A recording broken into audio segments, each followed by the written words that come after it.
the wallet between two worlds. Boston had a way of making hardship look beautiful from a distance. In the rain, the city lights blurred into gold ribbons across the pavement, and even the tired brick buildings seemed softer, kinder, as if they were hiding the truth of what it cost ordinary people to survive there. Emily Carter knew that truth better than most. At 24, she carried plates at Rosie's Diner by day, poured coffee through the night, and measured her life not by dreams but by hospital invoices, overdue notices, and the careful counting of tips under a fluorescent kitchen light. This story begins on one of those wet evenings when exhaustion had hollowed out her bones, when her mother's medical bill was due again, and when a single leather wallet lying in a parking lot placed a fortune in her hands and asked what kind of person she would choose to be. By the time the last customer left Rosie's Diner, the rain had settled into a steady curtain over the windows. It was not the wild, dramatic kind of storm that made people run laughing from doorways. It was a patient rain, cold and persistent, tapping against the glass as if it had all night and nowhere else to go. The red neon sign above the entrance flickered once, then steadied, staining the puddles outside with the color of watered-down cherry syrup. Inside, the diner smelled of black coffee, fried onions, maple syrup, and old vinyl booths worn by 100 strangers. Clock above the pie display read 11:47 p.m., though Emily was certain it had been lying for at least 3 hours. Her feet ached in places she did not know feet could ache. A thin burn marked the side of her wrist where hot tea had splashed during the dinner rush. Her apron was creased, damp at the edges, and heavy with coins. She was wiping down table 7 for the second time, because the first time had not felt clean enough. That was something her mother always said. When life gives you very little control, do the small things properly. Fold the sheets, rinse the cup, wipe the table until it shines. Go home, Rosie called from behind the counter. Rosie Bell was 62, soft around the middle, sharp around the eyes, and capable of terrifying a drunk college student with one raised eyebrow. She had owned the diner for 31 years and claimed she had seen every kind of sadness sit under its yellow lamps. Emily glanced over. "I'm almost done. You were almost done 40 minutes ago." There was ketchup under the napkin holder. There is always ketchup under the napkin holder. That's why God invented tomorrow. Emily smiled despite herself, but her hand kept moving over the tabletop. If she stopped, the tiredness would catch up. If the tiredness caught up, she would think about the folded paper in her locker. And if she thought about that, she would have to think about the number printed in bold at the bottom. $18. $642.73. Not the whole debt, just what was due by the end of the week. A hospital bill had no mercy in its typography. It did not care that her mother, Grace Carter, had once been a kindergarten teacher who remembered every child's birthday. It did not care that Grace still apologized to nurses for needing help sitting up. It did not care that Emily had taken every extra shift offered since March, that she had learned which grocery store marked down bread after 9, that she had not bought new shoes, even though the soles of hers had thinned enough to feel rain through the cracks. The bill simply existed, a mountain printed on paper. Rosie walked over and leaned against the booth, watching her. "You ate today," Emily made a face. "I had fries. Fries are not a meal. They were potatoes once. That counts as history. Don't get clever with me." Rosie's voice softened. "Your mama asked about you." Emily's hand paused. For a moment, she saw her mother's hospital room instead of the diner. The pale blue blanket, the plastic water pitcher, the orchid on the windowsill struggling bravely in recycled air. Grace had smiled when Emily visited that afternoon, but the smile had trembled at the corners. She had asked, "Did you sleep, sweetheart?" Not, "How much is the bill?" Not, "Did the doctor call?" Not, "Are we going to make it?" Emily had lied with a tenderness that felt like sin. "I slept fine," she had said. Now she folded the rag in half. She asked if you were still making that terrible meatloaf special. Rosie gasped, offended. Your mother has lost her sense of tragic. Emily laughed quietly. It lasted only a second, but Rosie seemed satisfied by it. Take the leftover soup, Rosie said. It's in the back. And don't argue. I'm too old for poor people pride at midnight. Emily opened her mouth to protest anyway, then closed it. Pride was easier to maintain when your stomach was not empty. Thank you. Rosie waved her away and returned to the register. Emily finished stacking the last salt shakers, then went to the narrow employee room behind the kitchen. It was barely big enough for 3 lockers, a dented microwave, and a chair nobody trusted. Her reflection in the small mirror above the sink startled her a little. She looked younger when she was happy, older when she was tired, and tonight she looked like someone who had been asked to be both a daughter and an adult for too long. Her brown hair was coming loose from its knot. There were faint shadows beneath her eyes. A smear of whipped cream had dried near her collar, which somehow felt like the final insult. She washed it away with cold water. From her locker she took out her phone, her coat, and the hospital invoice folded into quarters. She did not mean to open it, her fingers did it on their own, unfolding the page along its tired creases. Amount due, $18,642. She stared at it until the numbers blurred.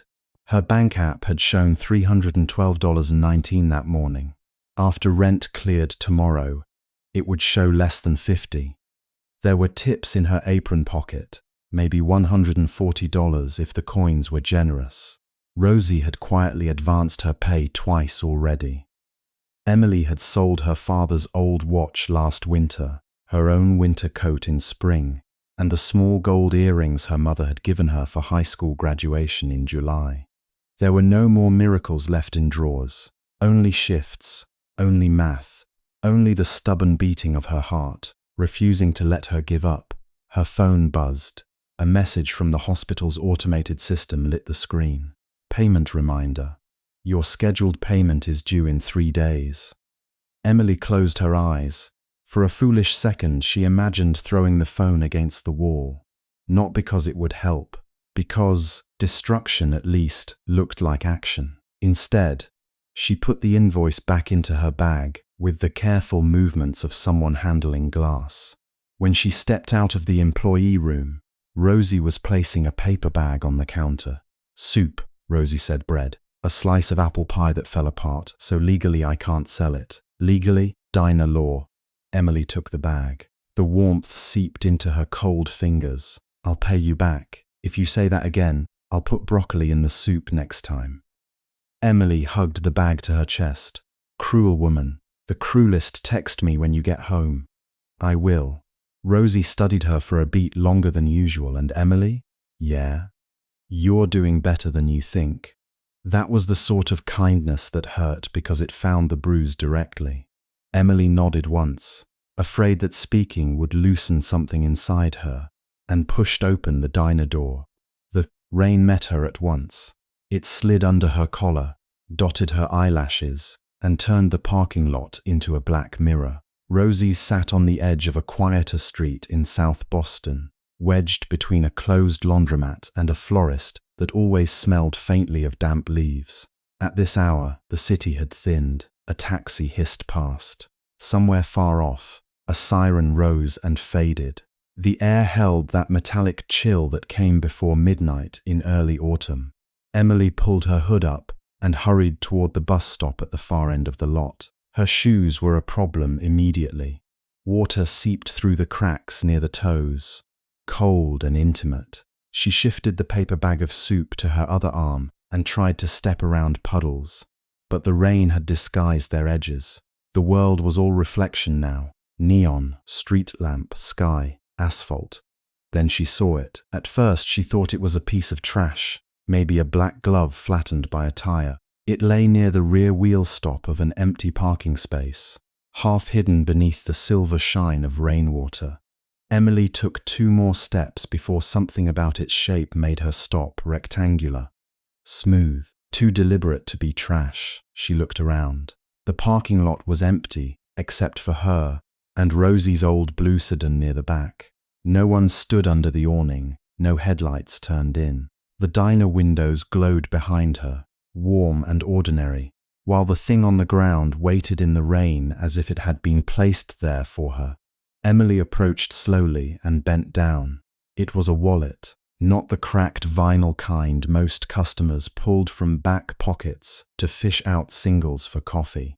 This one was dark brown leather, almost black where the rain had soaked it, stitched with such precise elegance that even Emily, who owned nothing expensive enough to compare it to, understood it was costly. It felt heavy when she picked it up. Too heavy. She should have brought it straight back inside. That was the sensible thing. The obvious thing. But rain was sliding down her neck. The bus was due in 8 minutes, and something inside the wallet shifted with a soft, thick sound. Emily stood under the weak shelter of a flickering lamp and opened it. Cash for a second, that was all her mind could understand. Not a few bills tucked beside a receipt. Not grocery money, not rent money. Bundles of $100 bills, folded with careless neatness into the compartments, as if the person who owned them had never once counted change at a register or chosen between antibiotics and electricity. The edges were crisp. The paper looked almost unreal in the yellow light. Emily's breath caught.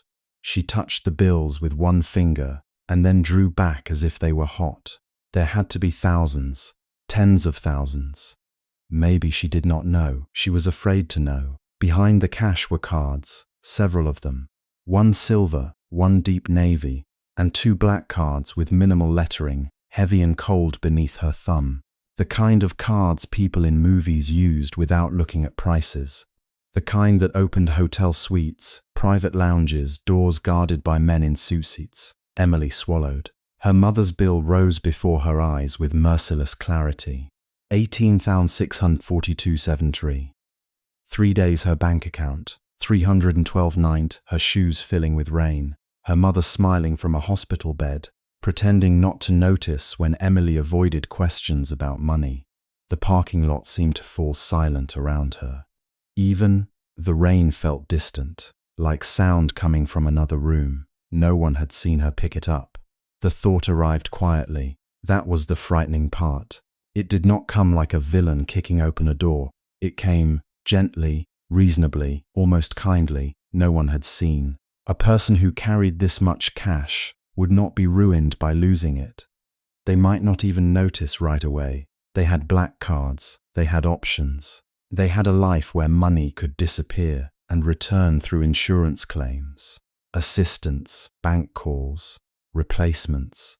Emily had none of those things. She had a mother whose hands had grown thinner since summer. She had a landlord who taped notices without knocking. She had one good blouse for interviews and a diner uniform that smelled permanently of coffee. She had been honest all her life, and honesty had not paid one hospital bill. Her fingers tightened around the wallet. For one dizzy instant, she imagined walking to the bus stop, slipping the cash into her bag, throwing the wallet into a public mailbox or a trash bin blocks away. She imagined paying the hospital online before dawn. She imagined arriving at Grace's room tomorrow with flowers, real flowers, not grocery store daisies marked down because the petals had browned. She imagined breathing, just breathing then. As quickly as the fantasy came, shame followed, not loud, not theatrical, just her mother's voice, gentle and tired, saying something from years ago when Emily was 12 and had found a $5 bill under a church pew. If it isn't ours, sweetheart, it isn't a blessing, it's a test. Emily closed her eyes. Mom, she whispered into the rain, not knowing whether it was a complaint or a prayer. A gust of wind blew water across her cheeks. The paper bag in her arm sagged slightly at one corner. She looked down again at the wallet, and this time she noticed a transparent sleeve behind the cards. There was a driver's license, but rain and shadow made the small print difficult to read. She moved under the lamp and angled it closer. Ethan Sterling. The name meant nothing immediate to her, except that it sounded like someone who owned cufflinks. The photo showed a man in his early 30s, perhaps with dark hair, a composed mouth, and eyes that did not smile even though the rest of his face had been instructed to. He was handsome in a distant way, like an expensive watch behind glass, not soft, not cruel, just contained. "Of course your name is Ethan Sterling," Emily murmured. "Nobody named Bob carries this much cash." The absurdity of her own sentence steadied her a little. She searched further, careful not to let the rain ruin anything. There were receipts from places she had never entered, a folded business card with embossed lettering, a key card from a hotel downtown, a small, plain card with only a phone number written by hand in black ink. No logo, just 10 digits. And behind that, tucked into a hidden pocket, was a photograph. Emily almost missed it. The edge was soft from age. Not rain. She eased it out with more care than she had used for the money. It showed a young boy, perhaps 7 or 8, sitting on stone steps beside a woman. The boy wore a navy sweater and had dark hair falling over his forehead. He was not smiling, but his body leaned toward the woman, as if she were warmth itself. The woman's arm curved around his shoulders. Her face, however, had been partly torn away. Not by accident, Emily thought. The missing portion was too deliberate, the white scar of absence cutting through where her features should have been. Only her chin remained, part of a smile, one hand resting protectively over the boy's. Something about the photo unsettled Emily more than the money. Cash was simple, cards were simple, wealth, even obscene wealth, had a language she understood from the outside. But this photograph felt like a wound someone had tried to keep and destroy at the same time. She turned it over. No date, no message. The rain tapped against the leather. Emily slid the photo back into its pocket, and her hand lingered there. Who kept a torn photograph in a wallet full of black cards? A lonely person, maybe. The thought surprised her. She looked again at the driver's license. Ethan Sterling's face stared back with that careful expression, the kind people wore when they had learned not to reveal what mattered. Her phone buzzed again, startling her. The bus reminder. 5 minutes. Emily could still go back inside. Rosie would know what to do. They could put the wallet in the office safe, call the police, wait until morning. But the idea of handing it to someone else made her uneasy. Not because Rosie was untrustworthy. Rosie was the most trustworthy person Emily knew, but because of the sheer amount of money inside. A lost wallet like this would attract attention. Questions, hands, paperwork. Maybe the owner would come searching before morning. And if he was the sort of person who carried this much cash, perhaps the wallet contained things more important than money, like a torn photograph. Emily shifted the soup bag against her hip and looked at the handwritten number again. No name, just the number, personal, direct. She stood there for another full minute, rain dripping from the edge of her hood, while 2 worlds balanced in her palms. In one world, she was a desperate daughter with a hospital bill and no clear way forward. In the other, she was the girl Grace Carter had raised. The girl who returned $5 found beneath a church pew. The girl who still believed that if poverty took everything else, it did not get to take her name. At last, Emily pressed the wallet shut. The sound was small, but it felt final. She hurried back to the diner entrance and ducked under the awning. Through the window, she could see Rosie counting the register, glasses low on her nose. Emily considered knocking, then hesitated. If Rosie saw the wallet, she would worry. She would insist on staying. She might call someone. And Emily, suddenly and fiercely, wanted this decision to remain hers. Not because she wanted praise, because she needed to know she could still choose rightly without anyone watching. She pulled out her phone. Her fingers were stiff from cold, and the screen misted beneath the rain. She wiped it on her sleeve, then typed the number from the card. Before pressing call, she glanced one more time at the wallet. Ethan Sterling, a man with too much money, a man with a torn photograph, a man who, somewhere in Boston tonight, might not yet know that a waitress with wet shoes and an empty bank account was holding his life between her hands. The phone rang once, twice. On the third ring, the line clicked open. There was no background noise, no music, no traffic, no voices, only a quiet breath, controlled and close. Emily's heart began to beat harder. "Hello," she said. "I'm sorry to call this late. My name is Emily Carter. I work at Rosie's Diner in South Boston. I think I found your wallet in the parking lot." For a moment, the silence on the other end changed shape. Not surprise exactly, stillness. Then a man's voice answered, low, calm, and careful in a way that made Emily straighten without knowing why. "What did you say your name was?" "Emily Carter," she repeated. "I found a wallet. The ID says Ethan Sterling. There's cash and cards inside. I haven't taken anything. I just thought you'd want to know." Another pause. Rain ran from the awning in silver strings. Emily could hear her own breathing. In the diner behind her, Rosie laughed softly at something on the radio, unaware that the night outside had narrowed to one phone call. When the man spoke again, his voice was quieter. "Where are you now?" "Still at the diner. I was about to leave, but I can give it to the police station nearby, or my manager can keep it safe until—" "No." The word was not loud, but it stopped her. Emily tightened her hold on the phone. "No." His breath moved once across the line. When he spoke, the calm remained, but something beneath it had sharpened into urgency. "Do not give it to anyone else. I will come myself." The rain did not stop after the phone call. It kept falling with the stubborn patience of a city that had seen too many people hurry home with wet shoes and tired hearts. Under the narrow awning of Rosie's Diner, Emily Carter stood for a moment longer, with her phone still pressed to her ear even after the line had gone dead. "Do not give it to anyone else. I will come myself." The man's voice stayed with her. Not because it had been harsh. It had not. If anything, it had been almost too controlled, like someone carefully holding a glass that already had a crack in it. But there had been something in that one sentence that made Emily look down at the wallet in her hand, as if its weight had changed. Inside were more bills than she had ever held at one time.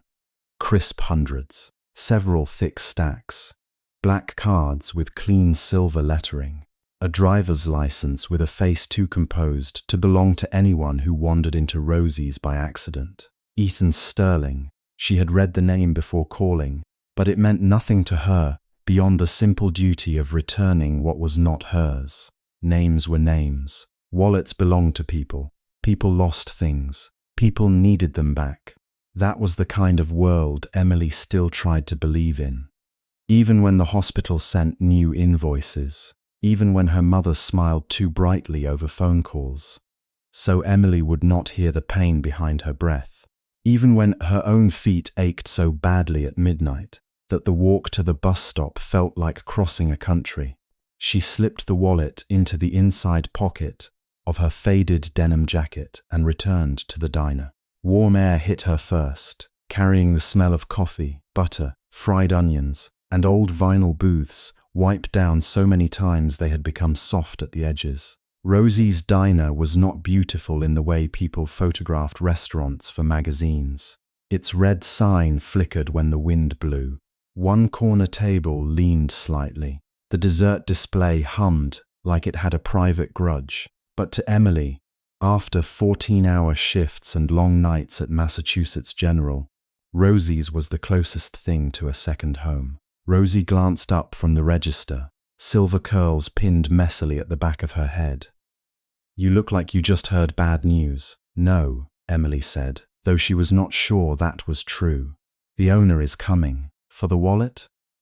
Emily nodded and reached for a rag, more for something to do than because the counter needed wiping. Her fingers moved in practiced circles over the laminate. "He said not to give it to anyone else." Rosie lifted one eyebrow. "That sounds dramatic. Careful. Careful can be good." Rosie leaned an elbow on the counter and lowered her voice. "Careful can also be rich." Emily made a face. "Rosie what?" I've been running this place for 32 years. You can tell a lot about a person by what they lose and how they come back for it. Rosie's gaze dropped to Emily's jacket pocket. How much cash did you say was in there? I didn't count it. Good girl. Emily stopped wiping. Rosie said it with affection, but the words still lodged somewhere tender. Good girl. As if honesty were something soft and easy. As if it had not taken a full minute of standing under that awning, soaked to the skin, to silence the ugly little voice in her head, whispering that one bill could cover a prescription, 2 could buy groceries, a handful could keep the hospital from calling again. This week she had not taken anything, but the fact that she had needed to choose still made her ashamed. Rosie saw too much. She reached out and patted Emily's wrist. You did right, that's all. Emily nodded, swallowing the ache that rose suddenly in her throat. I know. Outside, headlights passed across the rain-streaked windows. The last customers had gone, leaving only 2 untouched sugar packets at table 6, and a smear of ketchup shaped vaguely like a heart. The wall clock ticked toward closing. Emily could have gone home. She should have gone home. The early bus was always worse if she missed sleep. But she stayed. She refilled the napkin holders. She checked the salt shakers. She cleaned the coffee machine filter twice, every few minutes. Her hand drifted to the inside pocket of her jacket, feeling for the outline of the wallet. A little before midnight, the bell above the door gave a tired jingle. Emily looked up. The man who stepped in did not look like the kind of man who carried a small fortune in his wallet. That was her first thought. He wore dark jeans that were faded at the knees and a grey jacket with worn cuffs. Rain clung to his hair, making it look almost black under the diner lights, though she could see brown when he moved. He was tall, but not in the careless way of men who expected space to open for them. He paused just inside the doorway and looked around as if he were entering someone else's kitchen late at night and did not want to disturb anything. His face matched the license photo, but the photo had not caught the fatigue near his eyes, nor the quiet, nor the way he looked at the diner, not with disdain, but with something like relief.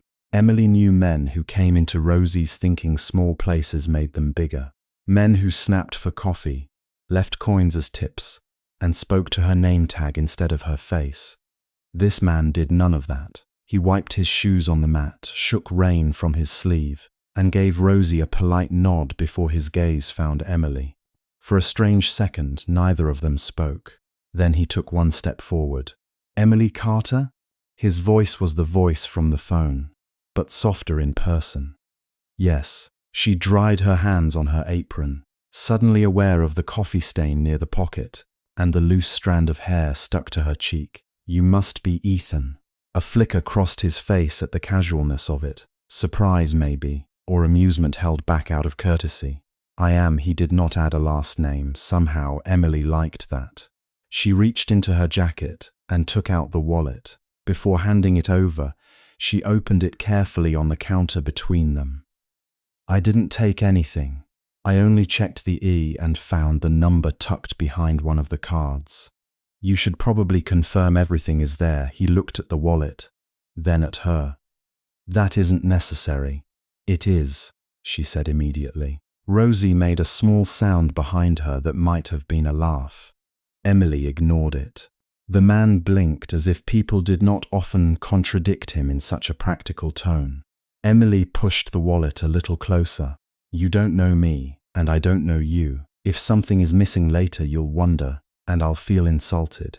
So please check. For the first time, his mouth curved. It was not a charming smile.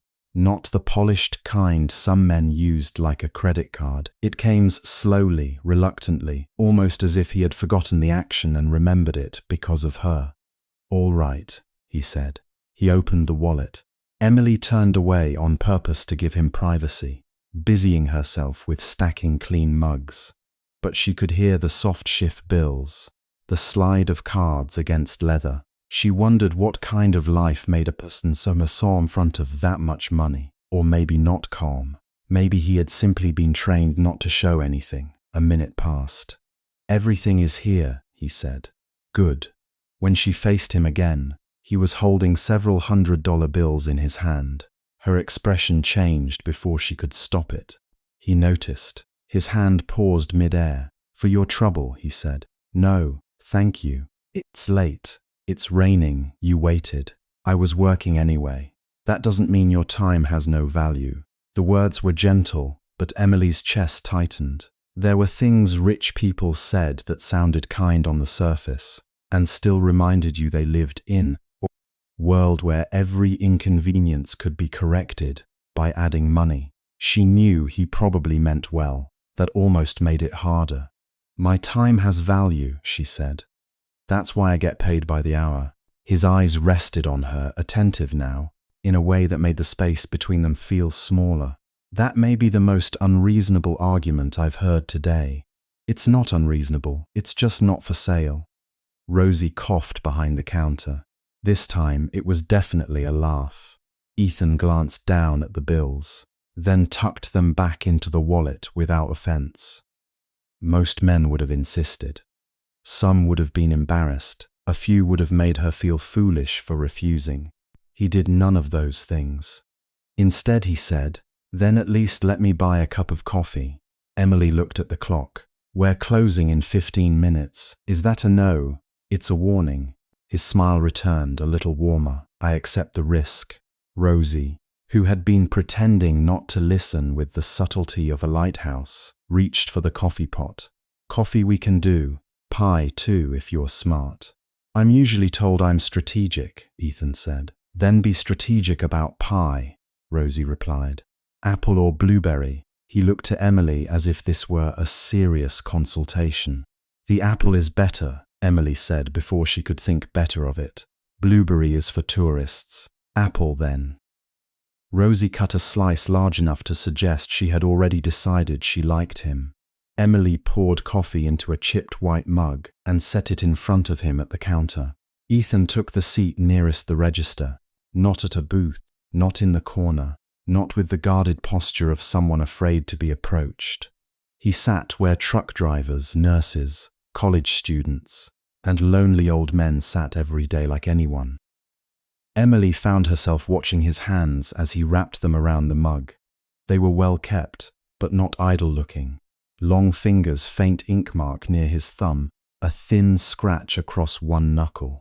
Not the hands of a man who never touched anything real. Yet there was an expensive watch half hidden under his sleeve. Its face simple enough not to shout, but precise enough to whisper. He took a sip of coffee and visibly paused. Emily braced herself. "Too strong?" "No." He looked into the mug as if it had revealed a secret. "It tastes like actual coffee." "What do you usually drink?" He hesitated. "Something that comes with a description." She laughed before she meant to. The sound startled both of them. It had been a long time since laughter left her that easily. Usually it had to climb over exhaustion first, over bills and worry, and the quiet fear that her mother would call one day and pretend to be cheerful about bad news. But this laugh slipped out whole. Ethan looked at her then, really looked, and something in his expression changed. Not admiration exactly, not attraction in the cheap, immediate way men sometimes threw across counters with their tips. It was recognition, as if a door inside him had opened a crack and warm air had escaped. Emily became aware of herself again and reached for the rag. "Sorry, don't be. You looked very serious about the coffee. I've had a serious day." The sentence carried more weight than he seemed to intend. Emily did not ask. People came into diners at night because they were hungry, or lost, or too tired to go home. Sometimes all three. A waitress learned when to speak, and when to place a plate down quietly. She slid the pie toward him. "Then you need this." He looked at the slice, then at her. Doctor's orders, waitress's orders, more affordable. This time he laughed. It was low and brief, but it softened his whole face. For an instant, the man in front of her was not a name on an id, not a wallet full of impossible money, not the careful voice from the phone. He was simply a tired man eating apple pie after midnight in a small Boston diner while rain stitched the windows silver.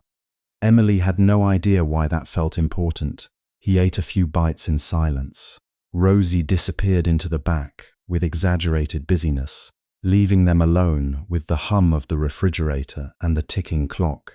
Emily wiped the counter near him. "Can I ask you something? You returned my wallet and refused a reward. I think you've earned at least one question. Why were you carrying that much cash?" His fork stopped. Emily instantly regretted it. "Sorry, that was rude." "No," he said. "It's reasonable. Not really my business. You're the second person tonight to say that." His gaze lowered to the wallet beside his elbow. "I was supposed to give it to someone. That sounds mysterious. It's more boring than it sounds. Most mysterious things are." He looked amused again, but his answer remained careful. "A private payment. Someone who doesn't trust banks. Do you blame them?" "No." The simplicity of that answer surprised her. Emily leaned one hip against the opposite side of the counter. Her feet throbbed, but the conversation had quietly become easier than standing alone with her thoughts. "Still, you shouldn't walk around with that much money in your pocket." "I had a driver." And yet the wallet ended up in a diner booth. His eyes lifted. There it was again, that startled stillness, as if no one had scolded him in years without wanting something afterward. Emily pointed at him with the rag. "I'm serious. Boston isn't exactly a fairy tale after dark. You could lost it for good. Someone else might not have called." "I know. Then don't do it again." The silence that followed was delicate, and for one alarming moment Emily thought she had gone too far. Maybe ordinary businessmen did not like being lectured by waitresses either. Maybe politeness had limits. But Ethan looked down into his coffee, and when he spoke, his voice had changed. "No one has said that to me in a long time." "What? Don't carry ridiculous amounts of cash." "No." His thumb moved once along the side of the mug. "Don't do something foolish because you might get hurt." Emily's hand stilled on the counter. The warmth in the diner seemed suddenly more fragile. She did not know what to do with the sadness beneath his words.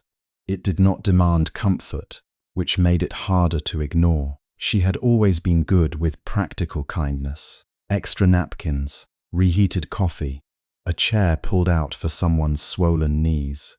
Emotional kindness frightened her more. It cost nothing and everything, so she chose the only bridge she trusted. "Well," she said lightly, "consider yourself properly warned." He looked up. Their eyes met, and this time neither looked away quickly. His eyes were grey, she realized, but not cold. They were the color of rain before morning, a shade that held both distance and reflection. He seemed young and old at once, polished at the edges and tired at the center. Emily had seen tired people all her life. The city was full of them. But his tiredness seemed lonely in a way money could not touch. The bell over the door rattled faintly in a gust of wind. Emily turned first. Rosie reappeared, tying a trash bag. "We're locking up soon, sweetheart." Ethan immediately reached for his wallet. "Of course, I've kept you long enough. You paid for the coffee and pie," Emily said as he laid down more than enough cash. He glanced at her. "May I tip?" She narrowed her eyes. "For service," he added almost solemnly. "Not moral integrity." Rosie burst out laughing from the back. Emily tried not to smile and failed. "Fine, but not dramatically." He removed a 10 and placed it under the mug. She looked at it. "That's still dramatic for one coffee and pie." "I'm learning moderation." Slowly, he stood, putting the wallet safely into the inside pocket of his jacket this time. Emily noticed and gave a small approving nod before she could stop herself. He saw that too.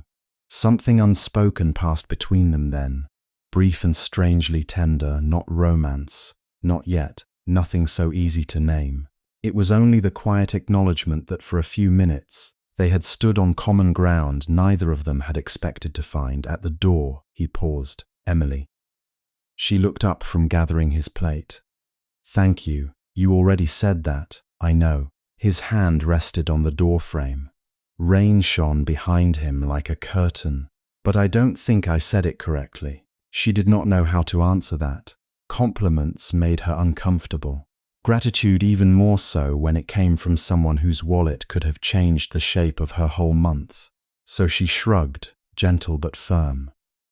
Just get home safe, Ethan. For a moment, his expression opened completely. Then the bell jingled, and he stepped out into the rain. Emily watched through the window as he crossed under the diner sign, shoulders slightly hunched against the weather. No limousine waited at the curb. No umbrella appeared. He walked half a block before turning the corner, his worn jacket disappearing into the wet Boston night, like any other man heading home after too long a day. Only after he was gone did the diner seem to exhale. Rosie came to stand beside Emily, arms folded. Well. Emily began stacking dishes. Don't, you said, well, that's worse. Rosie smiled. But there was softness in it. He looked at you like he'd forgotten people could be kind without charging interest. Emily's hands slowed. Outside, the rain blurred the streetlights into gold. He's just a customer. He lost a wallet. I returned it. That's all. Of course. Emily carried the dishes to the sink with more force than necessary. She did not want to admit that something about him lingered. Not because he was handsome, though he was. Not because he had money, because that only made her cautious. It was the way he had accepted her refusal without turning it into a contest. The way he had listened when she scolded him. The way he had looked almost grateful to be treated, for one ordinary hour. As if he could be careless, hungry, foolish, tired. As if he could simply be human. She untied her apron and hung it a hook by the register. Her phone buzzed. For one quick second, her heart jumped for no reason she wanted to examine. But the screen showed a message from the hospital billing department, automated and cold. Payment reminder. Emily closed her eyes. Reality returned with its usual efficiency. The warmth from Ethan's laugh, the quiet of his grey eyes, the strange little pocket of peace they had shared over coffee and pie. All of it folded itself away behind the harder facts of her life. Her mother needed treatment. Rent was due. The bus would not wait because a polite man had looked at her like she had handed him something more valuable than a wallet. She slipped her phone into her bag and helped Rosie turn off the lights. Outside, the rain had thinned to mist. Emily locked the diner door while Rosie pulled her coat tight and headed toward the alley where her nephew usually picked her up. The street was nearly empty now, washed clean and shining beneath the lamps. A taxi hissed past. Somewhere, far off, a siren rose and faded. Emily stood under the awning for a moment, breathing in cold air across the street. A sleek black car rolled silently to the curb. It did not belong on that block. Everything about it was too smooth, too dark, too expensive for the tired storefronts and puddled pavement. Its windows were tinted so deeply they reflected the diner sign, instead of revealing who sat inside. Emily noticed it only vaguely at first. Cars came and went. Boston was full of strangers. Then the rear window lowered an inch. Inside, a man in a dark suit held a phone to his ear. His face was mostly shadow, but his voice carried through the damp night with clear, professional precision. Mr. Sterling has made contact with the waitress. By the time Emily reached the small apartment she shared with her mother in East Boston, the rain had stopped completely, leaving the stairwell smelling of wet concrete and old paint. She paused on the second-floor landing, one hand resting against the wall, the other clutching the strap of her worn canvas bag.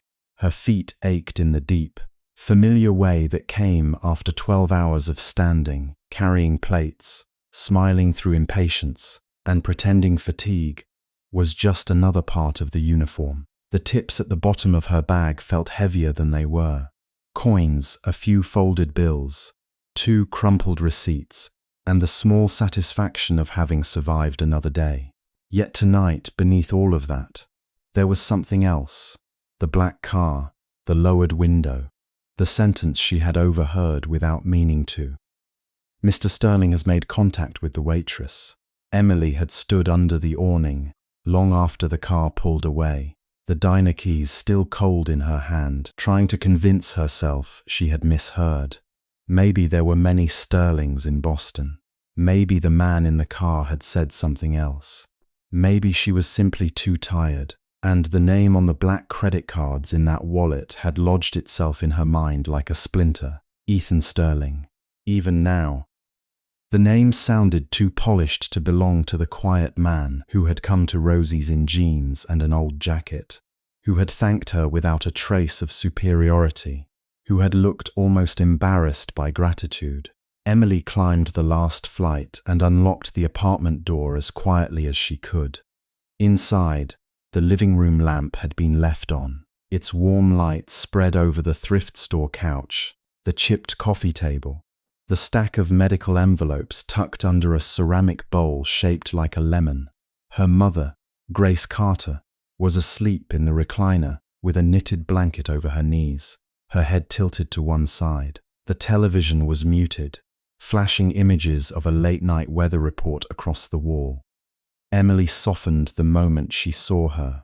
All day she could be practical. She could calculate bills in the margins of order pads, refill coffee with a steady hand, push fear aside because fear did not pay rent.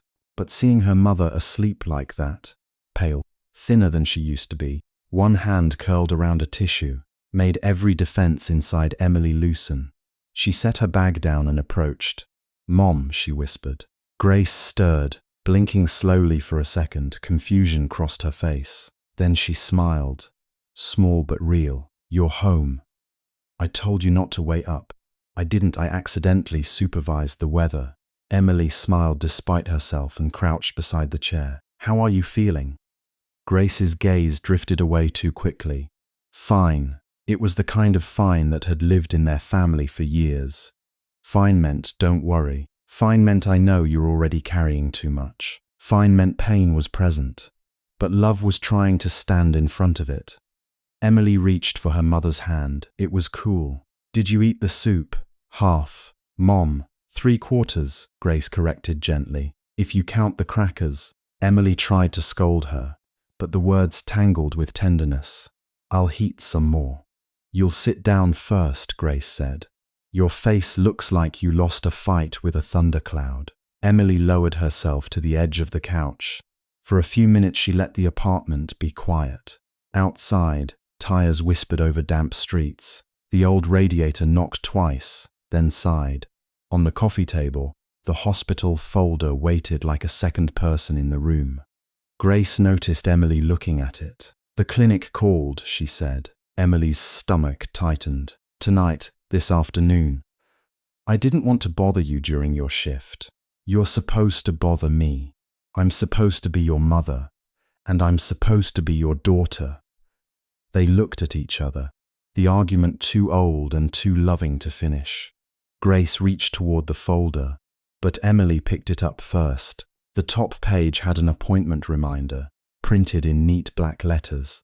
Under it were notes Emily had written in blue pen: consultation fee, lab balance, insurance adjustment, pending, assistance application. Numbers stacked upon numbers. Every time she crossed one out, two more appeared. "The doctor wants to see us tomorrow morning," Grace said. Emily looked up. "Us?" Grace nodded. "He said we should both come." That was when the fear returned, not sudden but thick and cold, like water rising under a door. The next morning arrived grey and wind-bright. Emily slept for 3 hours, then woke before her alarm, showered, braided her hair, and counted the money in the coffee tin above the refrigerator. She did not count because she expected the amount to change. She counted because sometimes repetition was the only way to keep from panicking. At the hospital, everything smelled too clean. The oncology wing had soft lighting and pale blue walls, as if color could persuade fear to sit quietly. Emily sat beside her mother in the examination room, hands folded over her knees, listening to the low hum of machinery beyond the door.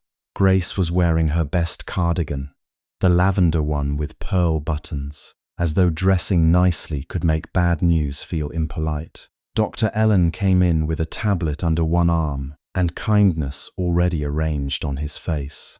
Emily hated that most of all. Kindness before words usually meant the words needed cushioning. He greeted Grace first, asked about pain, appetite, sleep. Grace answered, with careful optimism of someone trying not to cause trouble. Emily watched the doctor's eyes, the way they moved from the screen to her mother and then to her. Finally, he pulled his chair closer. "Grace, Emily, I want to be direct with you." Emily's fingers tightened. "The latest scans show the mass has progressed faster than we hoped. We've been managing symptoms and preparing for surgery, but we don't have the luxury of waiting much longer." Grace sat very still. Emily heard herself ask, "How much longer?" Dr. Ellen's voice stayed calm. "Ideally, we should operate within the next 2 weeks." The room seemed to become smaller. Emily looked at her mother, then back at him. 2 weeks? I know this is difficult. The financial assistance application is still pending, Emily said. Her voice sounded polite, almost normal. It was strange how terror could dress itself in manners. "We made the deposit for the treatment plan, and I've been paying down the older balance. I can, if there's another form or if the billing office can arrange." "Emily," he said softly. She stopped. He did not need to say what they both knew. Hospitals were filled with forms, but illness did not pause for paperwork. "We will do everything we can on our end," he continued. "I've spoken to administration about your case, but the surgical team will need scheduling confirmation, and there will be costs attached." "How much?" Emily asked. Dr. Ellen hesitated. Grace reached for her hand under the armrest. When he told them the number, Emily felt something inside her go quiet. Not break. Breaking would have been loud. This was worse. This was the stillness of a person standing in front of a locked door while the building burned behind her. She nodded once, then again, because nodding was easier than crying. Grace's thumb moved slowly over the back of Emily's hand. "We'll find a way." Emily turned to her mother and forced a smile that hurt. "Of course we will." But on the bus ride back, she stared at the passing storefronts and did math that refused to become mercy. Extra shifts, selling the old bracelet from her grandmother, asking Rosie for an advance, even though Rosie had already helped too many times, calling the charity office again, picking up night work, skipping meals, skipping sleep. None of it reached the number. Her mother leaned her head against the window and closed her eyes. Emily watched her reflection in the glass, faint and fragile over the blurred city. For one reckless second, the memory of the wallet returned. Thick leather, black cards, cash stacked in clean bands, a life where money waited in compartments, forgotten until needed. Emily pressed her nails into her palm. No, she had returned it because it did not belong to her. Because desperation could explain many things, but it could not be allowed to rename theft as survival. Because her mother had raised her to believe dignity was not something poor people could afford to lose.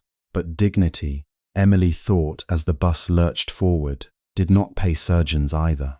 Across the city, high above streets Emily rarely walked, Ethan Sterling stood behind a wall of glass and watched Boston move beneath him. Sterling Global's headquarters rose from the financial district like an argument made of steel and light. From the outside, it looked untouchable. Inside, people spoke in measured tones, wore expensive watches, and scheduled decisions that affected thousands before lunch. Ethan had been raised inside that rhythm. He understood acquisitions, risk models, board pressure, philanthropic optics, merger timing. He knew how to read a room before anyone admitted what they wanted. Yet since the night at the diner, he had found himself thinking about a woman who had looked at him with tired eyes and no calculation. Emily Carter. Marcus Lee stood near the conference table, tablet in hand, waiting with the patience of a man who had seen Ethan dismiss more urgent matters than curiosity. "You asked for the preliminary background," Marcus said. Ethan turned from the window, and Marcus adjusted his glasses. He was in his mid-30s, composed in the way only deeply competent people could be. Emily Carter, 24, works at Rosie's Diner in South Boston, several double shifts a week. Address in East Boston, with her mother, Grace Carter. No criminal record, no civil litigation, no social media activity, beyond a private account, with very little public information. Ethan's expression did not change, but something in his chest eased at the confirmation of her name. Marcus continued. Mother has ongoing medical treatment, significant bills. Emily appears to be the primary payer. There it was. The fact Ethan had suspected, and disliked suspecting. He remembered the moment she handed him the wallet. Her uniform had smelled faintly of coffee and rain. Her hands had been reddened from dishwater. When he tried to offer her a reward, she had refused so quickly that he had felt, absurdly, as if he had insulted her. Anyone else might have kept the cash. Anyone else might have negotiated gratitude into opportunity. Emily Carter had looked at him like the only reasonable ending to finding something lost was returning it. Anything else? Ethan asked. Marcus hesitated. Ethan noticed. Say it. She didn't tell anyone about you. Not publicly. Not the diner customers. Not online. If she recognized your name from the cards afterward, she hasn't used it. Ethan looked down at his desk, where contracts waited in leather folders. Each one more expensive than the building Emily lived in. He should have felt reassured. Instead, he felt an ache he could not quite place. For years, everyone had wanted something from him, and not always greedily. Some wanted investment, endorsement, proximity. Some wanted his approval because his last name made approval sound like currency. Some wanted rescue. Some wanted to defeat him. Even affection, when it came, often arrived with awareness of what loving a sterling might mean. But Emily had met him in a diner at closing time and treated him like a man who had lost his wallet. Nothing more, nothing less. Do not contact her directly, Ethan said. Marcus looked up. Sir, no calls, no visits to her apartment, no pressure on her employer, no hospital interference that can be traced back without consent. Marcus studied him for half a second. You asked me to learn more about her. I asked because I wanted to know if she was all right. And is that all? The question was quiet enough to be professional, but direct enough to be personal. Ethan leaned back against the edge of his desk. He could have ended the conversation there. A sterling heir did not owe explanations for curiosity. But Marcus had been with him long enough to know the difference between business interest and something far more dangerous. I don't know, Ethan said. It was the most honest answer he had given all week. Marcus closed the tablet cover. Then I'll keep the file minimal. Destroy whatever isn't necessary. Understood. And Marcus, yes. If anyone else in this building asks about her, you tell me first. Marcus's face sharpened. Has someone asked? Ethan thought of the black car that had followed at a distance after he left Rosie's. He had seen it reflected in a darkened storefront window. His family's security people were careful, but not invisible. His grandfather liked information the way other men liked loyalty collected early, used later. Not yet, Ethan said. But they will. After Marcus left, Ethan remained alone in the office. The city shone beneath him, full of lives he could influence but not understand. His phone buzzed twice with messages from board members, once from his grandfather's office, and once from Vanessa Whitmore, whose family name had been appearing beside his in gossip columns. With increasing frequency, despite his refusal to confirm anything, he ignored them all. Instead, he opened the top drawer of his desk. Inside was a small paper napkin from Rosie's Diner. He had taken it without thinking the night he returned for the wallet. Folded beneath the coffee cup Emily had placed in front of him while waiting for the police officer she had insisted be present. There was nothing on it except the diner's faded red logo and a faint ring of coffee. It was ridiculous. He knew it was ridiculous. Still, he kept it. because that night, for less than half an hour, nobody had introduced him as Ethan Sterling of Sterling Global. Nobody had discussed quarterly expectations or legacy obligations. Nobody had looked at him with the bright, hungry recognition that made privacy feel like a childhood myth. Emily had asked if he wanted coffee. He had said yes. She had poured it and told him the pie was terrible after 9 because the crust got soggy. He had laughed before he remembered that laughter too could surprise him. His phone rang. This time, the name on the screen made ignoring it impossible. Richard Sterling, Ethan answered. Grandfather. The Whitmore dinner has been moved to Friday, Richard said without greeting. His voice carried the weight of old money and older command. You'll attend. I have a foundation review Friday. Move it. Silence stretched, polished and dangerous. Richard exhaled. There are moments, Ethan, when your stubbornness resembles principle closely enough to fool others. It does not fool me. Ethan looked at the napkin in the drawer and slid it shut. Was there something else? Yes. I heard you spent an evening in South Boston, so it had begun. Ethan's jaw tightened. I returned to a diner after losing my wallet. Careless. Human. Sterlings cannot always afford the difference. The words landed with the cold familiarity of childhood lessons. Stand straight, speak carefully, trust rarely, give generously in public, cautiously in private. Never forget that a family name is not inherited once but defended every day, Richard continued. I assume the employee who found it was compensated. She refused compensation.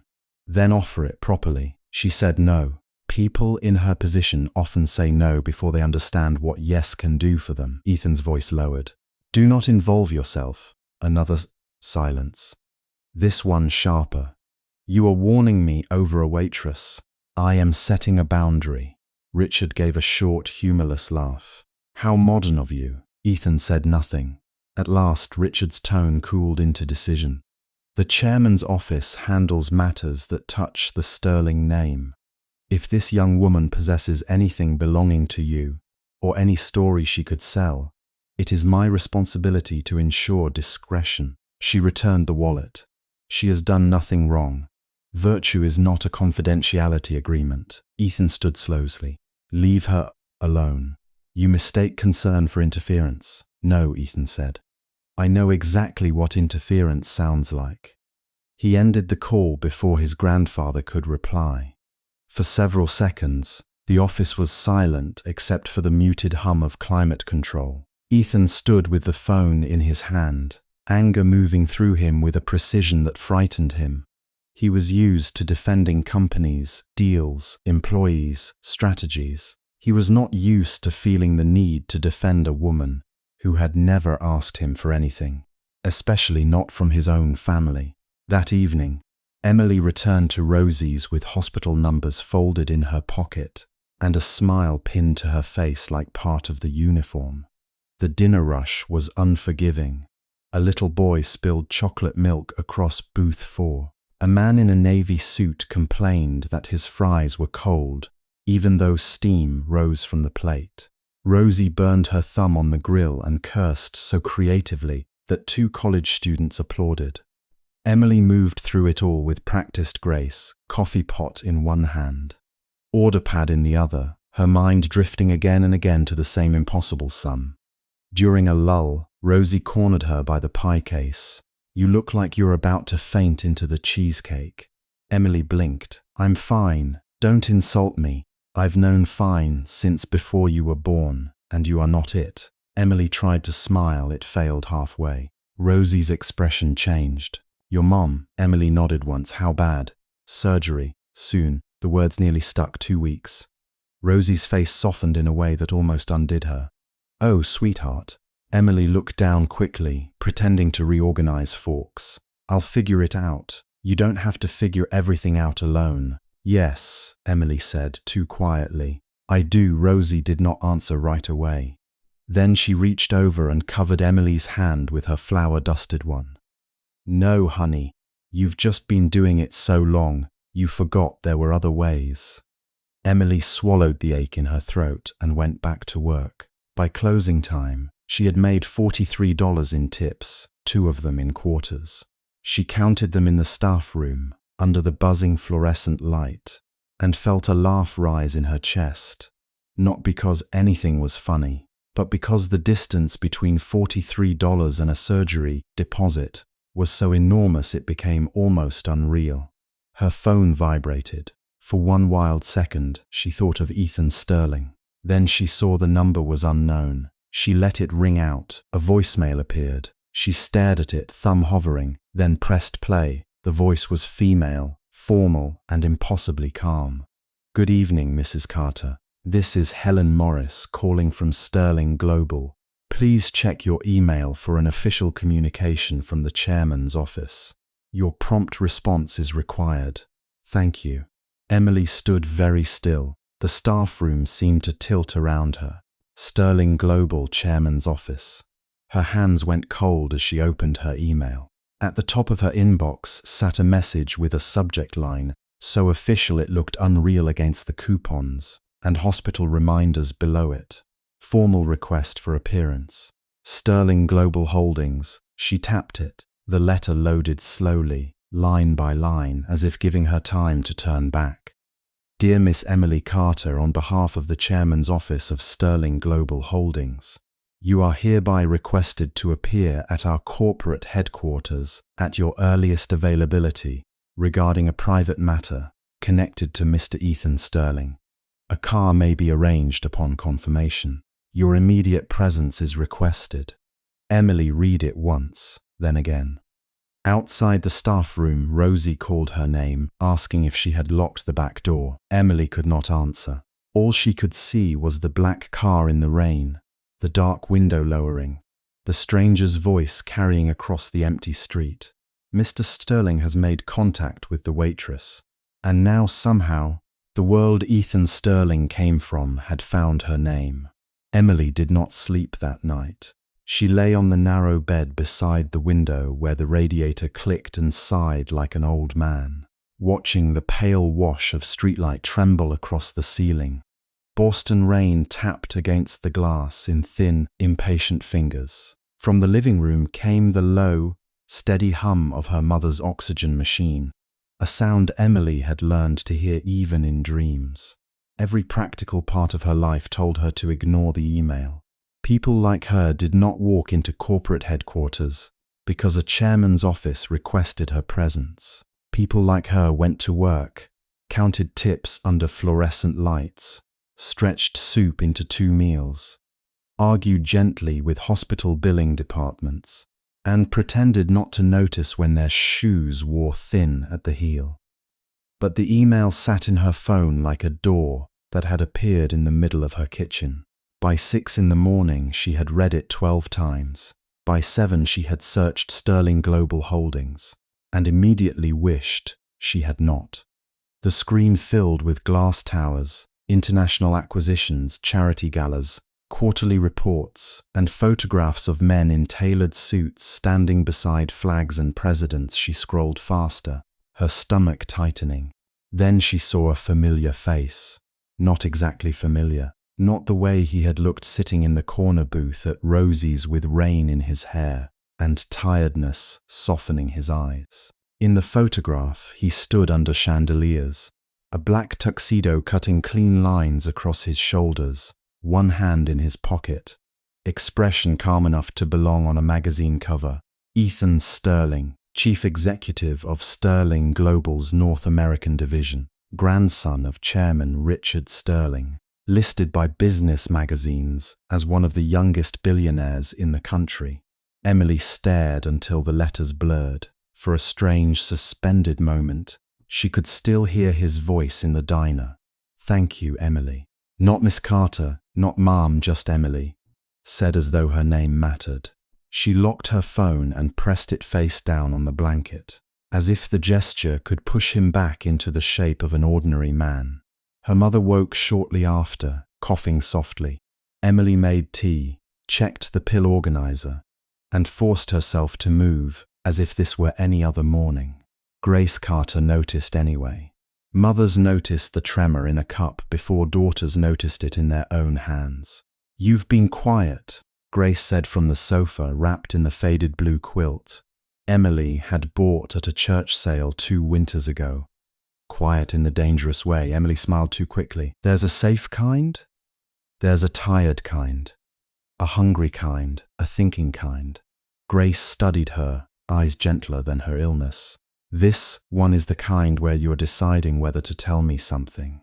Emily stood by the counter, gripping the mug. She had learned long ago that telling her mother everything was not always mercy. Some burdens became heavier when passed to someone too weak to lift them. "It's nothing bad," she said. Grace waited. Emily sighed and reached for her phone. "I got an email from Sterling Global." Her mother's fingers tightened almost imperceptibly on the quilt. It was so small Emily nearly missed it. A fold of fabric pulled between knuckles, a shadow crossing her face. Then it was gone. "Sterling Global," Grace repeated. "They want me to appear at their headquarters. Something about Ethan." Emily tried to make her voice light and failed. "Turns out the man from the diner is not exactly a normal businessman." Grace looked down at her tea. "I know the name," Grace said softly. "Everyone does." That was true. But it did not explain the old ache that had entered her mother's voice. Emily almost asked. She almost reached for the question that had followed her all her life, whenever her father's name came near silence. But the oxygen machine hummed, the clock moved, rent waited, hospital bills waited, and somewhere downtown, a building made of marble and glass had requested her presence. "I don't have to go," Emily said. Grace lifted her gaze. "Do you want to?" "No." Emily's answer came instantly then. After a second, more honestly, "I don't know." Grace gave her the kind of tired smile that made Emily feel 12 years old and brave only because someone believed she could be. "Then go find out what they want. You can always leave." Emily laughed once, thinly. "Can people like us just leave places like that?" "People like us," Grace said, "can leave anywhere that asks us to abandon ourselves." The words stayed with Emily long after she left the apartment. She wore the only dress she owned that could be called clean without apology. Navy blue simple, a little faded at the seams if anyone looked too closely. She ironed it twice, because the first time her hands shook and pressed a crease where no crease belonged. Her coat was old. Her shoes were plain black flats bought for double shifts, because they did not make her arches scream. She tied her hair back, then untied it, then tied it again. On the train downtown, she sat with her purse in her lap, and both hands folded over it as if guarding something precious. Men and women around her checked emails, wore wireless earbuds, balanced coffees with names printed correctly on the cups. Emily watched their reflections in the dark tunnel windows and wondered which of them belonged in Ethan's world. At South Station, the city rose around her in steel and wet stone. Sterling Global's headquarters was only 5 blocks away, but each block seemed to stretch. The building appeared before she was ready for it. A tower of mirrored glass, slicing into the grey morning, its entrance framed by dark marble columns and discreet silver lettering that did not need to shout because power rarely did. Sterling Global Holdings. Emily stopped across the street. People flowed in and out through the revolving doors with the ease of those who never doubted the rightness of their own destination. Men in tailored coats, women in heels that clicked with confident precision. Security guards stood inside beneath lights that made the lobby glow like a museum. For a second, Emily thought of Rosie's diner, ketchup bottles, chipped mugs, the old bell over the door, Rosie shouting orders with love disguised as irritation. At Rosie's, Emily knew where every stain had come from. Here, even the floor looked too expensive to step on. Her phone buzzed, a message from an unknown number. "Mrs. Carter, your name has been registered with reception. Please proceed to the main desk." Marcus Lee, she swallowed. The crosswalk light changed. Emily walked. The revolving door carried her inside with a soft whoosh, and immediately the world changed temperature. Warmth wrapped around her skin. The lobby smelled faintly of polished stone, fresh flowers, and money made invisible. A massive abstract sculpture stood near all bronze curves and empty spaces. Beyond it, security gates gleamed beneath a wall of digital screens displaying market numbers and global headlines. Her shoes made almost no sound on the marble. That somehow made it worse. At the reception desk, a woman in a cream blazer looked up with a practiced smile. "Good morning. Good morning." Emily heard the smallness in her own voice and hated it. "I'm Emily Carter. I received an email." The receptionist's fingers moved across a keyboard. Her smile did not change, but her eyes sharpened slightly, as though Emily's name had triggered a note somewhere. "Yes, Miss Carter, Mr. Lee will be down shortly. May I see identification?" Emily handed over her driver's license. For one ridiculous second, she was ashamed of the address printed there, not because it was wrong, but because it was hers. And this place seemed built to make ordinary truths feel like stains. A badge was printed and placed on the counter. "Visitor, Emily Carter." She clipped it to her dress with fingers that trembled just enough for the receptionist to notice. A man approached before Emily could decide where to stand. He was in his 30s, composed, wearing a dark suit and the kind of expression that revealed little while missing nothing. "Mrs. Carter," he said. "Marcus Lee, thank you for coming." His voice was courteous, but not warm. Emily preferred that. Warmth from strangers in expensive buildings felt like a trap. "I'm not sure I had much choice," she said before she could stop herself. Something almost like respect crossed his face. "You always have a choice. But I understand why it may not have felt that way." That answer unsettled her more than a dismissal would have. Marcus led her toward the security gates. She followed, aware of every camera, every polished surface, every person whose gaze flicked briefly toward her visitor badge and then away. At the gate, Marcus tapped his card. A glass barrier slid open with a quiet efficiency that made Emily think of hospital doors, the ones that separated waiting rooms from answers. They stepped into an elevator. The doors closed. On the mirrored wall, Emily saw herself beside Marcus, navy dress, old coat over one arm, purse clutched tight, face pale with resolve. She looked like someone who had taken a wrong turn into someone else's future.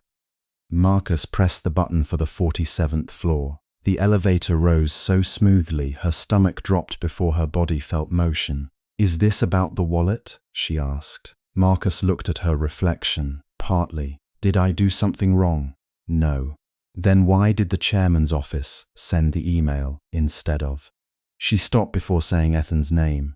It felt different now. He had become too large for the single syllable. Marcus understood anyway. "Mr. Sterling wanted to contact you personally." The chairman's office became aware of the situation first. Emily turned to him. "Situation?" The elevator chimed before he answered. The doors opened onto a quieter floor, carpeted in deep grey, with walls lined by photographs of cities, ports, hospitals, schools, factories, places Sterling Global had touched or owned or improved, depending on who was telling the story. Assistants moved softly between glass offices. At the far end, a conference room overlooked Boston through floor-to-ceiling windows. And there he was. Ethan stood near the window, speaking quietly to an older man with silver hair. He wore a charcoal suit, today no tie, the top button of his shirt undone in a way that might have looked casual if the fabric had not fit him so perfectly. Morning light edged his profile. He turned when the elevator doors opened. For one heartbeat he looked relieved. Not powerful, not untouchable, just relieved. Then Emily remembered the article, the photographs, the word billionaire glowing on her phone screen like a warning. Her embarrassment came so quickly it burned. He had sat across from her at Rosie's and let her ask if he needed more coffee. Let her worry about whether he had enough cash to get home. Let her return his wallet, as if it were a kindness between equals, when the money inside could have paid her mother's hospital bill for months, and meant less to him than a misplaced receipt. Emily, he said, moving toward her. She took a step back. The movement was small. Everyone saw it anyway. Ethan stopped. Marcus's eyes shifted between them. The silver-haired man excused himself with the careful discretion of someone trained around uncomfortable wealth. Suddenly the hallway seemed too open, too bright. "I shouldn't be here," Emily said. Ethan's expression changed. "You came all this way." "I came because your chairman's office requested my immediate presence." Her voice shook, but the words held. "That's not exactly a friendly invitation." He glanced at Marcus. Something unspoken passed between them. "I didn't want it done that way," Ethan said. "But it was done." Emily touched the visitor badge at her chest, feeling the plastic edge press against her fingers. "So what is this? A thank you ceremony? A publicity piece? Poor waitress returns billionaire's wallet. Restores everyone's faith in humanity." No, the answer came too fast, too sharp, almost wounded. Emily looked at him then. Really looked. The man from the diner was still there, under the suit and the name and the tower beneath his feet. His eyes were the same quiet grey. Only today there was worry in them and something like regret. "I didn't know who you were," she said. "I know." "You knew I didn't know?" "Yes." The honesty of that single word made her throat tighten. She gave a small laugh, because if she did not, she might cry. And she refused to cry in a hallway where the carpet probably cost more than her monthly rent. "That must have been refreshing." "It was," he said. The words landed between them with no defense around them. Emily had expected excuses, a polished explanation, perhaps even a charming apology designed by people like Marcus Lee. She was not prepared for Ethan Sterling to stand in front of her, in the center of a world built to protect him, and admit the truth so simply. He gestured toward a private office nearby. "Can we talk somewhere quieter? If you still want to leave afterward, I won't stop you." Every instinct told her to go, to walk back through the gates, down the elevator, onto the street where rain and wind and unpaid bills were at least honest enemies. But Grace's voice returned. "You can always leave." Emily nodded once. Ethan led her into an office that was somehow both grand and restrained. The walls were warm wood, the desk large but not ornate. Bookshelves held binders, framed photographs, and a small, worn baseball in a glass case. One entire wall was window, spawns spread below like a city made small enough to hold. From here the diner district was invisible. That hurt more than she expected. Ethan closed the door, but not completely. He left it slightly ajar, a detail Emily noticed and did not know how to feel about. "Would you like coffee? Water?" "No, thank you." He nodded, accepting the boundary without pressing. For a moment, neither spoke. Emily stood near the chair but did not sit. Ethan remained on the other side of the room, giving her space. It might have been considerate. It also made the distance between them look formal, measurable. "I should have told you," he said finally. "Yes, I wanted to, but you didn't." "No." He slipped his hands into his pockets, and for the first time since she had met him, Ethan looked younger than his name. "At the diner, you spoke to me like I was just a tired man who had lost his wallet. You didn't perform kindness. You didn't ask what I did. You didn't change your tone when you saw the cards. You were annoyed that I walked in the rain without eating dinner." Emily remembered that the way she had pushed a slice of pie toward him, because he looked like someone who had forgotten meals were necessary. Heat crept up her neck. "I'm a waitress," she said. "Feeding people is part of the job." "No," Ethan said softly. "Not like that." The quiet in the office deepened. Outside the window, a helicopter moved across the grey sky, distant and soundless behind the glass. "I have spent most of my life watching people decide who to become after they hear my last name," Ethan said.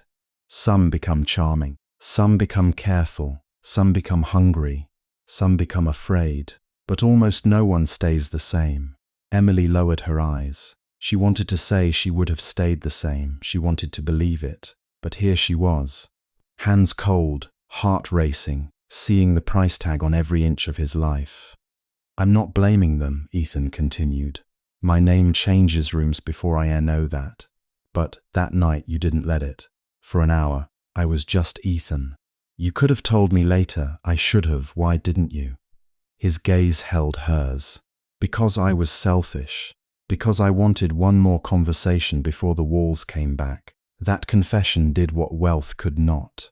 It reached her. Emily looked away quickly, afraid he would see too much softness in her face. Do you know what that feels like from my side? I'm trying to. No. Her voice grew steadier now, supported by the ache beneath it. You can't try from up here. From up here, everything looks small. My apartment, my job, my mother's hospital bill. All of it probably looks like a problem with a number attached. Ethan did not interrupt. When I found your wallet, she continued, there was more cash in it than I make in months. For a second, I thought about what that money could do. I'm not proud of that second, but it happened then. I returned it because it wasn't mine. Not because I'm some symbol. Not because I wanted to inspire people who read articles over breakfast. I did it because if I started taking what wasn't mine, I wouldn't recognize myself anymore. His face had gone very still. Emily swallowed hard. And now I'm here, in this building, feeling like maybe I was part of a story you could afford to enjoy, because you could walk away from it whenever you wanted. Ethan absorbed the words as if each one had weight. You're right, he said. The answer disarmed her again. He came a step closer, then stopped when she did not move. Not about all of it, but enough. I didn't think clearly about what it would cost you to be pulled into my world. I only thought about wanting to see you again. Emily's fingers loosened around her purse strap. He smiled faintly, without humor. That sounds worse out loud. It sounds honest, she said before she could stop herself. His eyes lifted. For a moment, something fragile passed between them. Not forgiveness, not yet, but recognition. Two people standing on opposite sides of an impossible distance, both tired of pretending the distance was not there. Ethan gestured toward the chair. Will you sit? This time, Emily did. The leather was too soft. She perched on the edge of it, knees together, hands folded in her lap. Ethan sat across from her, not behind the desk but in the chair opposite, as if refusing the advantage of furniture. There's another reason I wanted to see you, he said. The wallet mattered, but not in the way you think. There are people around me who assume everyone has a motive. When you returned it, some of them wanted background checks, statements, legal documentation. I told them. Emily stiffened. Some of them, my grandfather's office. The chairman, the email, the black car. Emily's pulse quickened. Why would your grandfather care about me? Ethan hesitated, and in that hesitation she heard the shape of future trouble. Because my life is rarely considered private, he said, especially right now. The way he said it made Emily think of headlines, boardrooms, arrangements made over polished tables. I'm not asking you for anything public, he added quickly.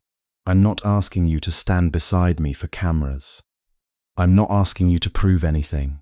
I wanted to apologize in person, and I wanted to thank you without turning it into a performance. Emily looked at him for a long moment. Thank me how? His mouth curved slightly. Lunch. She blinked. Lunch? Somewhere quiet, he said. Not a gala, not a boardroom, not here if you'd rather not, just lunch. The simplicity of it was almost absurd. Outside that office, people bought companies, moved markets, protected dynasties. Inside, Ethan Sterling was asking a waitress if she would eat with him. Emily's first instinct was to say no. No was safe. No returned him to his tower and her to her diner. No kept the line clear enough that no one could accuse her of forgetting where she belonged. But another part of her remembered rain on a diner window, his tired smile, the way he had listened when she spoke about ordinary things. She remembered that he had not laughed when she told him the best coffee was the burnt pot at 2 a.m. because it tasted like survival. She looked down at her hands. They were trembling again. Ethan noticed. His face softened, but he did not reach for her. Somehow that restraint touched her more deeply than comfort would have. "You don't have to answer now," he said. Emily inhaled slowly. She thought of Grace on the sofa, telling her she could leave anywhere that asked her to abandon herself. She thought of the marble lobby and the receptionist's sharpened eyes. She thought of Ethan saying, "I was selfish," and meaning it. Maybe there were invitations that were traps. Maybe there were also invitations that were doors. She lifted her head, the beginning of an answer forming on her lips. Then the office door opened wider without a knock. A woman stepped inside, as if every room had been expecting her. She was beautiful in a way that looked expensive before it looked human. Tall, blonde, wrapped in a cream coat that fit like it had been made around her bones. Diamonds small enough to be tasteful, and large enough to be unmistakable glinting at her ears. Her perfume entered first, elegant and cool. Her gaze passed over Ethan, then settled on Emily with a precision that felt like being measured and dismissed in the same breath. Ethan stood immediately. Vanessa. The name carried warning. Emily rose too, though she did not know why. Vanessa Whitmore smiled, but nothing in her eyes warmed. She glanced at Emily's visitor badge, the simple navy dress, the hands folded too tightly in front of her purse. Then she turned back to Ethan, one perfect eyebrow lifting. "Is this the girl from the diner?" For one suspended second, Emily felt as if the air in Ethan's office had turned into glass. The girl from the diner. Not woman, not guest, not Emily. Just a phrase folded neatly around her like a paper label small enough to be stuck onto the corner of someone else's story. She had heard versions of it before. At tables where customers snapped their fingers without looking up. In hospital billing offices where clerks softened their voices, but not their numbers. In the back of Rosie's diner, when new hires assumed she worked double shifts because she had made poor choices rather than impossible ones. But here, 40 floors above Boston, with the city shining beyond the windows like it, belonged to people who never had to count quarters for the subway. The words landed differently. Ethan's jaw tightened. "Her name is Emily Carter." Vanessa's smile barely moved. "Of course, Emily Carter," she said, the name like she was trying on a dress she already knew she would return. Emily forced herself not to look down at her shoes. They were clean, black, and modest, polished that morning, with the corner of an old towel, because she had wanted to appear respectable now. Under Vanessa Whitmore's gaze, every careful effort seemed to announce its own poverty. The navy dress bought on clearance, the purse with a mended strap, the thin silver chain at her neck that had belonged to her mother before illness made even jewelry feel too heavy. Ethan stepped slightly forward, not quite between them, but close enough that Emily felt the shift. "Vanessa," he said, voice low, "this isn't a good time. It rarely is with you." Vanessa crossed the office as if she knew every inch of it, her heels making soft, certain sounds against the floor. "Your grandfather asked me to stop by before the board reception. He thought perhaps you had forgotten." "I didn't forget." "Then you're avoiding." "I'm working." Her eyes drifted toward Emily again. "So I see." Emily's fingers curled against her purse strap. She wished, suddenly and desperately, that she had never accepted the invitation, that she had thanked him over the phone and left the wallet story behind her like a strange, luminous accident.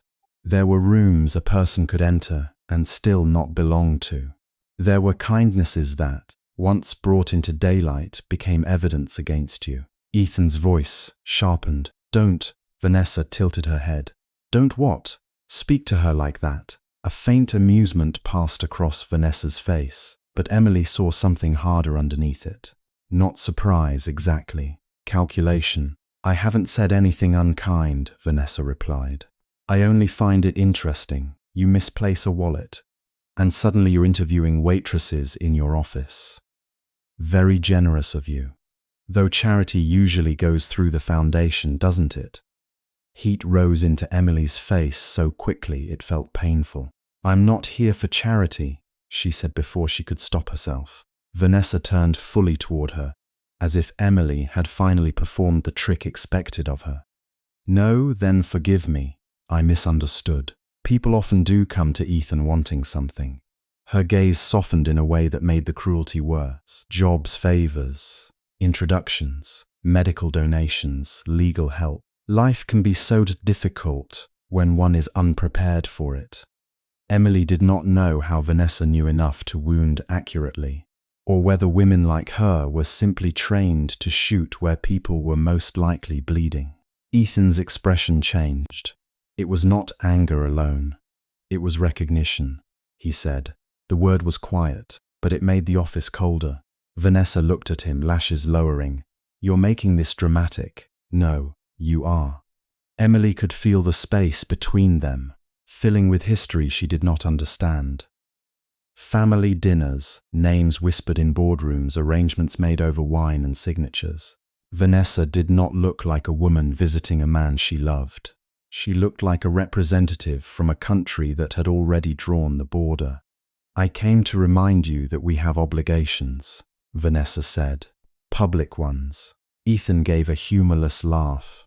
We don't have anything. That tiny sentence fell with surprising weight. For the first time, Vanessa's smile disappeared completely. Outside the office, through the glass wall, Emily noticed movement. A few employees who had been walking by slowed, then pretended not to. One woman near the assistant's desk looked down at her tablet too quickly. A man in a charcoal suit paused at the corner, caught the tension, and continued walking with the careful speed of someone who had seen enough to repeat it later. Vanessa noticed too. In an instant, her expression rearranged itself into something wounded and graceful. Ethan, she said softly, and the softness was clearly for the hallway. I understand that you enjoy frustrating your grandfather, but humiliating me in front of strangers is unnecessary. Emily took one involuntary step back. She understood then, with a sick twist in her stomach, how easily truth could be dressed differently depending on who owned the room. I should go, she said. Ethan turned to her. Emily, no, really, I have a shift soon. It was not true for another 3 hours. But she needed the sentence the way a drowning person needed the surface. Thank you for the invitation. His eyes searched hers, and she hated that he could see the shame she was trying to hide. The worst kind of humiliation was not being insulted. It was being defended and still feeling small. Vanessa's voice floated after her, polished to a shine. It was lovely meeting you, Emily. Emily did not answer. She walked past the glass wall, past the assistant, who looked stricken and pretended not to, past the shining conference rooms where people in tailored jackets spoke in confident murmurs. Her visitor badge swung against her chest with each step. She pressed the elevator button once, then again, because her hand needed something to do. Behind her, Ethan's office door opened. Emily. She kept facing the elevator. Please, he said, closer now. The doors opened with a quiet chime. Inside, 2 employees stood side by side. Their eyes moved from Emily's flushed face to Ethan behind her, then away. There it was. The beginning of a story she had not agreed to tell. She stepped in. Ethan followed. The employees stiffened so subtly that only someone used to serving tables would have noticed. Emily had spent years reading shoulders, glances, the angle of impatience in a hand reaching for a coffee cup. Now she read curiosity, suspicion, delight hidden under professionalism. The elevator descended too slowly. Ethan stood beside her, silent until the 2 employees got off on the 32nd floor. When the doors closed again, the mirrored walls reflected them together. Ethan in a dark suit that looked effortless and expensive, Emily clutching a worn purse like a shield. I'm sorry, he said. She stared at the glowing numbers. For what? You didn't say it. I let you walk into something I should have warned you about. She almost laughed, but it would have broken in the middle.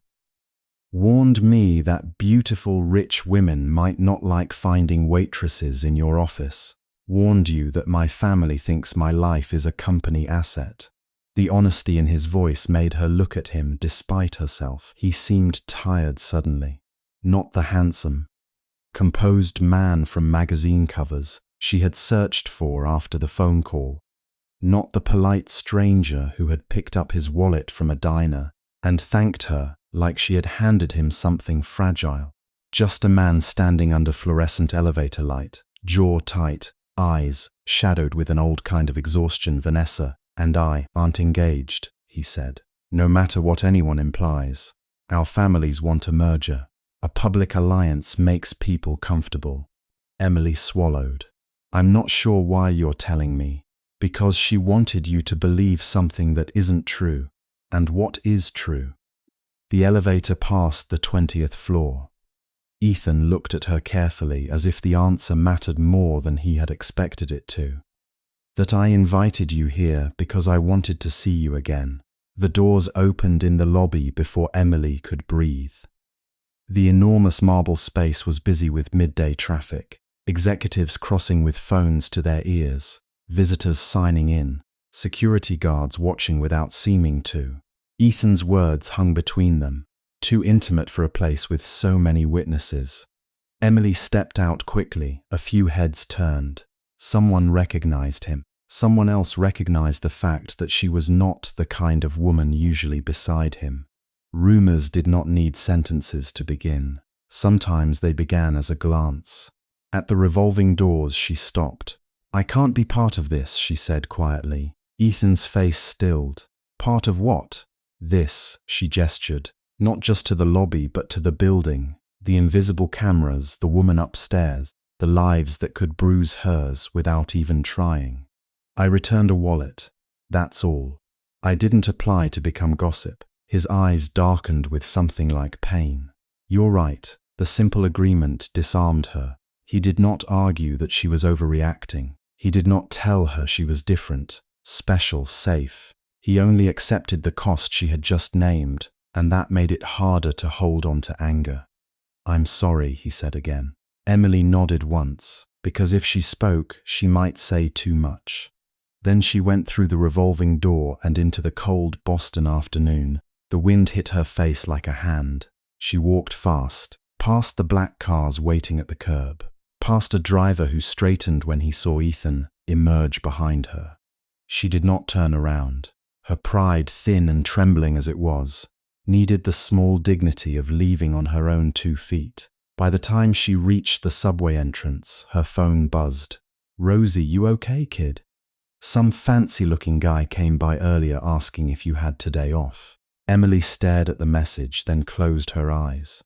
Of course, even concern had consequences when it came from a man like Ethan Sterling. She typed back with numb fingers. "I'm fine, going to hospital before shift." The subway ride to Massachusetts General was crowded. Emily stood between a student with headphones and an older man, reading yesterday's newspaper. In the reflection of the dark tunnel window, she saw Vanessa's gaze superimposed over her own face. Life can be so difficult when one is unprepared for it, as if poverty were a failure of planning, as if illness sent calendar invitations before entering a family, as if Emily's mother had chosen the white hospital sheets, the antiseptic smell, the stack of invoices that grew like winter snow. At the hospital, the automatic doors opened into warmth that always felt artificial. Emily stopped by the billing office first, because dread was easier when handled before love. The clerk recognized her and gave the sympathetic smile Emily had come to fear. "Carter, there's been an update on your mother's account." Emily's stomach clenched. "What kind of update?" The woman slid a printed statement across the desk. Numbers marched down the page with merciless neatness. Medication adjustment, specialist consultation, imaging extended stay. The total at the bottom made the room tilt. Emily placed one hand on the counter. "There must be a payment plan. We can discuss options," the clerk said gently. "But the overdue portion needs attention soon." Soon, another word that rich people and hospitals use differently from everyone else. Emily folded the paper carefully, not because it deserved care, but because if she crumpled it, She might crumple with it. Her mother was asleep when Emily entered the room. Grace Carter looked smaller each week, as if the illness were erasing her in careful pencil strokes.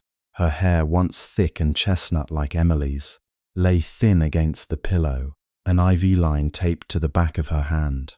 The machine beside her bed beeped with steady indifference. Emily stood in the doorway and let the day's humiliation dissolve into something deeper and older. Here was the real world, not marble lobbies, not diamond earrings, not public alliances, just a woman who had raised her daughter alone, who apologized when pain made her quiet, who still tried to ask the nurses about their children. Emily put her purse down and tucked the blanket around her mother's shoulder. Grace stirred. Her eyes opened slowly, cloudy with medication, then warmed when they found Emily. "You came early," she whispered. "I had time." Grace studied her face. Mothers had an unfair talent for seeing what daughters tried to hide. "Bad day?" Emily smiled. It felt like lifting something heavy. "That means bad, but you don't want me worrying. It means strange." Grace's fingers moved weakly on the sheet. Emily took her hand and sat beside the bed. For a while, neither of them spoke. The room held them gently. The hum of machines, the distant roll of carts, the muted voices in the hallway. Emily had always thought love was loud in stories, full of speeches and dramatic arrivals, but most days, love was sitting beside a hospital bed, pretending your heart was not breaking because the person in the bed needed rest. Her phone vibrated again. She ignored it. Then it vibrated a second time. Grace's brows lifted faintly. "Popular today?"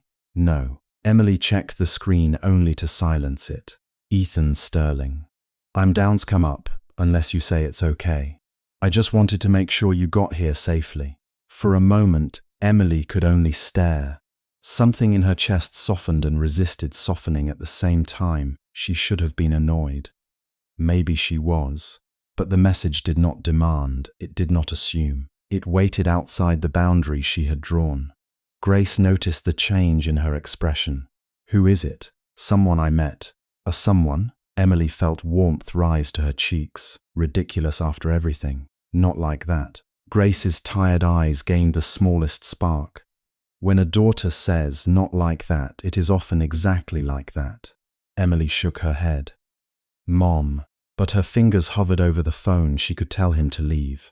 She could protect the thin wall between her life and his. She could keep him as the polite stranger from the diner, the impossible man from a building where women like Vanessa Whitmore belonged. Instead, she typed, "Room 714 only." For a few minutes, 10 minutes later, Ethan appeared at the doorway. He had removed his tie. Somehow, that small absence made him look less like the man from the lobby, and more like the man who had stood in Rosie's diner with rain on his jacket. He held no flowers, no extravagant gift, nothing that could embarrass her. Just a paper cup of tea from the hospital cafeteria. "I didn't know what you liked," he said quietly, "so I got chamomile." It seemed hard to offend. Emily almost smiled. "You'd be surprised." Grace looked from him to Emily with interest sharpened by maternal instinct. "Mom," Emily said, "this is Ethan." Ethan stepped forward with a gentleness that seemed instinctive, not performed. "Mrs. Carter, it's nice to meet you."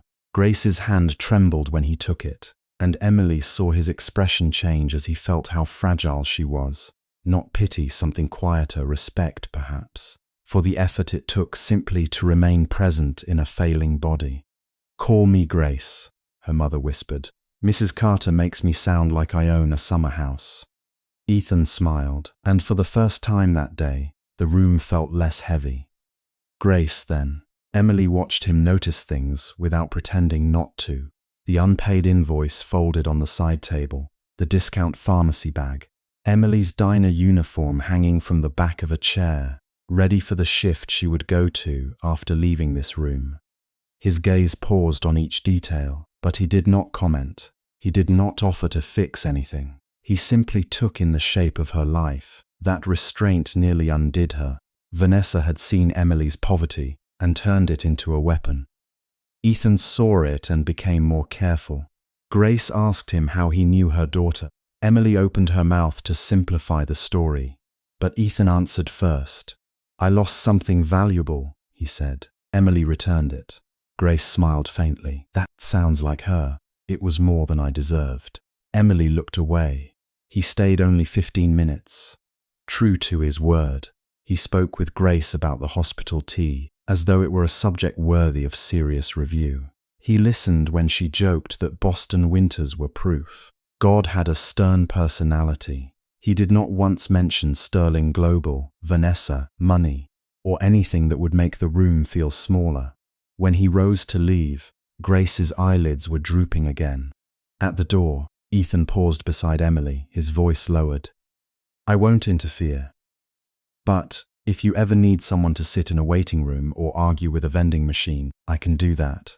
It was such an ordinary offer, so unlike the grand rescue she feared that tears pressed suddenly behind her eyes. "I'm good at arguing with vending machines myself," she whispered. "I believe that." Their eyes met, and the hospital hallway seemed, for one reckless second, to quiet around them. After he left, Emily stood there longer than necessary, watching the empty doorway. By evening, the city outside the window had gone dark. Emily had called Rosie to explain she would be late, then changed her mother's water, brushed her hair, and read aloud from a magazine neither of them cared about. Grace drifted in and out of sleep. The invoice remained folded on the table, its presence as sharp as a blade under cloth. Near 9, Grace woke again, more lucid than before. "That man," she murmured. "Ethan." Emily looked up from adjusting the blanket. "What about him? His last name?" Emily hesitated, though she did not know why. Sterling. The change in Grace was so small that anyone else might have missed it. But Emily saw her mother's fingers tightened against the sheet, saw the color drain from a face that had so little color left to lose. "Mom?" Grace stared past Emily, not at the hospital room but at some closed door inside memory. "Sterling," she whispered. Emily moved closer, heart beginning to pound. "Do you know that name?" For a long moment, Grace said nothing. Then her mother turned her head on the pillow, eyes wet with a fear Emily had never seen there before. "Your father once worked for that family." Emily had always believed there were only two kinds of silence. There was the silence of exhaustion, the kind that filled the hospital room after midnight, when the machines hummed softly, and her mother's breathing became thin but steady. It was the silence Emily understood. She had lived beside it for years, learning to move quietly, to worry quietly, to cry only in bathrooms with running faucets. And then there was the silence that arrived after Grace Carter whispered the name Sterling. That silence was different. It did not rest, it opened. Emily sat beside her mother's bed with one hand still curled around the edge of the blanket. The fluorescent light above them washed Grace's face in a tired grey, making her look more fragile than she had even an hour ago. But it wasn't sickness that frightened Emily then. It was the fear in her mother's eyes. Not pain, not confusion. "Fear, Mom," Emily said carefully, as if a louder voice might shatter something already cracked between them. "What do you mean Dad worked for that family?" Grace closed her eyes. The gesture was small, but to Emily it felt like a door being shut in front of her. "Mom." "It was a long time ago." "That's not an answer." Grace's fingers moved against the blanket, searching for strength that did not come easily. "Your father had many jobs before you were old enough to remember." Emily stared at her. "You told me he worked in accounting for a logistics company." "He did." "For Sterling Global." Grace's eyelids trembled, but she did not open them. "For a subsidiary."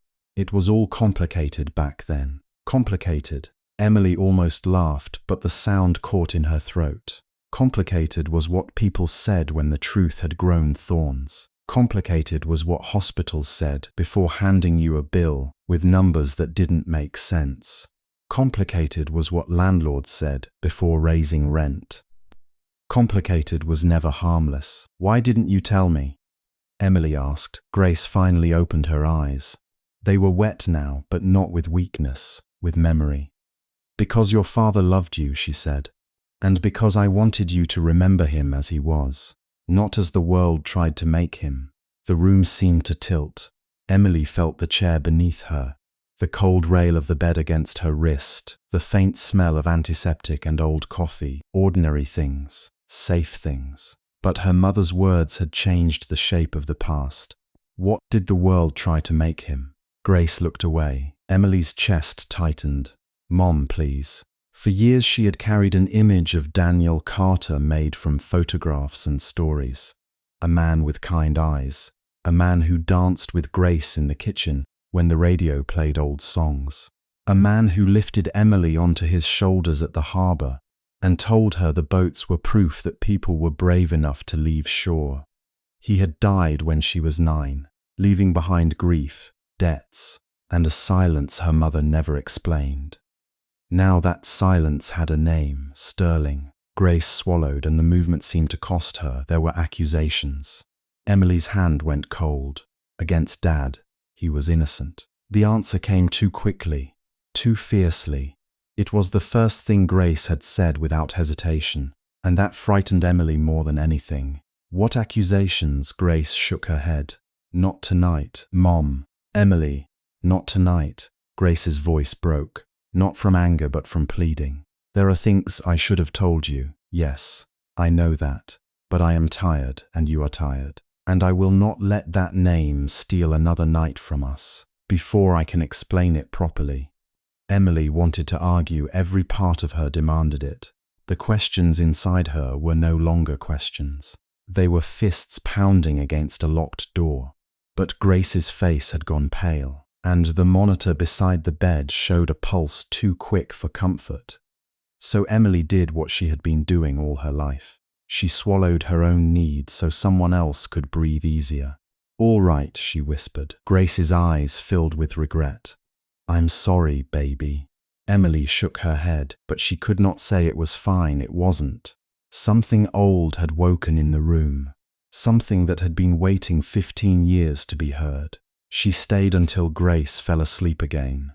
Then she sat for another 20 minutes, staring at the folded hospital invoice on the table and seeing, behind the printed numbers, Ethan Sterling's face.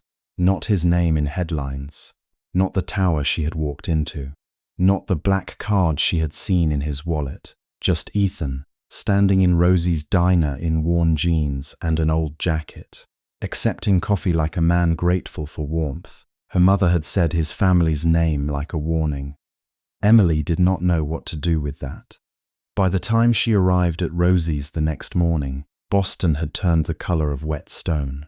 Rain clung to the windows and the diner smelled of bacon grease, coffee, and the lemon cleaner Rosie used when she was anxious. Emily tied on her apron with fingers that felt slower than usual. "You look like a ghost that worked a double shift," Rosie said from behind the counter. Emily forced a smile. "That's very poetic." "It's very true." The morning rush came hard. Office workers shook rain from their umbrellas. College students crowded into booths with laptops and cheap appetites. Emily moved through it all automatically, pouring coffee, balancing plates, remembering who wanted rye toast and who hated onions. Her body knew the work even when her mind was elsewhere. Sterling, accusations. "Your father loved you." At 11, when the rush thinned, Rosie nodded toward the front window. Emily followed her gaze and saw Ethan standing outside under a black umbrella. He did not come in at once. For some reason, that made her chest ache. He stood there as though unsure he had the right to cross the threshold of her ordinary life. A billionaire could enter boardrooms, private clubs, charity galas, entire newspapers with one phone call. But in front of a small diner with fogged windows and a bell above the door, Ethan Sterling looked like a man asking permission. Emily wiped her hands on her apron and walked out before he could decide to leave. The rain was cold, fine as needles. Ethan shifted the umbrella so it covered her more than him. "You'll get wet," she said. "I'll survive." She looked at him and almost asked him, right there, "Did your family know my father?" Did your name ruin his life? But the words were too large for the sidewalk, too sharp for a morning that smelled of rain and car exhaust. Instead, she said, "Why are you here?" His expression was gentle, but there was a caution beneath it. "Marcus reviewed the hospital invoice you showed me. I didn't ask you to pay it." "I know. I mean it, Ethan."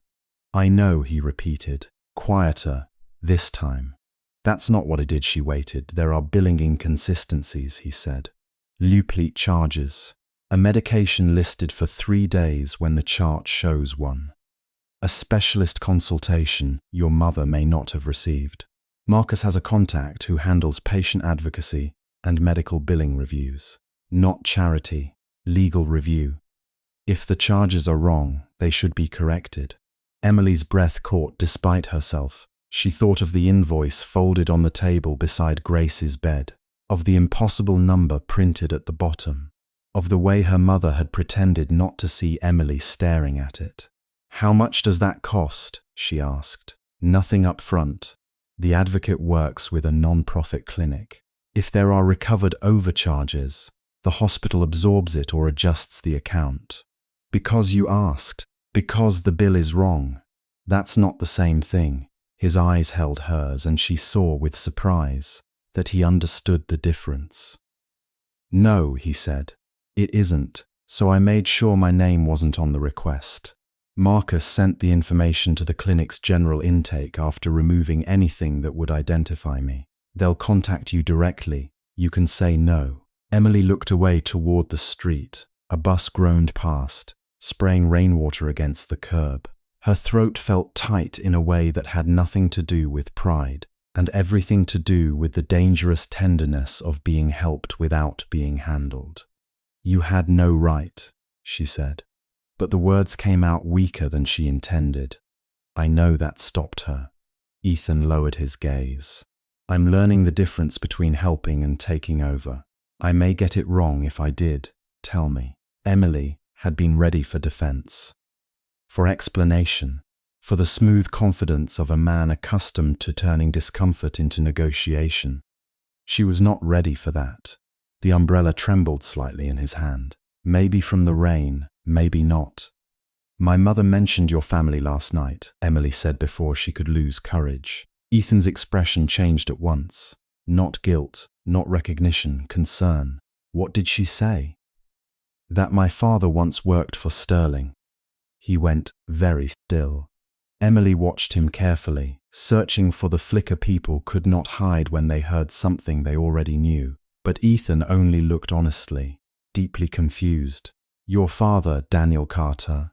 Ethan repeated the name softly, as if filing it into memory. "I don't know it, but Sterling Global is old. There are thousands of employees across divisions." She was afraid when she said it. The rain tapped on the umbrella between them. Ethan's jaw tightened. "Then I'll find out why." Panic flared in her. "No," he blinked. Emily stepped back, rain touching her hair now. "No, don't start digging through my family because you can. Don't send people. Don't open files. Don't make my life something for your company to investigate." "I didn't mean." "I know what you meant," she said, and hated that her voice shook. "But I need you to hear me. My father is not a project. My mother is not a problem for you to solve. And I am not someone you can protect by moving things around where I can't see." For a moment, neither of them spoke. Then Ethan closed the umbrella halfway, letting the rain fall on his shoulder, so they stood more equally beneath the weather. "All right," he said. Emily looked at him. "If you want answers," he continued, "you decide when and how. If you ask me to help, I will. If you don't, I won't." She wanted to believe him so badly that it frightened her. The bell over the diner door rang behind them, and Rosie's voice cut through the rain. "Emily, table 6 is asking if pancakes are still real or just a rumor." Emily almost laughed. The ordinary world had rude timing and kind hands. "I have to go," she said. Ethan nodded. "There's one more thing, but it can wait." "What thing?" He hesitated, as though measuring every word. "The Sterling Foundation needs temporary administrative help for a donor outreach project. 6 weeks, paid, hourly." Normal application paperwork. You'd report to the foundation operations manager, not me. Emily's first instinct was refusal. It rose fast, defensive and familiar. Sterling money. Sterling building. Sterling name. Her mother's fear. But then came another thought, quieter and more practical. 6 weeks of stable pay, daytime hours, experience outside the diner. A chance, maybe, to breathe. Did you create the job for me? She asked. No, it existed before I knew you. Marcus can show you the posting history if you want. Would I be hired because of you? His mouth curved faintly, without humor.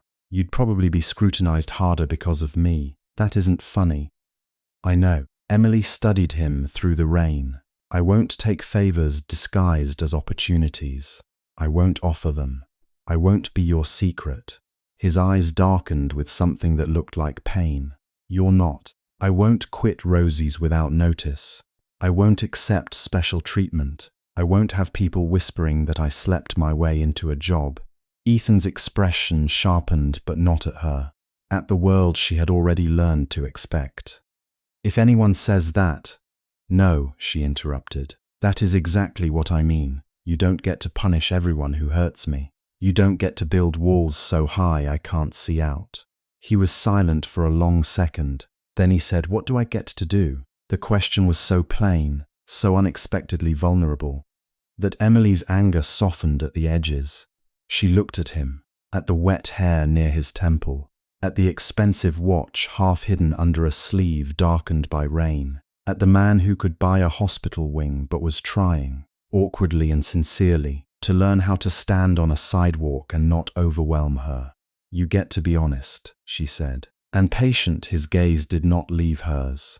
I can do that. And if I take the job, I am an employee, not your girlfriend on display. Something flickered in his eyes at the word girlfriend. Emily realized too late that she had never said it before. Heat rose to her face, ridiculous and unstoppable. Ethan did not smile. That was what undid her a little. He treated the word as something precious, not something to tease. Understood, he said softly. Emily turned toward the diner before her heart could do anything foolish. At the door, she paused. Send me the application, I will. And Ethan, yes. If I find out you cleared the path for me behind my back, I'll walk away from the job. His answer came without hesitation. Then I won't. That evening, after a shift that left her feet aching and her thoughts tangled, Emily went to the hospital carrying soup in a paper bag and a folder of forms the billing advocate had emailed her. Grace was awake, propped against pillows, looking better than the night before, but guarded the moment she saw the folder. I'm not signing anything I don't understand, Grace said. Good, Emily replied, pulling up a chair. Neither am I. Together they went line by line. Grace's hands shook when she held the pen, so Emily read aloud. This was not forgiveness of a debt, not a donation, not a miracle, just a review, just the possibility that someone had made mistakes, and those mistakes did not have to become Emily's future. Grace listened, then looked at her daughter with tired, knowing eyes. He arranged this. He found a door. I still have to decide whether to walk through it. And will you? Emily thought of Ethan in the rain, of the way he had said all right when she told him no, of the way her mother had trembled at his last name. I don't know, she admitted, but I applied for a temporary job at the Sterling Foundation. Grace's face tightened. Emily saw it and felt the old fear rise again. Mom, please. If there's something I need to know. Grace closed her eyes, but this time not to shut Emily out, to gather herself. Your father believed truth mattered, she said, more than comfort, more than safety sometimes. What happened to him? Grace's lips pressed together. Emily waited, forcing herself not to push. At last Grace whispered, it was not enough. It was almost nothing, but it was the first stone loosened from the wall. Across the city, high above streets shining with rain, Ethan stood in his office, long after most of Sterling Global had gone dark. The skyline stretched beyond the glass. Glittering and indifferent on his desk lay the foundation staffing file. Emily's application, printed neatly among others. He had not touched it after Marcus placed it there. She set conditions, Ethan said. Marcus Lee stood near the door, tablet in hand, expression unreadable as always. That sounds like Miss Carter. Ethan glanced at him.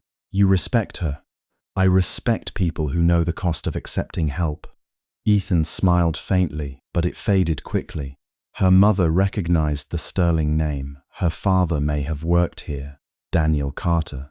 Marcus's fingers paused over the tablet. Ethan noticed. You know the name? No, Marcus said slowly. But it sounds familiar in the way old compliance files sound familiar. I told Emily I wouldn't investigate unless she asked. Marcus looked up. Ethan's voice was firm, but conflicted. So don't approach her family. Don't contact anyone outside. But search internal public archives for employment history only. If there is something dangerous connected to her, I need to know before someone else uses it. Marcus studied him for a moment. It was not disobedience in his eyes, but caution. There is a line, he said. I know, and you are standing very close to it. Ethan turned toward the window, jaw tight. Then don't cross it, just find the line.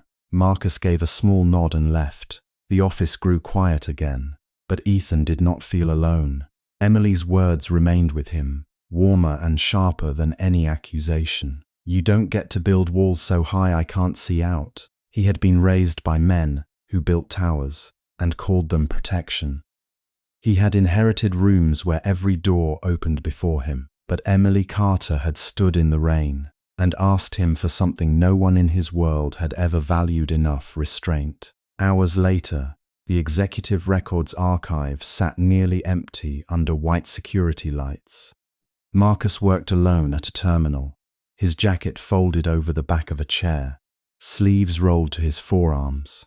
He began where Ethan had allowed him to begin: employee records, public-facing corporate history, archived subsidiary directories. Daniel Carter appeared first as a payroll entry, then as an internal accounting analyst, then as a name attached to a closed investigation file. Marcus stopped moving.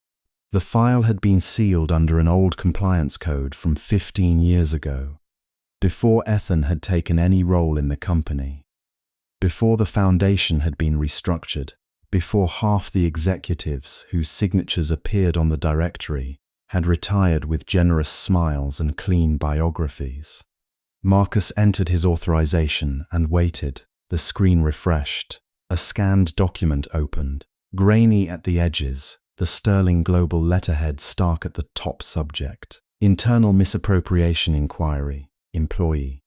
Daniel Michael Carter. Allegation. Theft of corporate funds through unauthorized transfers. Marcus leaned closer, every instinct in him going still.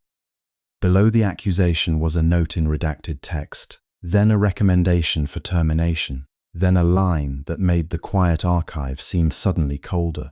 Case closed due to employee death. For a long moment, Marcus did not breathe. Then he reached for his phone, eyes still fixed on the name of Emily Carter's father, buried in Sterling Global's past like a match left under ash. By the time Emily Carter received the call from Sterling Foundation, Boston was covered in a thin silver rain. It was the kind of rain that made the windows of Rosie's diner blur into watercolor, softening the neon signs outside and turning the streetlights into small golden moons. Emily stood behind the counter with a coffee pot in one hand and a check tucked under her elbow, listening to a woman on the phone say her full name as if it belonged on a polished door instead of a diner schedule. Miss Carter, we'd like you to come in tomorrow morning for temporary orientation. Mr. Sterling's office has already approved the placement. Emily nearly poured coffee into an empty sugar bowl. Orientation?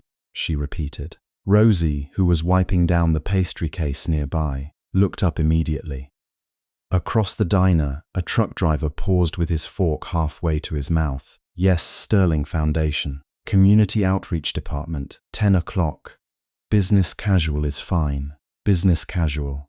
Emily's eyes moved down to her black diner dress, the tiny coffee stain near her hip, the frayed edge of her apron pocket where she kept emergency coins, her mother's pharmacy receipts, and one folded photograph of Grace Carter before illness had hollowed her cheeks. "I think there may be a mistake," Emily said quietly. There was a brief pause on the other end, smooth and professional. "There isn't, Miss Carter." Mr. Sterling was very clear. After the call ended, Emily stood very still while the rain tapped against the glass. Rosie came over, took the coffee pot gently from her hand, and set it down before Emily could burn herself. "Well?" Rosie demanded, though her expression already knew enough to worry. Emily swallowed. "Sterling Foundation wants me to start tomorrow." Rosie stared at her for 3 seconds. Then she crossed her arms. "And do you want that?" That was the question Emily had been avoiding since Ethan had first mentioned it. He had offered it carefully, not like a savior throwing a rope from above, but like a man placing a key on a table and stepping back. A temporary position, he had said 2 days earlier in the hospital cafeteria, where the vending machine hummed louder than both of them. 3 months, paid properly. You'll be helping with the patient assistance program. You'd be good at it. Emily had looked at him over a paper cup of coffee, too bitter to pretend otherwise. "Because I'm poor." Ethan's eyes had not flinched, but something in them had hurt. "Because you know what forms look like when your hands are shaking," he had answered. "Because you know what it means when a hospital bill arrives before a person has even finished being sick." That had silenced her. Now, standing at Rosie's diner, she heard his words again and felt both warmth and fear rise in her chest. "I don't know," she admitted. Rosie leaned her hip against the counter. "Then go find out the next morning." Emily wore the only blouse she owned that didn't look like it belonged under an apron. Pale blue, ironed twice, with one button slightly different from the rest because she had sewn it back on in a hurry 6 months ago. She tied her hair low, put on her sensible black shoes, and took the train downtown with office workers who smelled of raincoats, expensive shampoo, and sleep deprivation. Sterling Global's headquarters rose from the financial district like a building that had never once doubted its right to touch the sky. Glass, steel, reflected clouds. Emily stopped on the sidewalk and tilted her head back until her neck ached. For one ridiculous second, she thought about turning around. Nobody inside that building would know how to speak to her without measuring what she lacked. Nobody would know that she could carry 6 plates along one arm, memorize 20 orders, stretch $40 across 5 days, or tell from her mother's breathing whether the pain medicine had begun to wear off. Then her phone buzzed. "Ethan, you don't have to prove anything to the building." A second message followed. "Ethan, just walk in." Emily stared at the words. She looked up again at the shining tower. Then she walked in. The lobby was enormous and too quiet. All marble floors and reception desks, where people spoke softly into headsets. Her shoes made tiny squeaks because of the rain. She hated them for it. A security guard asked for her ID. A receptionist gave her a visitor badge. A young woman from heir arrived with a smile so polished it seemed laminated. "Emily Carter, welcome to Sterling Foundation." The foundation occupied several floors below Sterling Global's executive offices. Emily had expected luxury, but what struck her first was not the expensive furniture or glass-walled conference rooms. It was the temperature. The whole place felt cold, in a way that had nothing to do with air conditioning. People moved with purpose, carrying tablets, wearing badges, speaking in acronyms. No one raised their voice. No one laughed too loudly. Even kindness seemed scheduled. Her supervisor, a woman named Allison Park, explained the patient assistance program in brisk detail. They processed emergency grants, medical travel requests, debt relief applications, and community clinic partnerships. There were databases, donor restrictions, compliance rules, confidentiality laws. Emily listened, took notes, asked questions. Allison seemed surprised by the questions. You've worked in food service, she asked, glancing at Emily's file. Yes. Any office experience? No. The pause was not long enough to be rude, only long enough to remind Emily there were pauses designed to be heard. I learn fast, Emily said. Alison's expression softened by 1 degree. You'll need to. By noon, Emily had already felt the first whisper brush the back of her neck. She was in the break area rinsing her mug when 2 women near the espresso machine lowered their voices just enough to pretend they were not lowering them. That's her. I heard she returned his wallet. Cute story. Very cute. Especially if you know how to turn cute into employment. A small laugh. Emily kept her hands under the running water. The mug was already clean, but she rinsed it again. She doesn't look like his usual circle. That's the point, isn't it? Men like Ethan Sterling get bored. Then they discover authenticity. Authenticity with nice cheekbones. Emily turned off the faucet. The women fell silent when she faced them. One had red lipstick and a silk scarf. The other held a porcelain cup with the Sterling Foundation logo printed in silver. Emily smiled, not because she felt like smiling, but because Rosie had once told her that if people insisted on mistaking kindness for weakness, the polite thing was to let them embarrass themselves slowly. Do you know where the supply room is? Emily asked. The red lipsticked woman blinked. What supply room? I need file tabs. The woman pointed vaguely down the hall. Thank you, Emily said. She walked away with her back straight, but inside, something had curled small and tight. At 3 o'clock, she made her first mistake. A case file for a child needing post-surgical home care had missing income documentation. Emily, used to people being denied for missing one piece of paper, called the family directly and explained what was needed. The mother on the phone broke down crying. Emily stayed with her, spoke gently, told her exactly how to photograph the pay stub and where to upload it. She did not notice Alison watching from the doorway until the call ended. You can't promise approval, Alison said. I didn't. You said we'd review it as soon as she sent the document. Yes. Alison exhaled. That may sound like a promise to someone desperate. Emily's face warmed.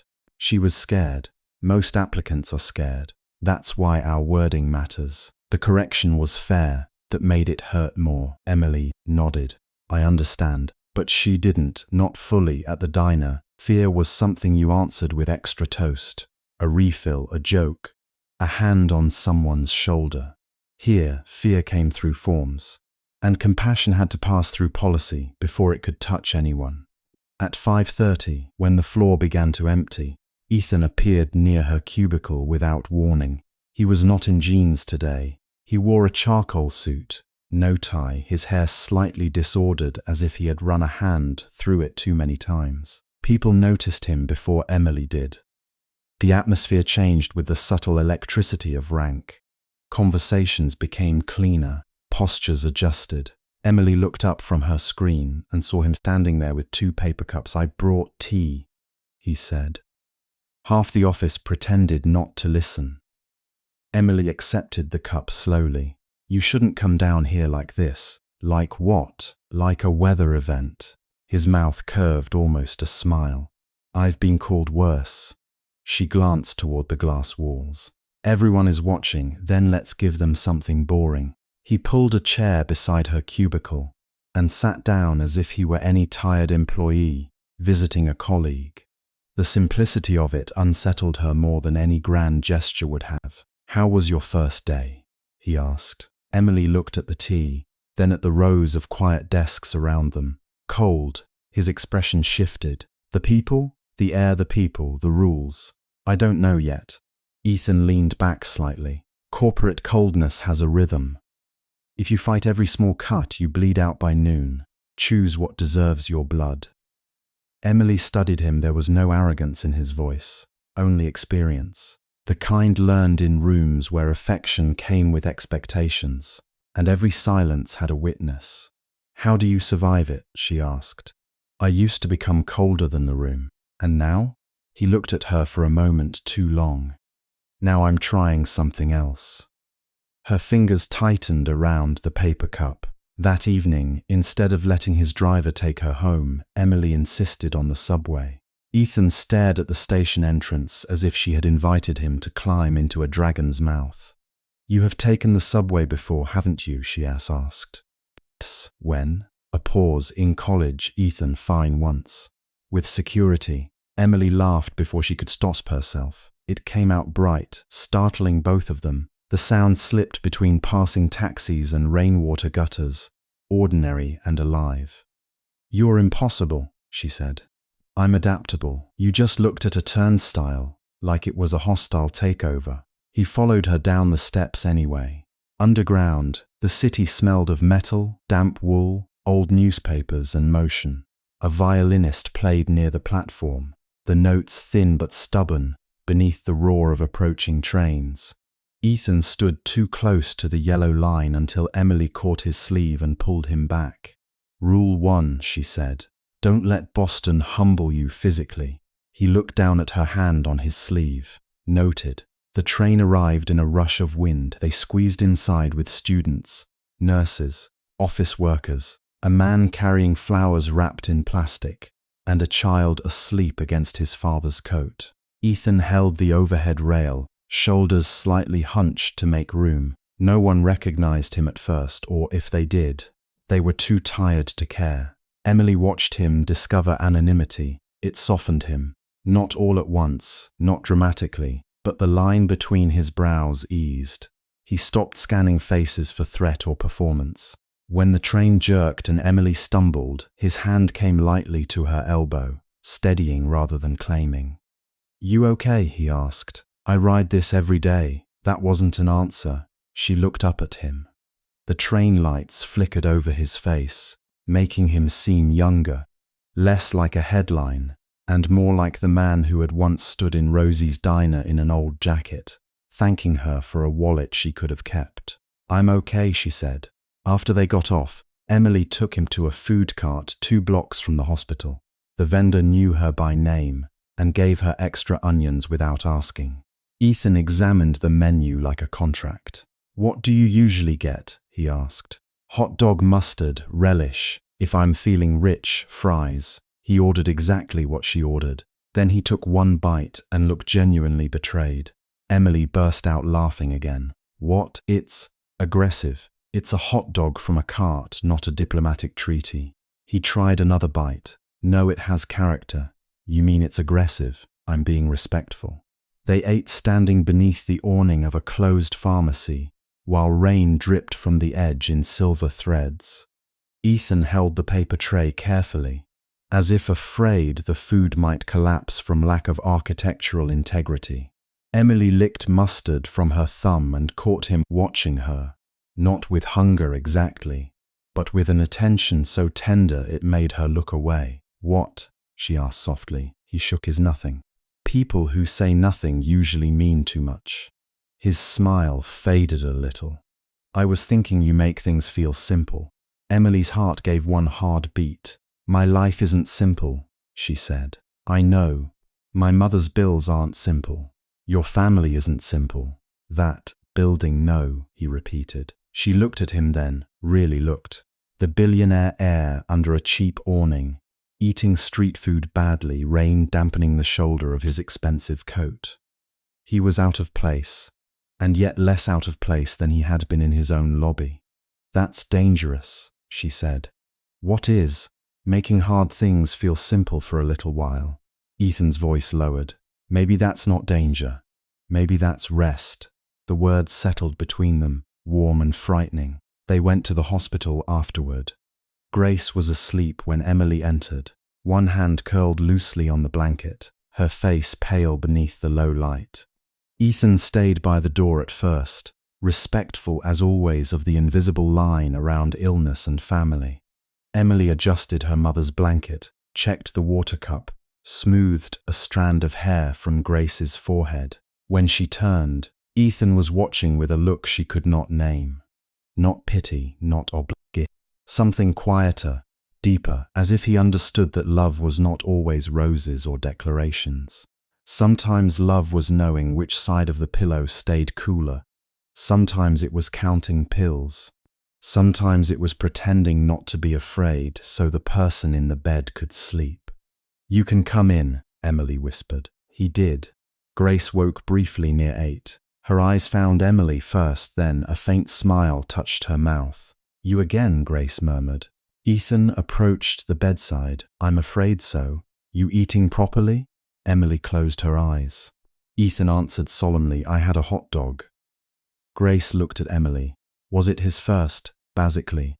Brave man. For a few minutes the hospital room became almost light. Grace asked about the foundation.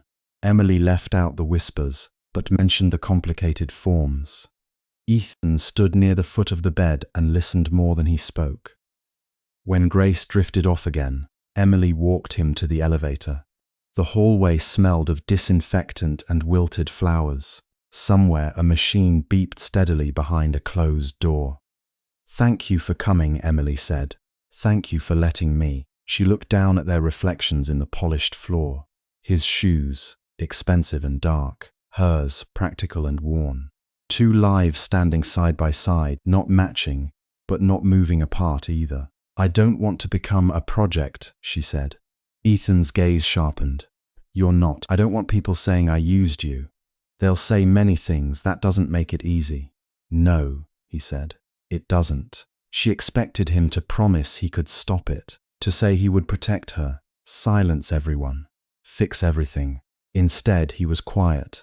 Then he said, "I can't make my world kind overnight, but I can stand beside you in it. And if you tell me to step back, I will." That was the thing about Ethan Sterling. His power frightened her less when he did not use it. Emily's throat tightened. "And if I step into your world and lose myself?" His answer came after a breath. "Then I'll remind you who you were before you met me." She smiled faintly. "You didn't know me before." "I'm learning." The elevator doors opened, but neither of them moved. In that suspended second, with hospital light falling over his face and rain tapping faintly against the windows at the end of the hall, Emily understood how two worlds began to overlap, not through parties or contracts or headlines, through tea placed beside a keyboard, through a subway ride, through a badly eaten hot dog, through a man standing quietly in her mother's hospital room, trying not to take up too much space. She reached for his hand. It was a small gesture, barely anything. His fingers closed around hers carefully, as if trust were something breakable. Outside the hospital, he insisted on waiting with her until her rideshare arrived. The rain had stopped, leaving the pavement black and shining. Ambulance lights flashed red across the glass doors. Emily was tired enough to lean, just slightly, into the warmth of his hand. Neither of them saw the car parked across the street. Neither noticed the lens lowered behind the half-open window. The next morning, Emily arrived at Sterling Foundation 10 minutes early, carrying coffee she had made at home to save money. The lobby felt different, not colder, sharper. Two receptionists stopped talking when she passed. In the elevator, a man glanced at his phone, then at her face, then quickly away. By the time she reached her floor, the whispers had multiplied into something with teeth. Allison stood near Emily's cubicle. Expression tight. "Emily," she said carefully, "you may want to see this before someone else shows you." Emily's stomach dropped. A link was already open on Allison's tablet. The gossip site's banner glittered cruelly across the top of the page. Beneath it was a photograph taken outside the hospital. Ethan standing close, his hand wrapped around Emily's, his head turned toward her with an expression too intimate for strangers and too gentle for scandal. The image had caught her at her most exhausted. Loose hair, old coat, hospital bracelet from visiting hours still around her wrist. Next to Ethan, she looked exactly like what cruel people wanted her to look like. Small, poor chosen, purchased. Emily read the headline once, then again, because pain had a way of making the mind disbelieve what the eyes had already accepted. Billionaire heir buys himself a Cinderella. For a few seconds, Emily could not hear anything. The office around her kept moving. The low hum of printers, the soft click of keyboards, the distant ring of a phone no one answered quickly enough. But all of it seemed to sink underwater. On Alison's tablet, the headline glowed with a kind of polished cruelty, each word chosen not to tell the truth but to make strangers feel entitled to it. Billionaire heir buys himself a Cinderella. Emily's fingers curled against her palms. She had returned a wallet. She had sat with a man in a diner booth and believed, foolishly perhaps, that kindness could remain small if both people protected it. She had listened to him talk about his grandmother, as if the memory still lived in the space beside him. She had let him drive her to the hospital because she was too tired to argue. She had held his hand outside automatic glass doors because, for one brief second, she had needed something warm in a world made of bills and antiseptic and fear. Now that 1 second belonged to everyone. Alison lowered the tablet. Her face, usually brisk and professional, carried an uncomfortable helplessness. "I'm sorry. It's spreading fast." Emily swallowed, but her throat had gone dry. "How fast?" Alison glanced at the screen again, as if the number itself might wound. "Other sites have picked it up. Social media too." Someone across the room stopped pretending not to listen. Another person looked away too late. Emily straightened, because shame had always taught her posture before language. When she was 12, and the landlord knocked too hard on their apartment door, her mother had told her, "Stand tall, sweetheart. Poverty is not a crime." At 24, standing tall felt like lifting a house with her spine. "I should get back to work," she said. Alison's eyes softened. "Emily, no one expects you to." "I do," Emily replied quietly. She returned to her cubicle and opened a spreadsheet that had blurred into rows of meaningless numbers. Her phone began vibrating on the desk. Once, twice, then again and again, until the sound became a nervous insect, trapped beneath glass. "Unknown number, unknown number, unknown number." A message appeared from Rosie. "Honey, don't come in the front entrance tonight." Emily's heart dropped with such force that her hand went numb. She grabbed her coat, muttered something to Alison that might have been an apology, and walked quickly toward the elevators. By then, the hallway whispers had changed shape. They were no longer just curious, they were evaluative, weighing her shoes, her coat, the cheap canvas bag slung over her shoulder, trying to match the woman in the photograph to the story the headline had sold them. In the lobby of Sterling Global, the storm had already found its way inside. Reporters gathered behind the security barriers, cameras raised like weapons. Their voices collided against the marble walls. "Emily, is it true Ethan Sterling paid your mother's hospital bills? Were you hired by the foundation before or after the relationship began? Did you know about Vanessa Whitmore? Emily, are you pregnant?" The last question struck so absurdly, so viciously, that for a moment she nearly laughed. Instead, her stomach turned. Security moved in quickly, forming a path. Emily kept her eyes forward. She had never felt more visible or less seen. The lights flashed against her face, each burst stealing another piece of her privacy outside. Boston's winter air slapped her cheeks. A black car waited at the curb. Marcus Lee stood beside it, phone in one hand, expression sharper than usual. "Ms. Carter," he said, opening the door. "Ethan asked me to take you wherever you need to go." Emily hesitated. The cameras surged. "Did Ethan send a car for you?" "Emily, look this way." Marcus lowered his voice. "Please, it's not safe to stand here." She got in. The door closed, muting the world but not removing it. Through the tinted window, she watched faces press forward with hungry urgency. They were not angry at her exactly. That would have required knowing her. They were excited. Outrage, envy, pity. All of it had become entertainment. Marcus slid into the front passenger seat and spoke to the driver. The car pulled away smoothly. Emily stared at her phone. Rosie said not to use the front entrance. Marcus turned slightly. "There are reporters outside the diner." The words landed heavily, but not as heavily as the next thought. "My mother." Marcus was already looking at her through the mirror. Ethan is on his way to the hospital. Emily's voice came out thin. Why? Because someone leaked where she's being treated.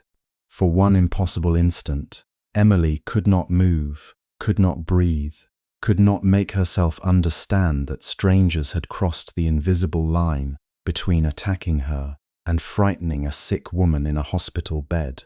Then panic tore through her. No, she whispered. She can't. She's recovering. Stress is dangerous for her. I know, Marcus said. His controlled tone made the situation feel even worse. Hospital security has been notified. Emily pressed the phone to her ear with trembling fingers. The call rang 3 times before her mother answered. Emmy? Grace Carter's voice was soft, tired, and trying too hard to sound calm. Mom. Emily closed her eyes. Are you okay? There was a pause, and in it Emily heard everything her mother was trying to hide. They came to the hall, Grace said. A nurse stopped them. Emily covered her mouth. I'm so sorry, she said. Mom, I'm so sorry. Oh, sweetheart, don't you dare apologize for other people's bad manners. It was such a Grace Carter thing to say that Emily almost broke her mother. Lying beneath hospital blankets, heart still fragile, still more worried about her daughter's guilt than her own fear. Ethan is coming, Emily said. I know. He called the nurse's station. Very polite young man. Even then, through everything, Emily heard a faint smile. Mom. Grace's breath rasped lightly. Listen to me. You didn't do anything wrong. If the world is making noise, let it make noise. Noise doesn't become truth just because it's loud. Emily bent forward, pressing her forehead to her hand. The car moved through traffic, past brick buildings and grey sidewalks and people carrying coffee, living ordinary mornings that had not been split open by a headline. I don't know how to protect you, she whispered. You protect me by not letting them turn your heart hard. Emily wanted to answer, but the ache behind her ribs had grown too large. When she arrived at the hospital, the scene outside was worse than she imagined. News vans lined the curb. A cluster of reporters waited near the entrance despite security trying to move them back. As Marcus guided her through a side door, questions chased her like thrown stones inside. The hospital smelled the same as always. Disinfectant, coffee, flowers aging in vases, but it no longer felt like a refuge. Nurses at the station looked up with sympathy. One of them, a round-faced woman named Denise, who had once slipped Emily an extra blanket during an overnight stay, came forward and squeezed her arm. We've limited access to the floor, Denise said. Your mother's safe. Safe. Emily held onto the word as if it had been handed to her in a storm. When she reached Grace's room, Ethan was already there.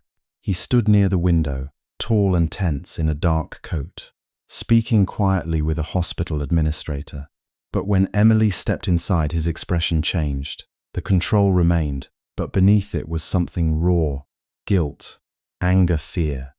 Grace lay against her pillows, pale but composed. Her grey-streaked hair was neatly brushed, and Emily knew a nurse must have helped her, because Grace always wanted to meet trouble with dignity. Emily, Ethan said. She crossed the room to her mother first. Grace took her hand, thumb-stroking once over her knuckles. I told them. I have no comment, Grace said. I've always wanted to say that. Sounds very official. Emily gave a small, broken laugh. Mom. Ethan dismissed the administrator with a quiet promise to cover increased security arrangements, then turned back to Emily. He did not reach for her immediately. That restraint hurt more than if he had. He was learning even now not to assume he had the right to comfort her in front of others. I'm handling it, he said. Emily looked at him. Can you? The question was not cruel, it was exhausted. Ethan absorbed it like a blow. I can stop them from entering the hospital. I can have our legal team issue notices. I can get stories taken down if they cross a line. And the rest? Emily asked. The jokes, the comments, the people at Rosie's, the people who think my mother's illness is part of some transaction. His jaw tightened. I can fight them. But you can't make them unknow me. Silence filled the room. Grace watched them both with sad understanding. In another life, Emily thought, meeting someone like Ethan might have been difficult but simple. Two people, one table, coffee going cold, hands touching over a checkered cloth. But Ethan did not belong only to himself. He carried a name that turned private feelings into public property. Ethan stepped closer. "Emily, I'm sorry." She nodded because she believed him. That was the painful part, she believed every word. His remorse was real, but reality did not undo consequence. Her phone buzzed again. "Rosie," she answered with dread. "Don't you worry about coming in tonight," Rosie said immediately, her voice loud over background noise. "I've got Tom covering your tables. Are they still there?" A pause. 3 vans. A man with hair too shiny to trust asked if you seduced billionaires between coffee refills. I told him if he wanted a quote, he could quote the health department grade in the window and then get off my sidewalk. Despite everything, tears burned Emily's eyes. "Rosie, I'm so sorry. Stop that, you hear me? You've done nothing but work hard and bring back every extra penny when the register was off by 10 cents. Let them camp outside." I've survived worse than bored people with cameras, but Emily heard the strain beneath the bravado. Fewer customers would come if reporters blocked the door. Rosie's diner lived on regulars, on narrow margins, on people who wanted eggs and coffee without being photographed. Her life was spilling onto everyone who had ever sheltered her. After she hung up, Ethan was watching her. "What happened?" he asked. "Your world is happening," she said before she could stop herself. The hurt in his eyes was immediate, but he did not defend himself. Emily regretted it at once. "I didn't mean." "You did," he said quietly, "and you're not wrong." The room seemed too small for all the things they could not fix. At Sterling Global, the crisis was no quieter. By late afternoon, Ethan had been summoned to the private conference room on the 42nd floor, where the city looked clean and distant through glass walls. Richard Sterling stood at the head of the table, silver hair immaculate, hands resting on his cane, though he did not need it, as much as he liked people to think. This were 2 board members, a communications director, and a legal advisor Ethan had known since childhood. On the screen at the far end of the room, headlines rotated in merciless sequence. Sterling's heir's secret waitress romance, charity hire or mistress. Whitmore alliance in trouble? Richard did not raise his voice. He rarely needed to. His displeasure had been cultivated over decades until it could chill a room by entering it. "You have become careless," he said. Ethan stood rather than sit. "Emily has done nothing wrong." Richard's mouth tightened. "This is not about whether the girl is virtuous. The girl has a name." A board member shifted uncomfortably. Richard's gaze sharpened. "Fine, Emily Carter has become a liability. The Whitmore merger is at a delicate stage. Vanessa's family is humiliated. Investors are asking questions. Every hour this continues costs us confidence." Ethan laughed once, without humor. "Confidence? That's what you're calling it?" "I am calling it discipline. Something your father lacked and your grandmother sentimentalized." At the mention of Margaret, Ethan's expression hardened. Richard continued. "End it, publicly, if necessary. Release a statement that there was a misunderstanding, that Miss Carter is an employee who received appropriate assistance from the foundation. We will arrange severance generous enough to discourage resentment." Ethan's hands curled at his sides. "You think everyone can be handled with a check?" "No," Richard said. "I think people who refuse checks usually cost more later." The room went still. Ethan took a step forward. "Be careful." Richard leaned on his cane, his face composed of weary. "You are not a college boy rebelling over a weekend romance. You are Ethan Sterling. Every choice you make affects thousands of employees, shareholders, partners. And does that include the woman whose hospital room was invaded today?" Ethan cut in. "Does it include the diner owner losing business because gossip sites needed a villain? Does it include Emily, who returned my wallet when she had every reason to keep it, and is now being called a gold digger by people who wouldn't survive 1 week of her life. Richard's eyes flickered, not with compassion, but calculation. You are emotionally compromised. For the first time in years, I may be emotionally awake. The communications director stared at the table. Richard's voice dropped. If you choose this path, do not imagine the world will become kinder because you are sincere. They will strip her down publicly. Her background, her debts, her dead father, her mother's medical history, everything. You cannot protect her from all of it. Ethan felt the words like ice sliding between his ribs, not because they changed his mind, but because they were true. Richard saw it and pressed harder. She may be decent. She may even love you. But love does not erase scale. Your life will crush hers. Ethan looked toward the window, at Boston beneath them, the city where Emily had walked home in worn shoes after midnight shifts, where she had counted tips under fluorescent lights, and still chosen honesty over desperation. Then he turned back. No, he said. People like you crush lives and call it scale. For the first time, anger broke through Richard's polished surface. You foolish boy, I'm not ending it. Then you will learn what stubbornness costs. Ethan's voice was quiet. I already have. He left the conference room before anyone could stop him. But refusal did not dissolve the storm. It only gave the storm a new headline. By evening, Emily sat in her mother's room beside a vase of carnations someone from Rosie's had sent. The flowers were bright yellow, stubbornly cheerful beneath the fluorescent lights. Grace had fallen asleep after the doctor insisted on rest, though one hand remained outside the blanket, loosely touching Emily's sleeve. Emily's own phone was finally silent, because Marcus had changed her number temporarily and set up call filtering. The quiet should have comforted her. Instead, it made space for everything she had been too busy to feel. She thought of the diner, of Rosie standing with her arms folded in the doorway, like a general defending a kingdom of pancakes and coffee.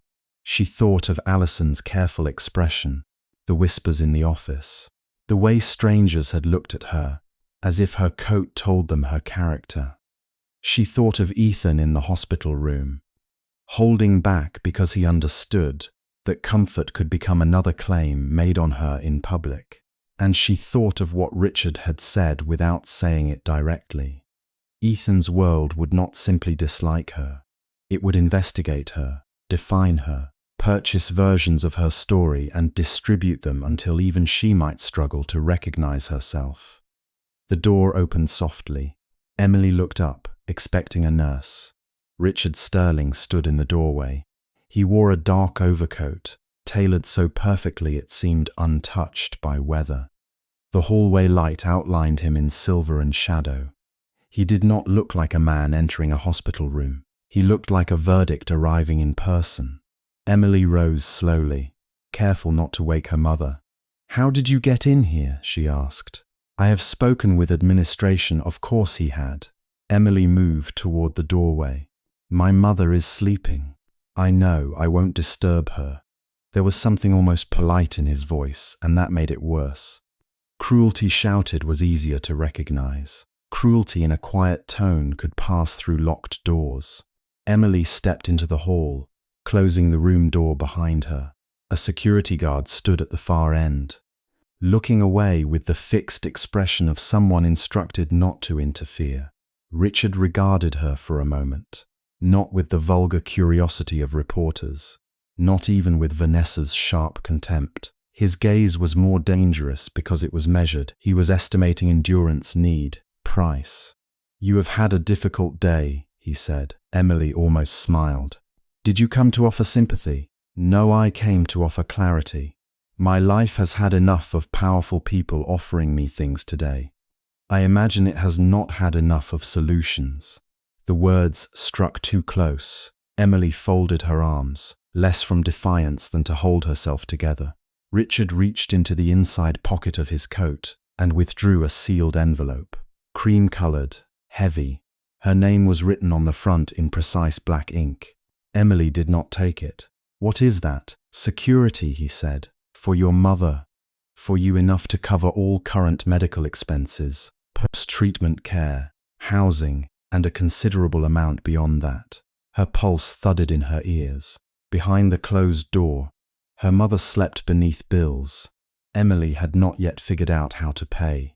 There were statements folded in her bag, numbers circled in red, payment plans that stretched into years.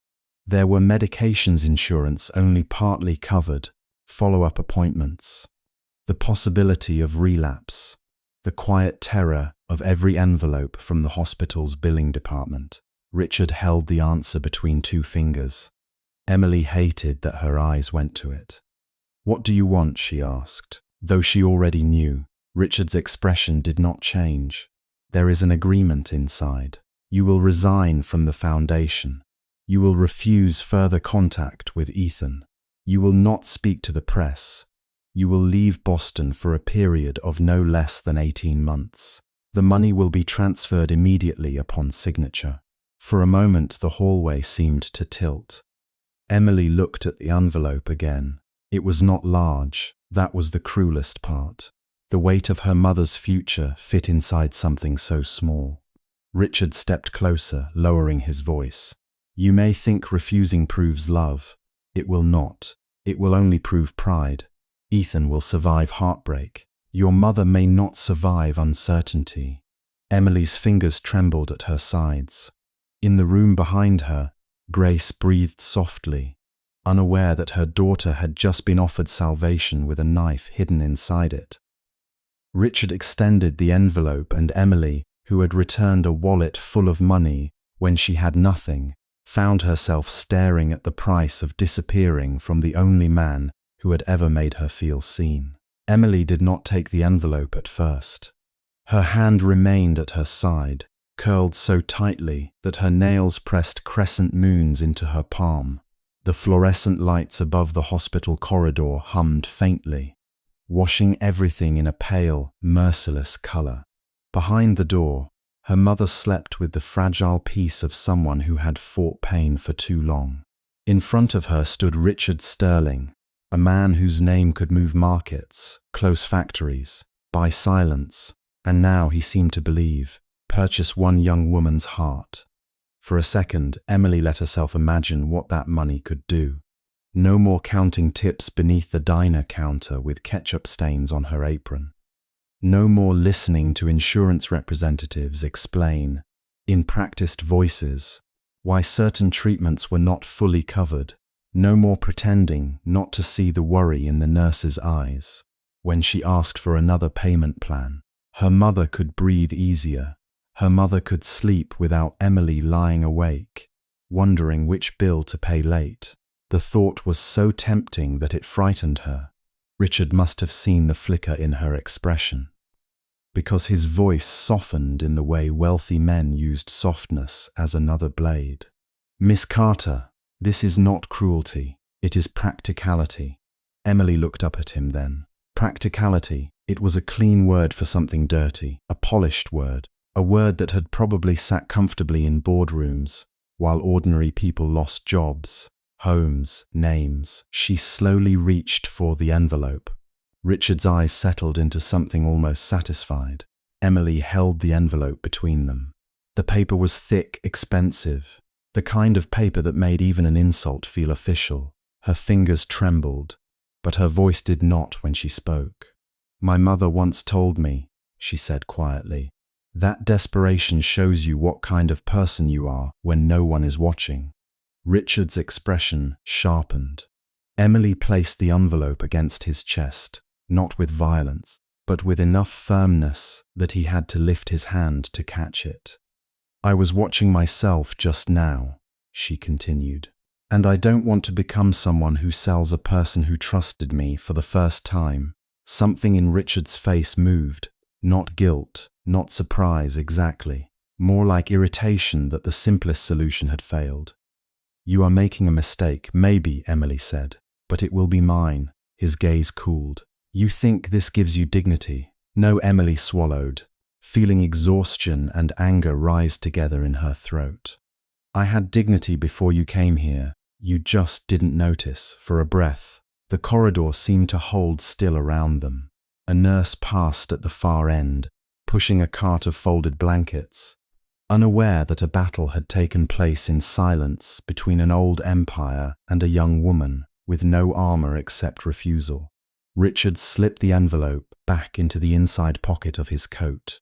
"Ethan is not built for a life of constant scandal," he said. "And you are not built to survive what his world will do to you." Emily thought of Ethan standing beneath the rain outside Rosie's, holding 2 paper cups of coffee as if they were something precious. She thought of the way he never corrected her when she teased him about not knowing the price of pie, the way he listened to her mother as though Grace's stories mattered more than quarterly reports. She thought of his hands, warm and careful, never assuming he had the right to hold hers until she let him. "Then maybe," Emily said, "you should have raised him to choose happiness without asking your permission." Richard's jaw tightened. He said nothing more. He turned and walked away, his polished shoes making no sound on the hospital floor. Emily remained outside her mother's room until he disappeared into the elevator. Only then did she let herself lean against the wall. Her knees felt weak. The refusal that had looked so brave in front of him now left her shaking. Because courage did not erase bills. It did not lower fevers. It did not make rich men harmless. When she returned to Grace's bedside, her mother was still asleep. Emily sat beside her and took her hand gently, careful not to disturb the eye taped to thin yin. "I didn't take it," she whispered, though Grace could not hear. "I hope that was the right thing." Outside, Boston moved under a cold silver dusk. The city did not know that a young waitress had just rejected enough money to change her life. It did not know that somewhere below, near the hospital's private entrance, a small security camera had captured the moment. Richard extended an envelope, and Emily held it in her hand. It did not know that in the world Ethan Sterling had been born into, truth was rarely dangerous until someone learned how to edit it. Vanessa Whitmore received the footage before midnight. She sat in the back of a Blacktown car parked outside an exclusive hotel in Back Bay, her tablet glowing against the flawless planes of her face. The clip was silent, grainy from the hallway camera, but clear enough. Richard offering the envelope, Emily reaching for it, Emily holding it, Richard taking a step back. The moment after, where Emily pressed it back into his chest, remained in the full file. Vanessa watched it twice. Then she smiled. "Cut it there," she said, the man beside her, a private media consultant whose discretion had been purchased long ago, hesitated. "If Sterling Global requests the full security file." "They won't," Vanessa replied. "Not before the damage is done." He looked at her. "You want this sent to the board." "I want it placed where it will be discovered by someone loyal to the board." Her smile became thinner. "There's a difference." The consultant tapped at the screen. Vanessa turned her head toward the rain-streaked window. Outside, people passed beneath umbrellas, ordinary silhouettes hurrying home with paper bags and damp cuffs. She watched them with the faint distaste of someone studying a language she did not wish to learn. Emily Carter had refused to be humiliated properly. That was the part Vanessa found unforgivable. Poor girls were supposed to be grateful for attention, frightened by exposure, dazzled by rooms full of money. Emily, with her diner shoes and tired eyes, had somehow managed to stand beside Ethan without seeming small. So Vanessa would make her small, not with shouting, not with a public scene. Just 15 seconds of silence. By morning, Sterling Global's executive boardroom had gathered beneath a ceiling of cold glass and recessed light. The room overlooked the harbor, where ships moved slowly through grey water, indifferent to the fortunes being judged above them. Ethan sat at the head of the table, but for the first time in years, the chair felt less like authority than a trap. He had slept badly. Emily had not answered his last message. Though that was not unusual after long hospital nights, he had written, then erased, 3 different versions of the same question. Are you all right? Do you need me? Did my grandfather come to see you? He had not sent the 3rd one. He knew Richard too well. He also knew Emily. Yet knowing 2 people did not prevent fear from growing in the gap between them. Marcus stood near the wall with a folder tucked beneath one arm, his expression controlled but alert. Richard sat to Ethan's right, immaculate as always, his silence more forceful than speech. Vanessa had no official reason to attend the board meeting, yet she was present as a guest representative of Whitmore Holdings, wearing cream silk and concern like an accessory. The meeting began with numbers. It always did. Numbers were safe. Numbers did not tremble or cry or ask whether love could survive inheritance. Then one of the independent directors cleared his throat. Before we proceed with the foundation expansion vote, he said, there is a matter involving Miss Carter. Ethan's hand stilled over his pen. Marcus's eyes shifted immediately to him. What matter? Ethan asked.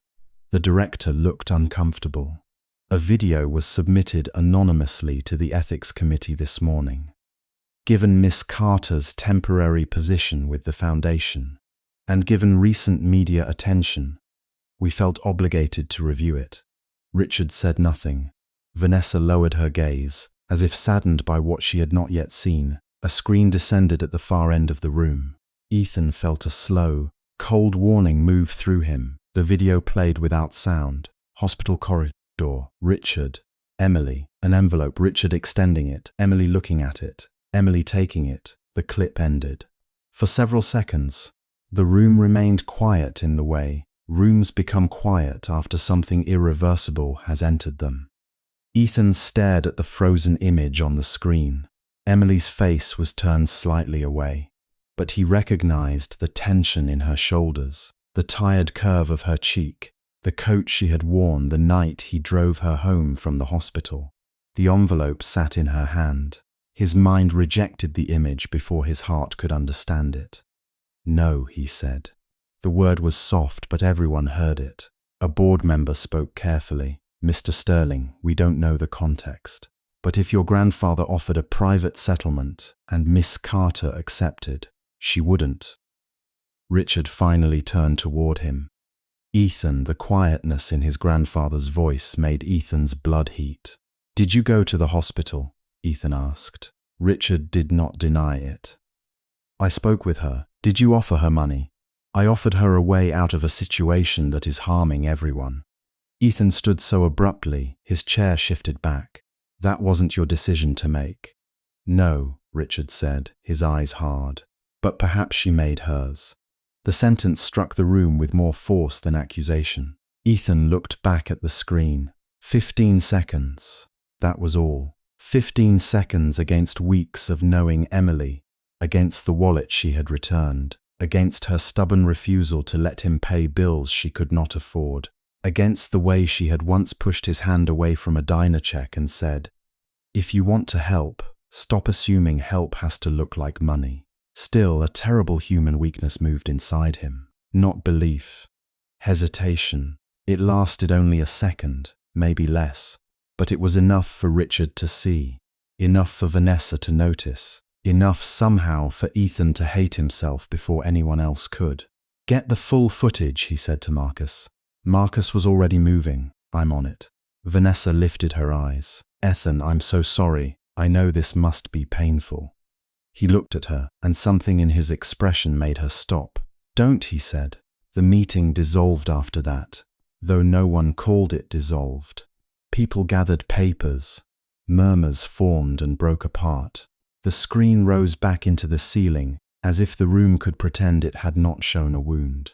Ethan walked out before anyone could stop him. He called Emily from the elevator once. Twice on the third attempt, she answered. Her voice came through tired but gentle. "Ethan?" For one dangerous second, the sound of her nearly undid him. "Emily," he said, stepping into the private hallway outside his office. "Did my grandfather come to see you?" Silence. That silence hurt more than he expected. "Yes," she said. He closed his eyes. Why didn't you tell me? Because my mother was sleeping in the next room and I was trying not to fall apart. The answer was so Emily that shame rose in him. He pressed his hand against the glass wall, looking out at the city far below. He offered you money, Ethan said. Another silence, shorter, sharper, yes. Ethan struggled to keep his voice steady. There's a video from the hospital. It shows you taking the envelope. On the other end, he heard her breath change. Not guilt, pain. You think I took it, she said. No, Emily, I saw 15 seconds. I'm trying to understand. But for a moment you wondered. He did not answer quickly enough. That was all the answer she needed. Emily stood in the narrow employee hallway of Rosie's diner, still wearing the sweater she had slept in beside her mother's hospital bed. The morning delivery had arrived early, and crates of eggs and lettuce lined the wall. Rosie was out front arguing with the coffee machine.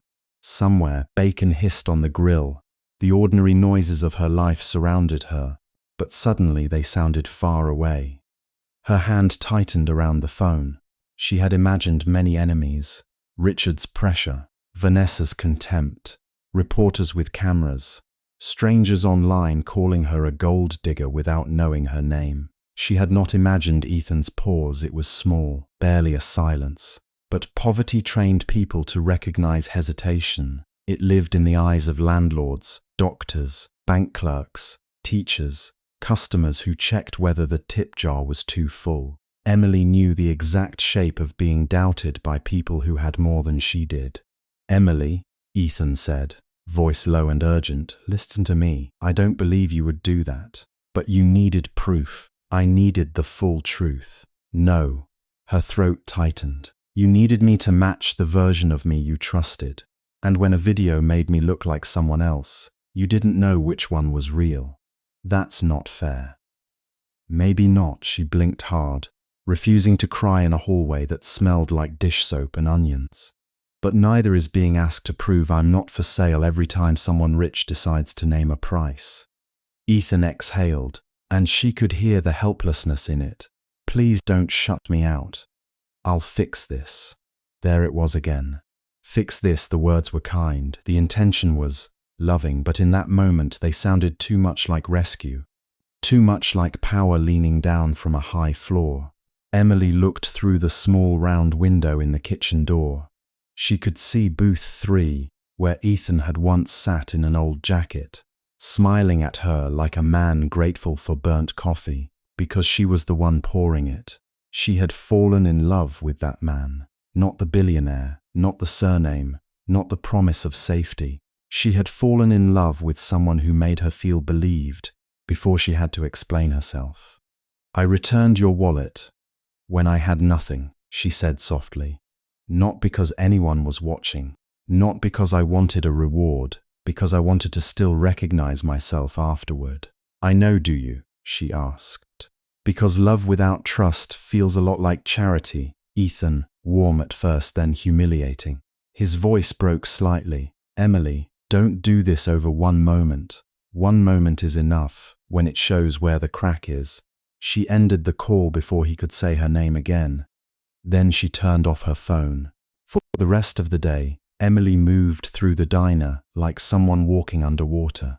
She refilled coffee, took orders, smiled when customers asked for extra syrup. Rosie watched her from behind the counter with worried eyes but did not push.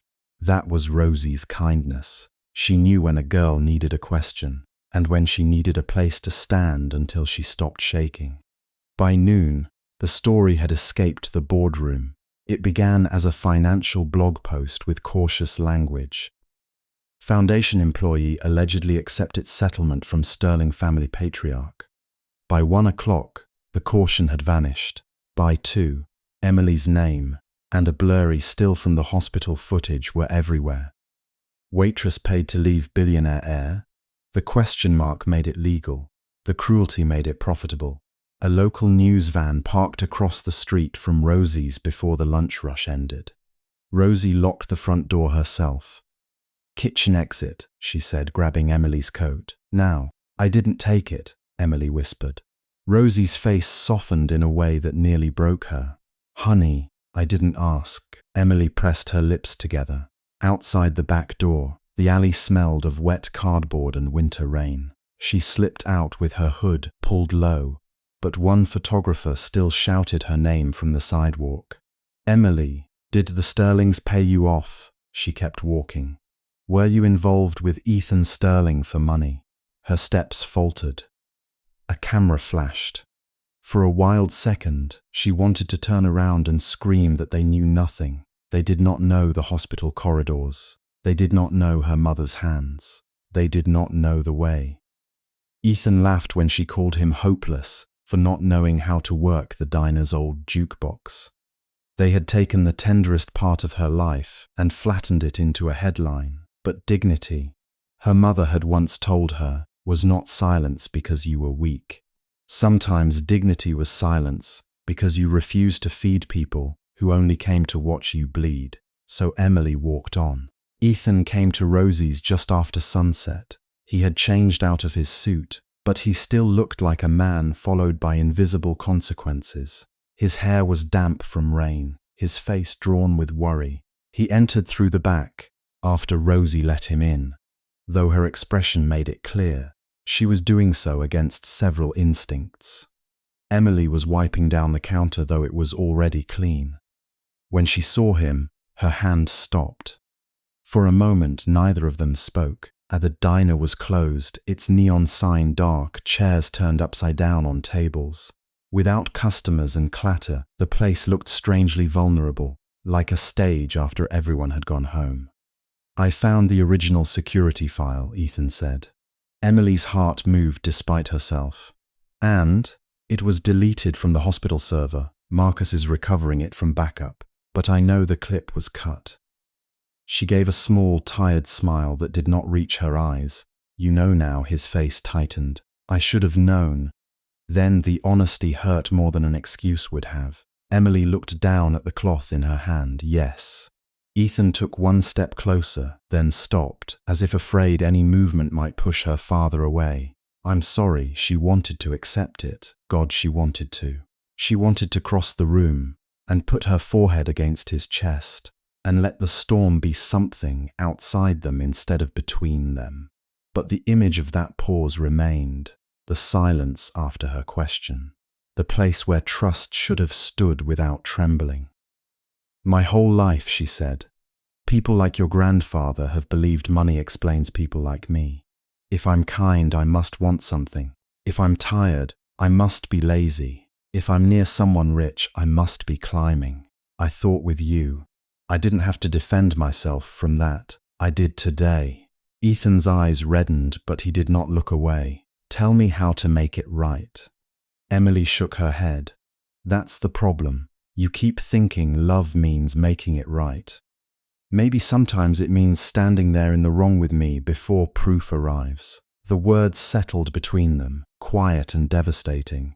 He had no defense. Outside, rain traced silver lines down the diner windows. Somewhere in the city, people were discussing Emily Carter as if she were a strategy, a scandal, a mistake. But here, under the old yellow lights, she was just a tired young woman trying not to let heartbreak make her cruel. "I need space," she said. Ethan swallowed. "For how long, I don't know." "Emily, if you care about me, don't ask me to comfort you for hurting me." That stopped him.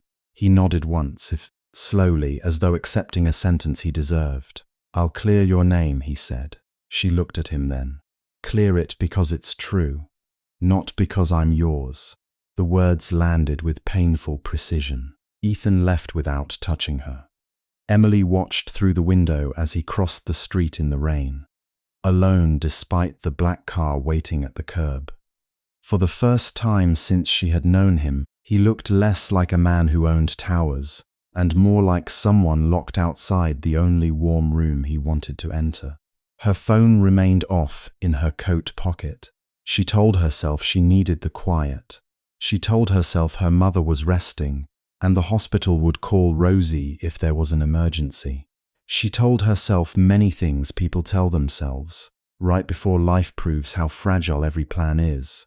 Across town, In a hospital room lit by the blue flicker of the television, Grace Carter woke from an uneasy sleep. The remote lay near her hand. She had turned on the news earlier to fill the silence while Emily was at work. At first, she did not understand what she was seeing. A young woman in a grey coat, a hospital hallway. A man from a family Grace had spent years trying not to think about. Then the anchor said Emily's name. Grace pushed herself higher against the pillows, breath-catching. The screen showed the clip again. Richard Sterling, the envelope. Emily's hand. Grace knew before the anchor finished speaking that something was wrong. Her daughter would rather starve than sell her heart. But the world did not know that. The world never needed truth when suspicion was easier. Then another image appeared beside Emily's photograph, Ethan Sterling, and beneath it the words, "Sterling family scandal deepens."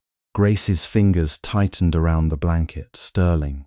For years, she had buried that name under hospital forms, unpaid bills, and bedtime stories about Emily's father that left out the worst ending. She had told herself silence was protection.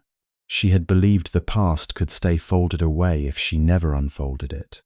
But now the name was on television again, wrapped around her daughter like smoke. Grace tried to reach for the call button. A sharp pain moved through her chest, sudden and bright. The remote slipped from her hand and struck the floor. On the screen, Emily's face blurred into breaking news graphics. Grace opened her mouth to call for help, but no sound came. The room tilted. Machines beside her bed began to beep faster. Then unevenly, a nurse passing the doorway turned at the sound and rushed in. At Rosie's diner, Emily had just finished stacking the last clean cup when the landline rang. Rosie answered, her usual brisk greeting fading almost immediately. Emily looked up. Something in Rosie's face changed. Not worry, fear slowly. Rosie held out the phone. "Emily," she said, voice unsteady. "It's the hospital." The cup slipped from Emily's hand and shattered against the floor before she even heard the words waiting on the line. By the time Emily reached Massachusetts General, her hair was still damp from the rain, and her hands smelled faintly of dish soap. She did not remember the cab ride clearly. She remembered Rosie pressing cash into her palm. She remembered saying, "No, and Rosie closing Emily's fingers around it with a firmness that left no room for pride. She remembered the city lights sliding over the taxi window like long, blurred tears, and then she remembered the nurse's voice. "Your mother had acute chest pain and lost consciousness. The doctors are taking her in now."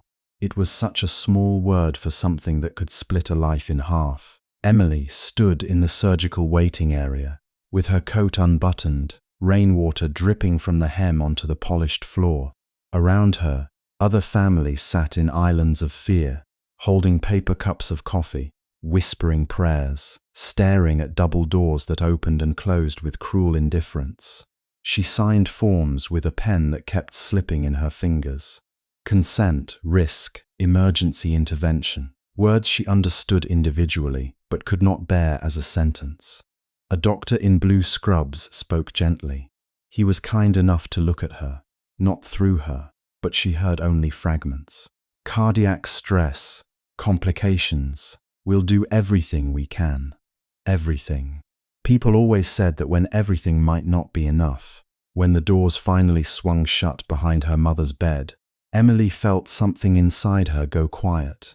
Not calm, not acceptance, something more dangerous than both. A stunned emptiness, as if her body had decided pain could wait because breathing itself was already too difficult. She sank into a chair near the corner and pressed both hands together so tightly her knuckles whitened. Her phone vibrated once, twice, then again. Ethan's name lit up the screen. For 1 weak second, her chest moved toward the sound. It was instinctive, humiliatingly tender. The part of her that had leaned against him in a hospital hallway before, the part that had believed his hand on hers could steady the world, reached for him before her pride could stop it. Then the image came back, her name crawling across the news, Her father's name resurrected like an accusation. Ethan's world, with its silent boardrooms and guarded statements and family alliances, collapsing over hers like a building made of glass. She turned the phone face down. A minute later, a message appeared. "Emily, I saw the news. Where are you?" She closed her eyes. Another one. "Please answer. I'm coming." Her fingers moved before she could think. Don't. The word looked too small after she sent it, too fragile to hold back someone like Ethan Sterling. His reply came almost immediately. "Are you safe?" She stared at it for a long time. Safe? What a strange question. Her mother was behind surgical doors. Her father's old shame was being dragged through the media.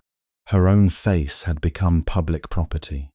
There were probably strangers online deciding what kind of woman she was based on a photograph taken when she didn't know she was being watched. Safe was a country she had never visited. She typed, "My mom is in surgery. I don't want to see anyone." This time the pause was longer. Then his message came. "I won't force you to see me, but I'm not leaving you alone." Emily's throat tightened with a sudden anger that had nowhere to go. That was the problem with him. Even when he was wrong, even when his world hurt her, even when his name brought storms into her life, he could still say one sentence that found the loneliest part of her and sat beside it.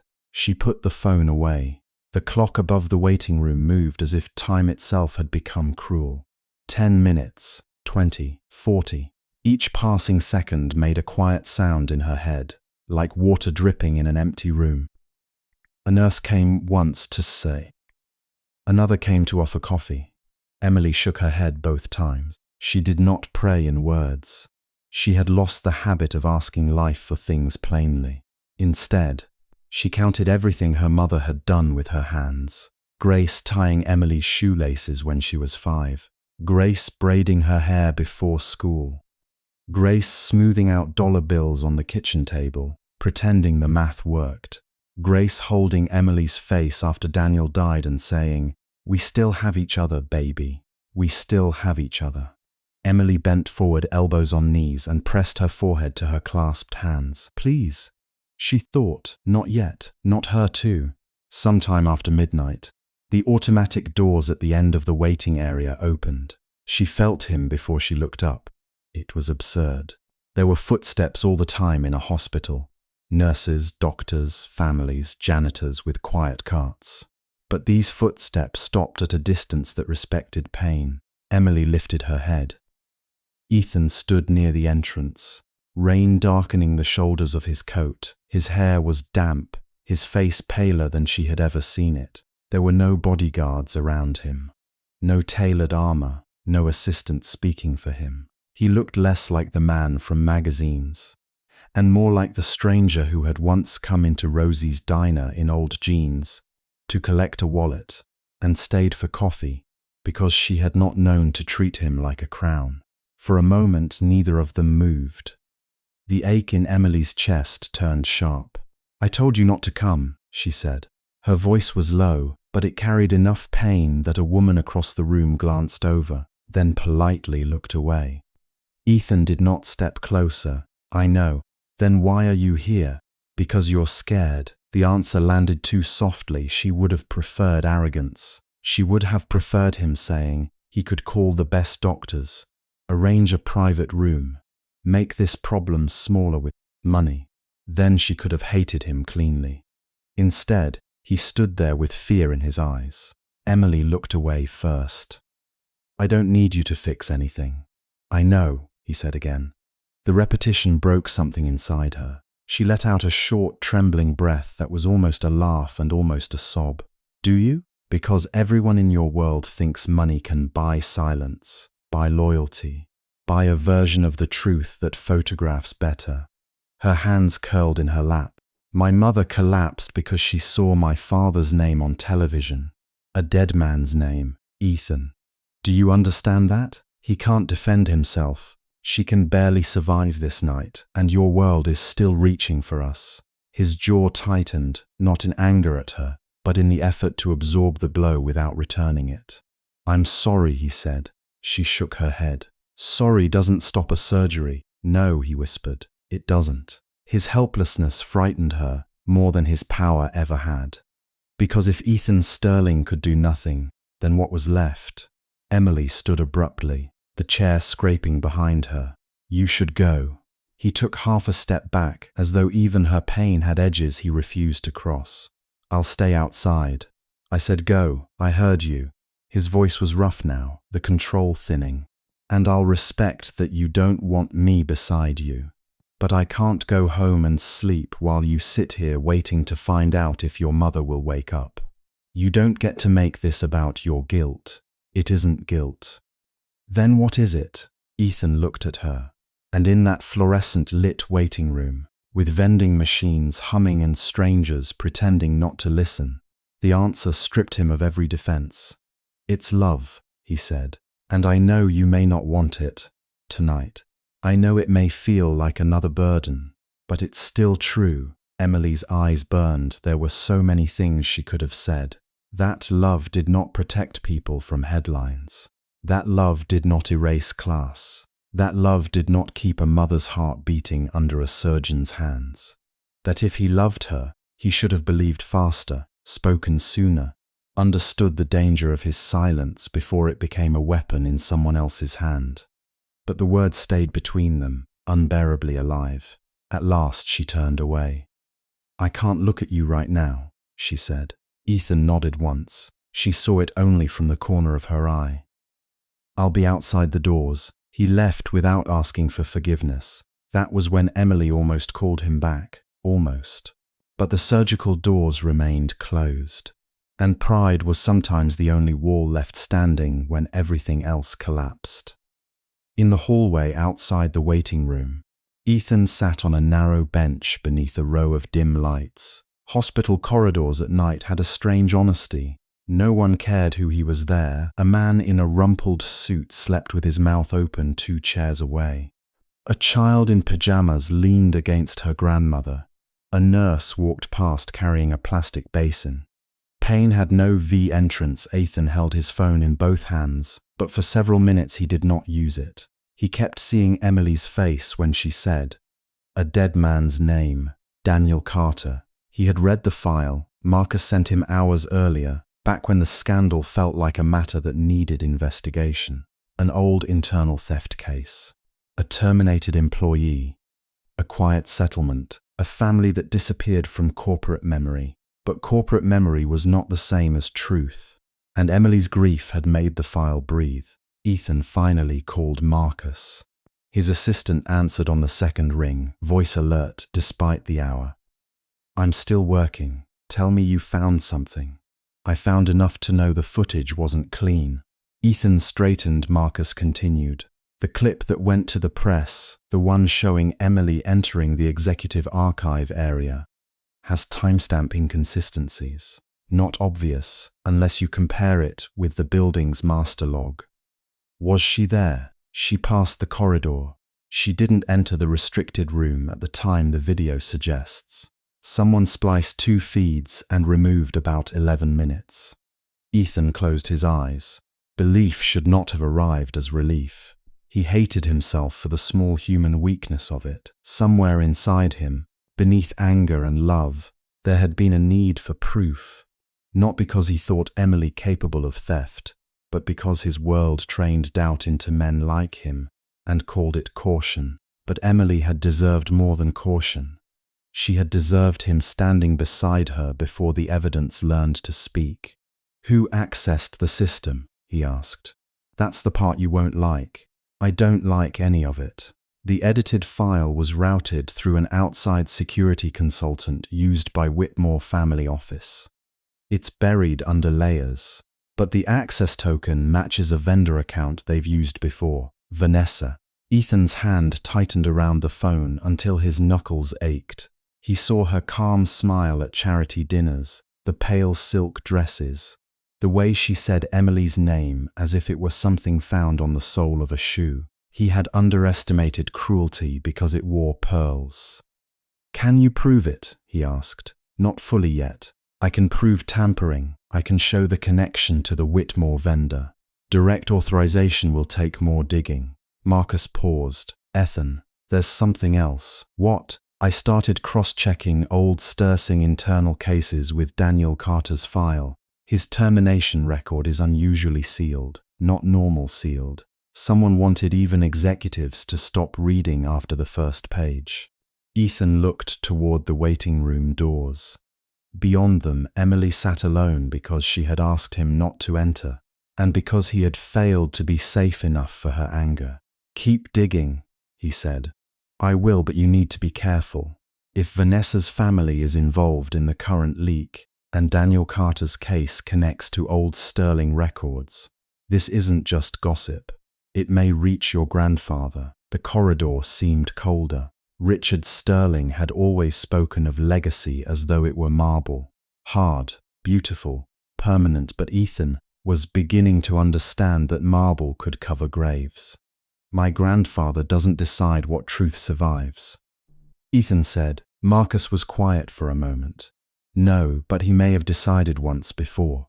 The call ended. Ethan remained on the bench through the darkest hours of the morning. He did not call private surgeons. He did not threaten hospital administrators. He did not send statements to the press, though his communications director left 9 urgent messages. He did not ask Emily to accept comfort on his terms. He stayed. Once, around 3, a nurse came out and asked if he was family. The word caught him unprepared. He looked toward the waiting room. No, he said, though every part of him resisted it. I'm just waiting. The nurse, older, with tired eyes that had seen every kind of love and regret, gave him a paper cup of coffee anyway. At dawn, the sky beyond the high hospital windows softened from black to grey. Boston woke without knowing that Emily Carter had not slept, that Ethan Sterling had spent the night outside a room he could have entered, if he had chosen power over respect, that somewhere in a server trail Vanessa Whitmore's polished fingerprints were beginning to show. Emily came out just after 6. She looked smaller in the morning light, but not weaker. Exhaustion had hollowed her face, and her eyes were rimmed red. Yet there was something unbroken in the way she stood. She saw Ethan rise immediately. For a second, they simply looked at each other across the hallway. The doctor came out, she said. Ethan could not breathe. She made it through surgery. His eyes closed briefly, and the relief was so strong it nearly bent him. Thank God, he whispered. Emily's mouth trembled, but she pressed it flat before the emotion could escape. They said the next few hours matter. Okay. She glanced at the untouched coffee in his hand, his wrinkled coat, the shadow of sleeplessness under his eyes. You stayed, yes. I told you not to. I know. This time, the words did not sound like defiance. They sounded like a man accepting both her boundary and the space just beyond it. Emily folded her arms, not from cold, but from the need to hold herself together. I don't know what to do with you. A faint, painful softness touched his face. You don't have to do anything with me today. She looked down. I'm so tired. I know. I'm angry at you. I know that too. Her eyes lifted, shining. Do you? Because I need you to understand something, Ethan.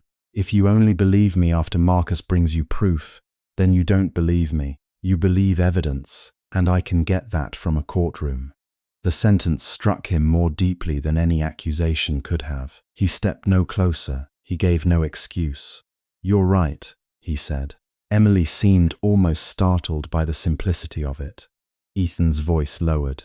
I thought I trusted you because I wanted to. But some part of me still waited for facts to make trust safer. That was my failure, not yours.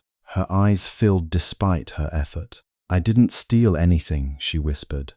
I know, no, she said, and the first tear slipped free. You have to know it before they clear my name, before the cameras move on, before your family admits anything. You have to know it when I'm standing there, with everyone calling me a liar. Ethan's own eyes reddened.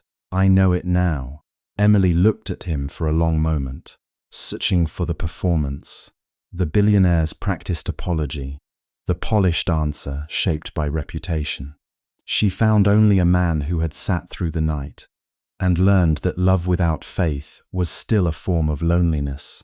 She did not go into his arms, but she did not walk away either. A nurse appeared at the waiting room entrance. "Carter?" Emily turned so quickly. Ethan saw fear flash back into her body. "Your mother is awake. She's asking for you." The world narrowed to that sentence. Emily followed the nurse down the corridor, and Ethan remained where he was. He did not ask to come. He did not assume a place beside her, but when she reached the door to the recovery room, she paused and glanced back once. It was not an invitation, not yet, but it was no longer a dismissal. Inside, Grace Carter lay pale against white pillows, a thin oxygen tube beneath her nose, monitors drawing green lines beside her bed. She looked impossibly fragile, as if the night had taken years from her and left only the fierce tenderness in her eyes. "Mom," Emily breathed. She crossed the room and took Grace's hand with both of hers, careful of the Ive, careful of everything except the sob that escaped her. Grace's fingers moved weakly around hers. "My girl," she whispered. Emily bent over her hand and cried soundlessly. All the fear she had held in the waiting room, all the anger, all the strength that had been nothing but survival pretending to be courage, finally broke apart. "You scared me," Emily said. Grace tried to smile. "Didn't mean to, you never mean to, you just do." A faint laugh turned into a cough. Emily immediately reached for the cup of water, but Grace shook her head slightly. "There's something," Grace said, her voice thin. "Not now, you need to rest." "No." Grace's eyes sharpened with a clarity that frightened Emily more than weakness. "I waited too long. I thought hiding it would protect you." Emily's tears slowed. The room seemed to draw inward around them. "Hide what?" Grace looked toward the door, as if the past itself might be listening from the hallway. Then she looked back at her daughter, and the shame Emily had seen on her face for years finally revealed itself as sorrow. "Your father didn't steal from Sterling Global." Emily went still. For one heartbeat, even the monitors seemed far away. Grace's grip tightened with surprising force. "Daniel was framed," she whispered, "because he found out a secret someone inside Sterling Global was willing to destroy him to keep." For a moment, Emily did not understand the sentence. Her father's name, Sterling Global, the word framed. Each of them entered her mind separately, like strangers stepping into a room one by one. They did not belong together. They could not belong together. Daniel Carter had been many things in Emily's memory. A man who sang off-key while making pancakes, who patched her winter coat with careful stitches, who carried her on his shoulders through Boston Common after the first snow. He had also been the shadow at the edge of every family story, the name her mother never held for too long before letting it fall. But he had never been connected to Ethan's world, not truly, not until now. Emily sat beside the hospital bed, her fingers still wrapped around Grace's thin hand, and felt as if the floor beneath them had quietly dropped away. "What do you mean?" she asked. The question came out too softly, almost childlike. She hated that. She wanted to be steady. She wanted to be the daughter her mother could lean on, not the little girl suddenly standing in the doorway of an old grief. Grace's eyes filled, but she did not look away. "Your father worked there before you were born," she said. "Sterling Global. He was a junior accountant. Nothing important, he used to say. Just someone who checked numbers after the important men finished making decisions."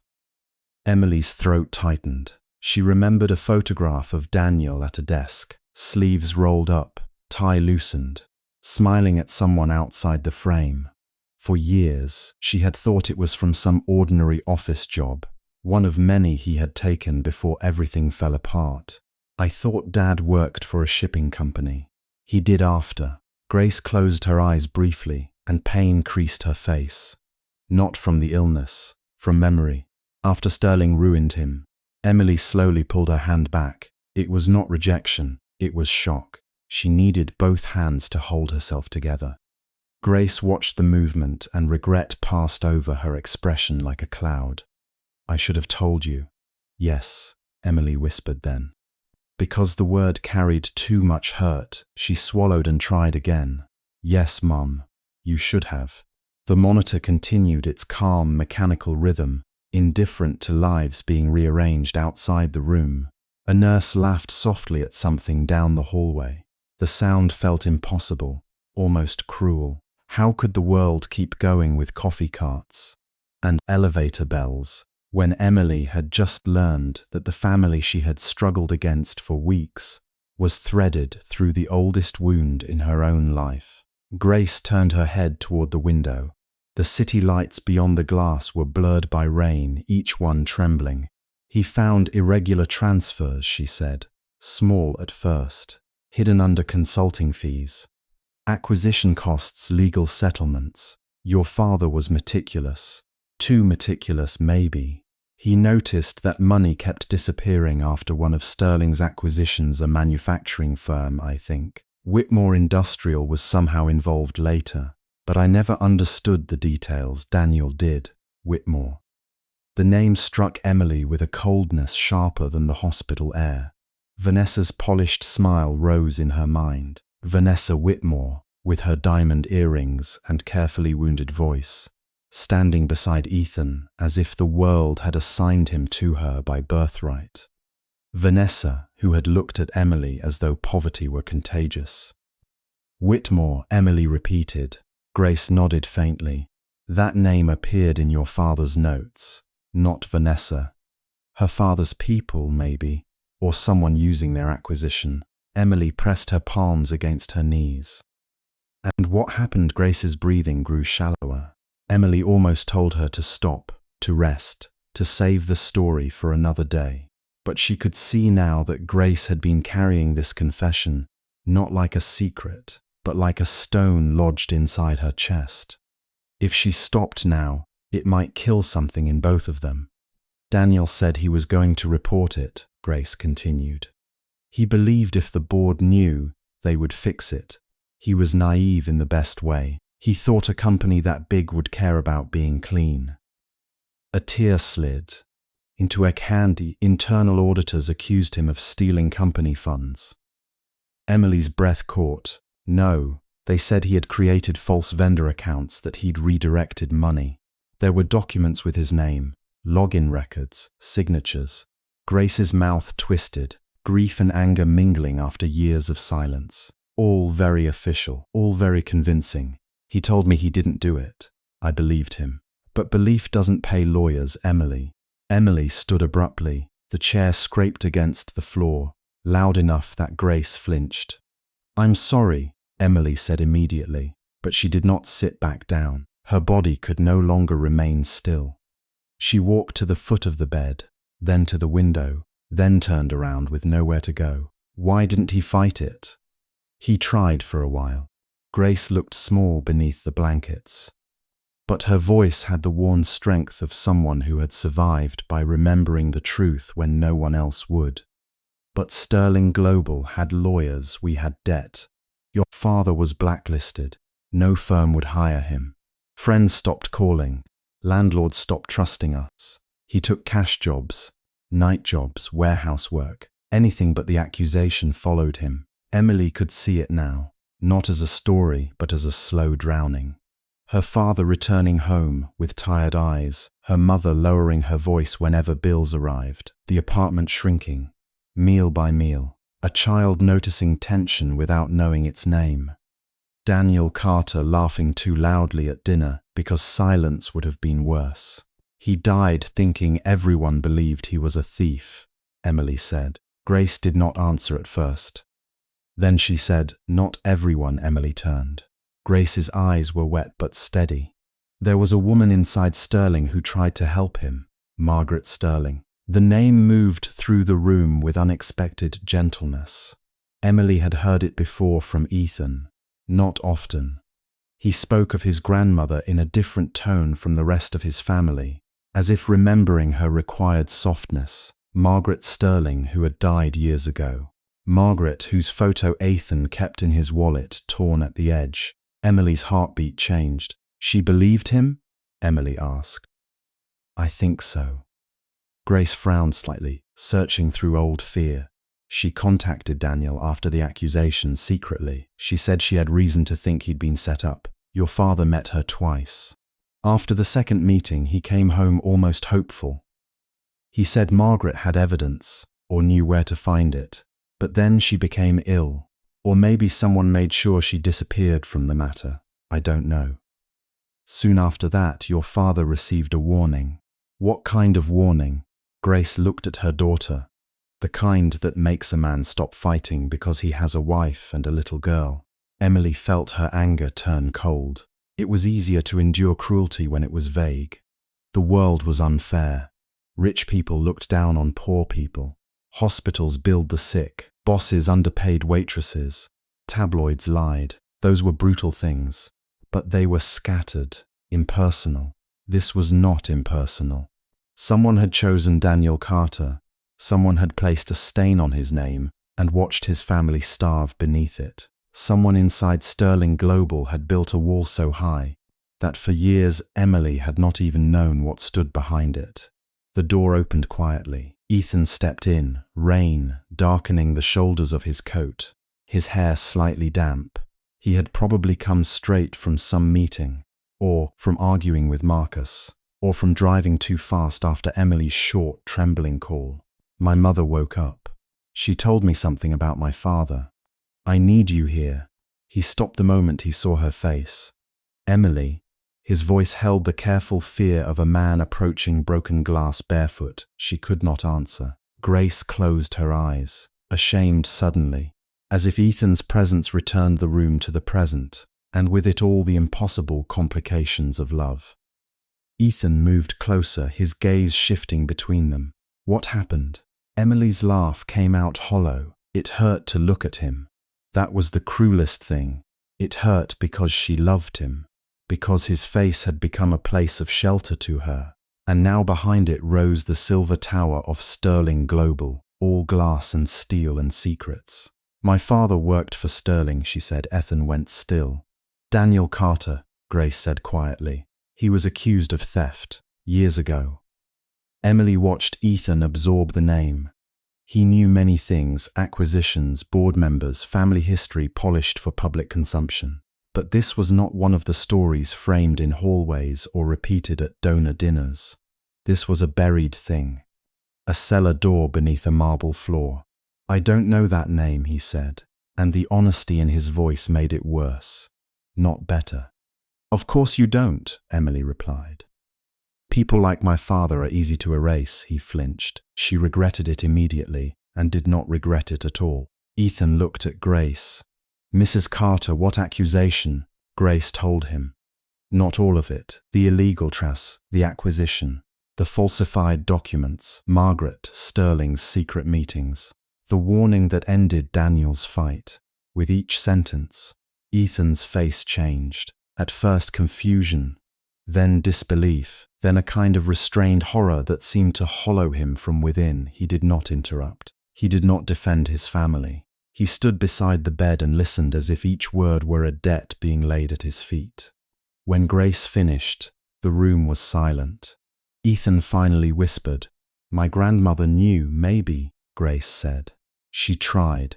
Emily folded her arms, though she was not cold.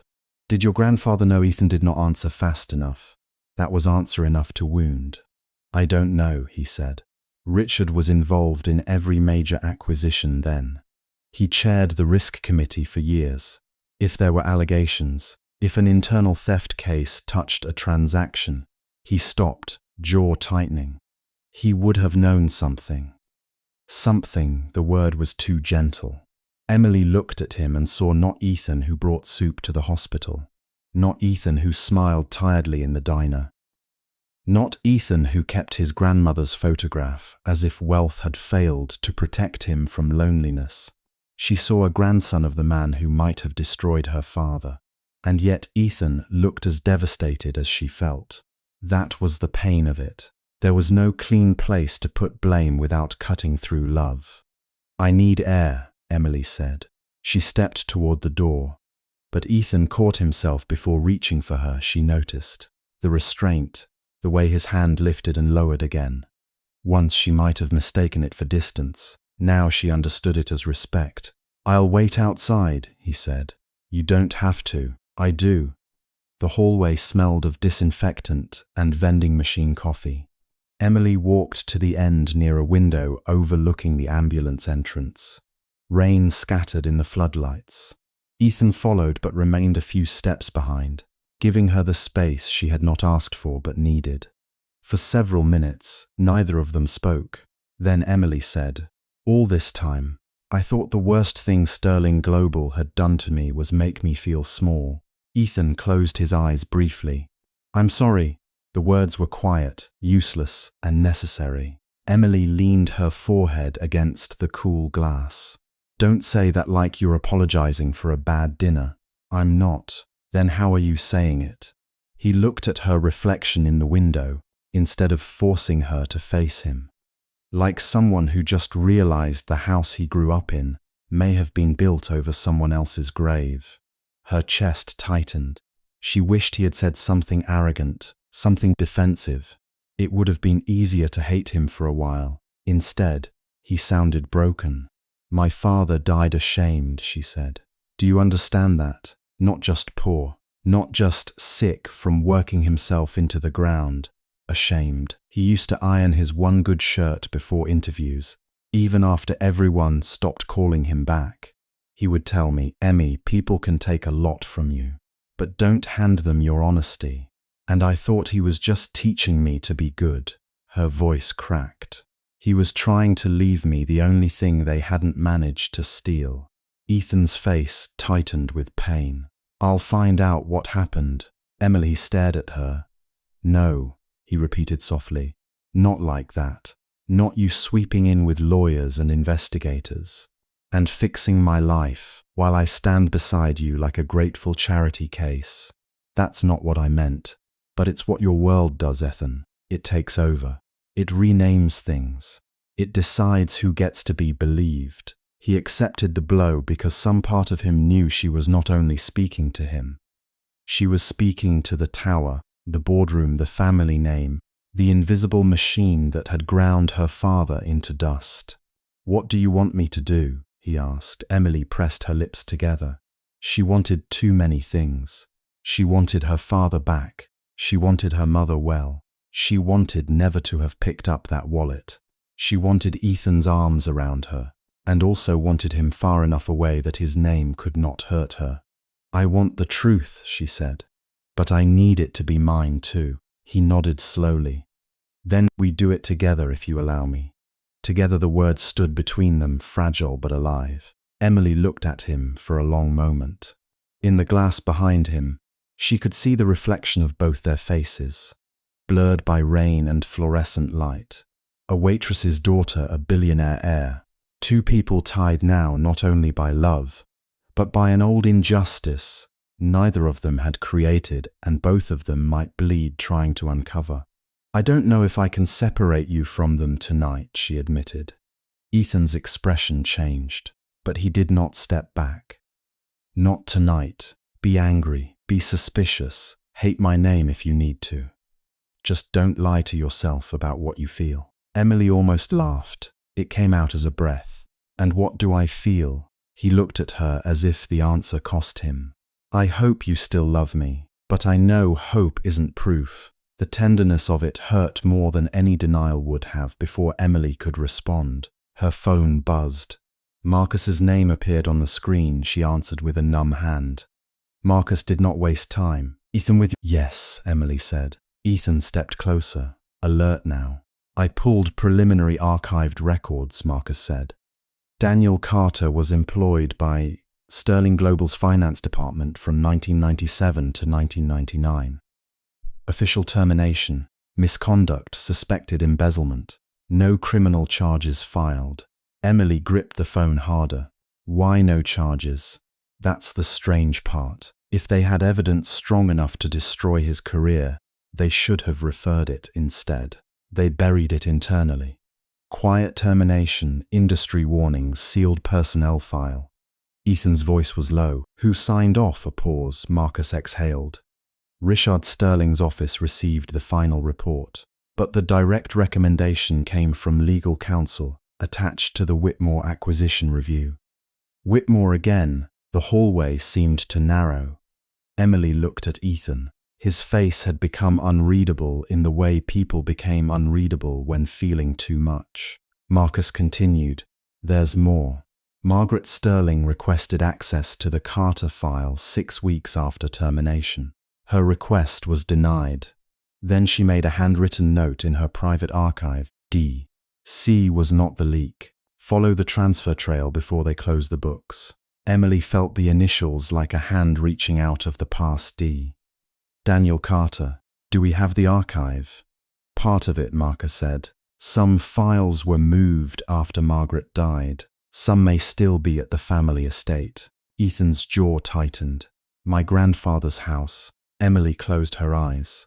Of course, the truth was not only buried in a corporation, it was sitting beneath chandeliers, inside locked cabinets, guarded by the pride of an old man who had looked Emily in the eye and offered to buy her disappearance. After the call ended, Ethan remained very still.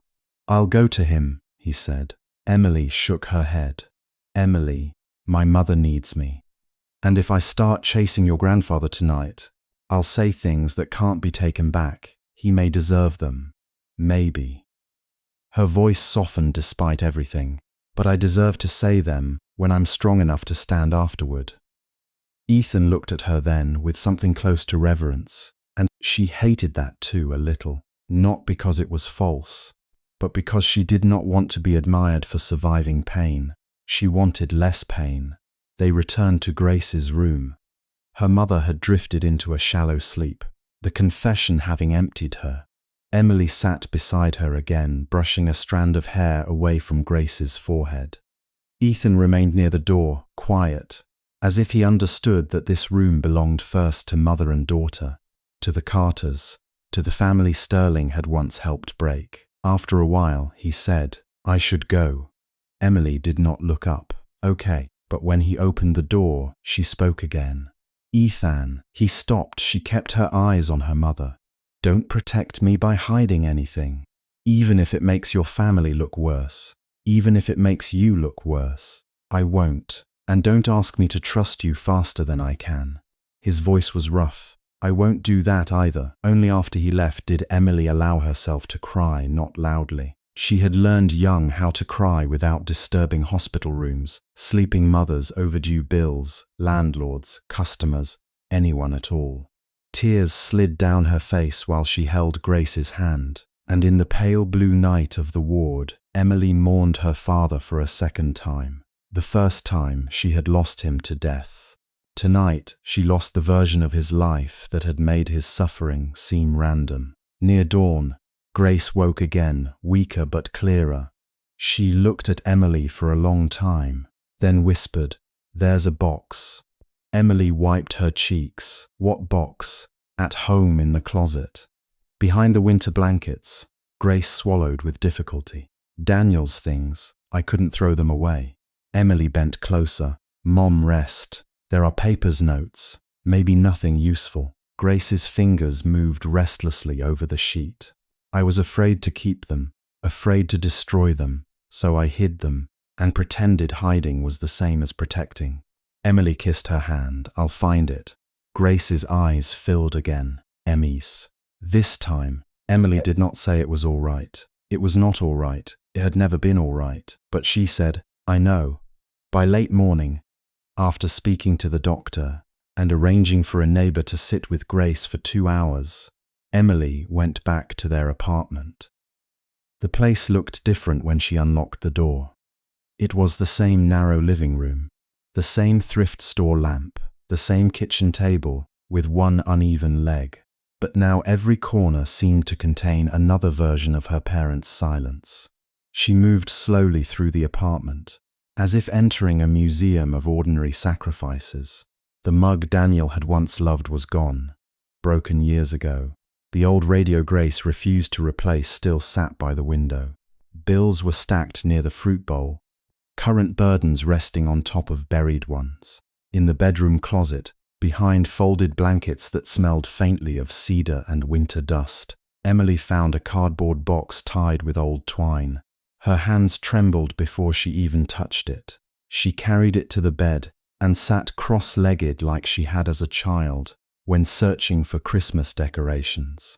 Except now there was no excitement, only dread threaded with longing. Inside were fragments of a life interrupted. Daniel's employee badge from Sterling Global, the plastic yellowed with age. A few pay stubs, a notebook filled with neat columns of numbers. Letters he had drafted but perhaps never sent. Newspaper clippings about acquisitions and executive changes. A photograph of Grace and Daniel outside a small apartment building. Both younger than Emily had ever known them, Daniel's arm around Grace's shoulders, hope still unbroken on their faces. Emily touched his handwriting. The numbers meant little to her at first, but the notes in the margins did. Consulting fee duplicated. Vendor code changed after approval. Whitmore closing costs adjusted. M.Des believes records altered. M.Des Margaret Sterling. Emily's breath shortened. She kept digging carefully now, as if any paper might fall apart in her hands. Beneath the notebook lay a sealed envelope, already opened long ago and retucked. There was no stamp, only her mother's handwriting on the front. Daniel, last things. Emily hesitated. Then she opened it. Inside was a folded letter from her father to Grace, written in ink that had faded but not vanished. Emily read only the first line before her vision blurred. If anything happens, don't let Emily grow up thinking honesty made us fools. She pressed the letter to her mouth, shoulders shaking. For a few minutes, there was no investigation, no Sterling, no Ethan, no billionaire family looming over the small apartment. There was only a daughter sitting with her father's voice after years of silence, realizing he had been trying to reach her through time. When she could breathe again, Emily unfolded the rest of the papers. A small photograph slipped out and landed face down on the blanket. Not a full photograph, half of one. The edge had been torn unevenly, as if ripped in haste. Emily picked it up. At first, she saw only part of a woman's hand resting on the back of a chair, the corner of an office desk, a man's sleeve in a dark suit. Then she turned it slightly toward the window light, and her blood went cold. She had seen the missing half before, in Ethan's wallet, the torn photograph he carried of his grandmother. Emily stared at the fragment in her hand, and the room seemed to tilt around her. Because on this half, standing beside Margaret Sterling, younger and frightened but unmistakable, was Daniel Carter. For a long moment, Emily did not move. The apartment around her remained as it had always been, small, aging, familiar. The radiator clicked softly beneath the window. A neighbor's television murmured through the thin wall. In the kitchen sink, one of Grace's teacups sat upside down on a towel, drying beneath the weak afternoon light. Nothing in the room had changed, and yet everything had become unfamiliar. Daniel Carter had not been alone. The thought arrived slowly, like a hand reaching through fog. Her father had not been the desperate man people had whispered about, not the weak employee who stole from a powerful company, not the ashamed husband who disappeared into sickness and silence. He had been standing beside Margaret Sterling, Ethan's grandmother, in a photograph torn in half and hidden in two different lives. Emily pressed the fragment against her chest. It felt too small to carry so much history. Grace was asleep in the next room, her breathing uneven but peaceful after another round of treatment. Emily had not told her yet. She could not while her own thoughts were still trembling. If she woke her mother now and asked about Daniel, about Margaret, about the Sterling name that had haunted them from a distance for years, Grace would look at her with that tired tenderness Emily knew too well. The look of a woman who had buried pain so deeply that digging it up might draw blood. So Emily reached for her phone. Her thumb hovered over Ethan's name. Only a few days ago, calling him had felt like stepping toward both warmth and danger. There had been too much between them. Vanessa's lies, Richard Sterling's cold offers, the world's judgment. the suffocating knowledge that love alone could not erase power. But now the photograph sat in her palm, and it was not only about love anymore, it was about truth. Ethan answered on the second ring. His voice was low, strained, as if he had been carrying worry all day. "Emily," she closed her eyes. "I found something." There was no hesitation in his reply. No demand, no impatience, no polished billionaire calm. "Where are you?" "At home." "I'm coming, Ethan," she said quickly, because fear rose before relief could settle. "Don't bring anyone, not reporters, not lawyers, not. I'm coming alone." Something inside her softened at the way he said it, not as a promise meant to impress her, but as one person standing at the door of another person's fear, asking permission to enter. When Ethan arrived, he looked nothing like the man on magazine covers.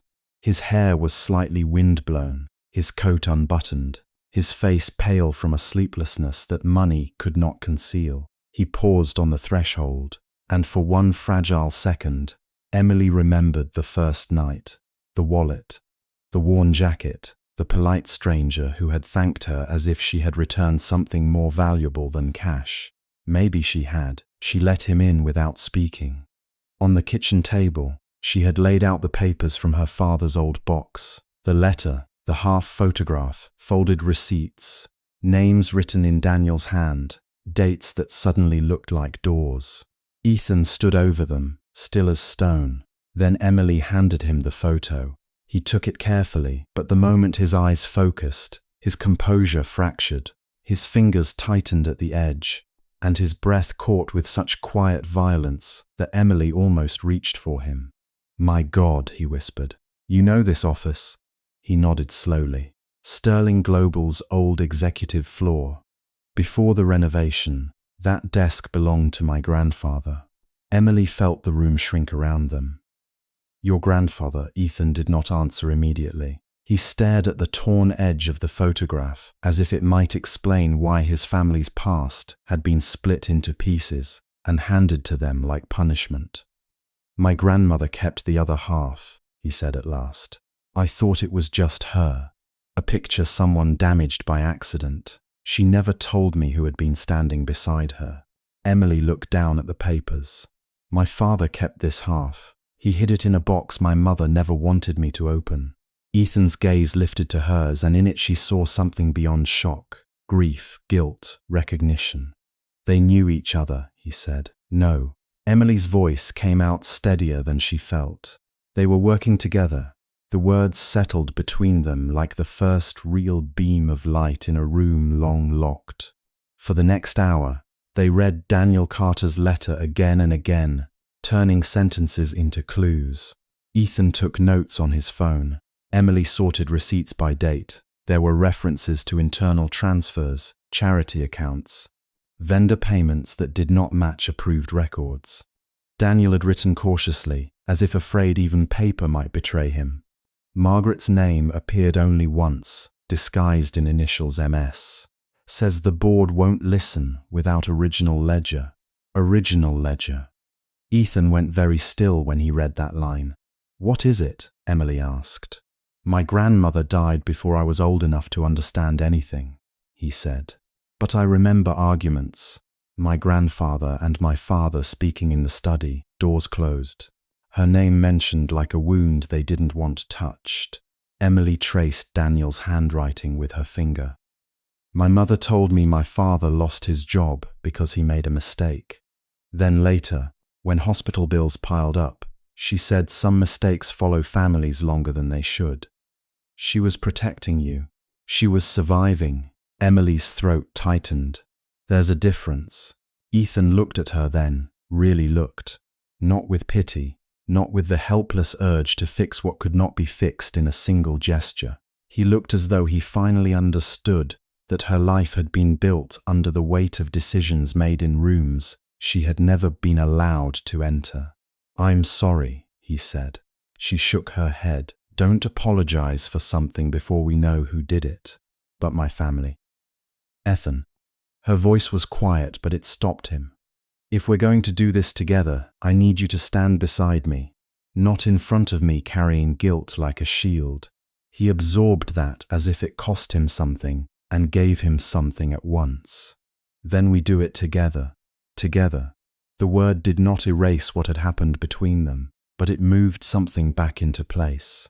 Trust, Emily was learning, was not a door that stayed open forever once unlocked. Sometimes it was a bridge rebuilt plank by plank, with bruised hands and cautious steps. Ethan called Marcus. This time, Emily did not flinch at involving him. Marcus Lee arrived less than an hour later in a dark coat, carrying a folder and the alert expression of a man who had expected trouble and found something worse. He greeted Emily with a brief nod, but his eyes softened when he saw the photograph. I found references to Daniel Carter in archived personnel records, Marcus said after scanning the documents. Most of his file was sealed after termination. Official reason: misappropriation of internal funds. Emily's fingers curled. False, Ethan said. Marcus looked at him. Likely. The transfers Daniel flagged match accounts later absorbed during a restructuring. The records were buried under 3 subsidiary names. By whom? Emily asked. Marcus hesitated. Ethan's jaw tightened. Say it. The approvals were signed through the chairman's office. The air changed. Richard Sterling's shadow entered the kitchen without knocking. Emily thought of the old man's cold eyes, the envelope he had offered her, the way he spoke of reputation as if it were a living thing more precious than people. She had hated him then for trying to buy her absence. Now hatred felt too simple. What about Margaret? She asked. Marcus turned one of the papers toward them. If Daniel and Margaret were trying to expose fraud, they would have needed evidence strong enough to challenge the chairman. A ledger, original transaction book, physical records. Digital archives from that era could be altered or erased.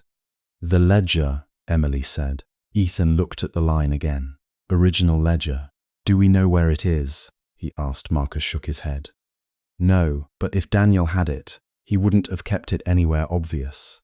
Emily almost laughed, but it came out like a broken breath. My father was a careful man. My mother used to say he kept receipts for a cup of coffee. Then he may have hidden it before he was accused, Marcus said, or gave it to someone. To Margaret? Ethan asked. Marcus's eyes flicked toward the photograph.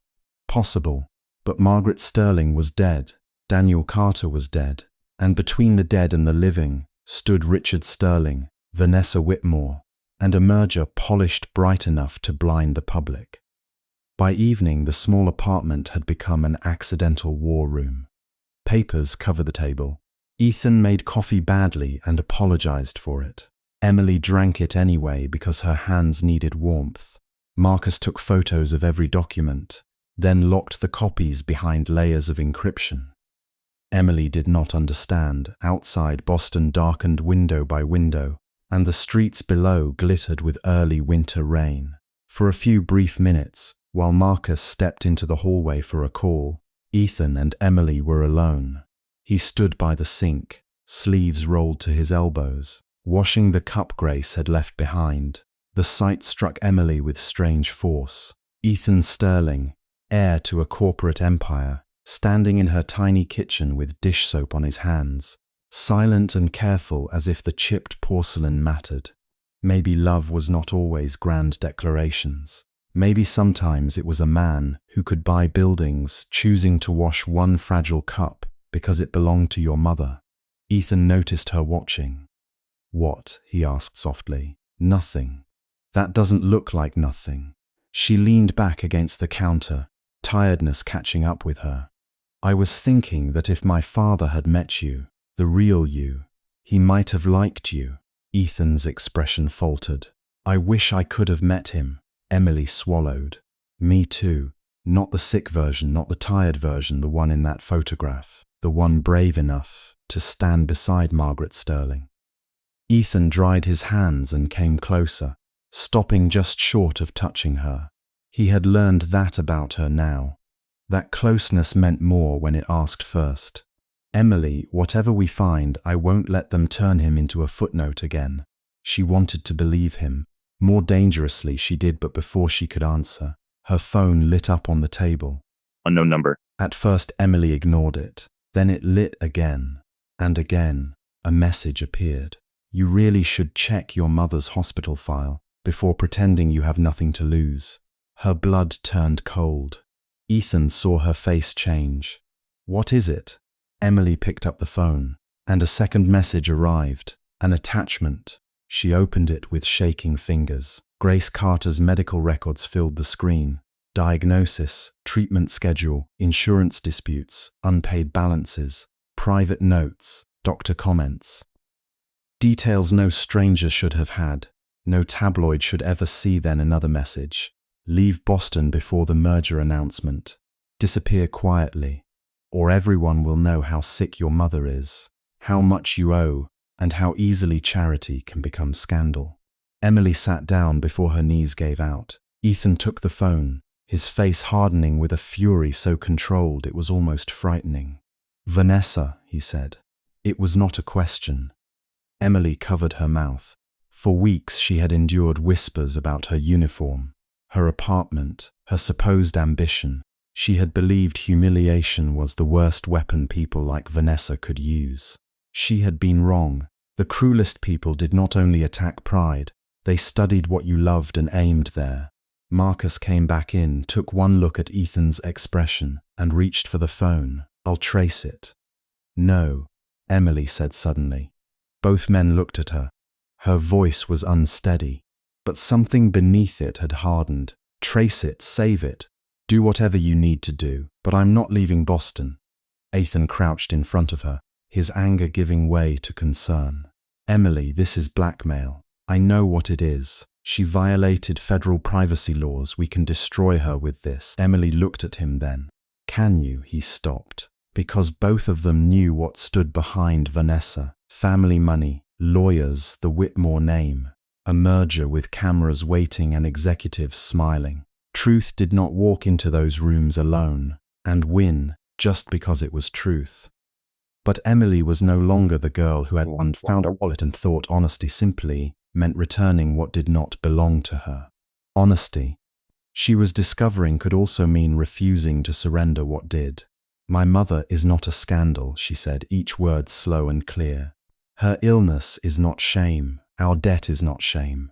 The shame belongs to whoever thinks pain can be used as a leash. Ethan's eyes shone, though he did not touch her. You don't have to fight this alone. I know.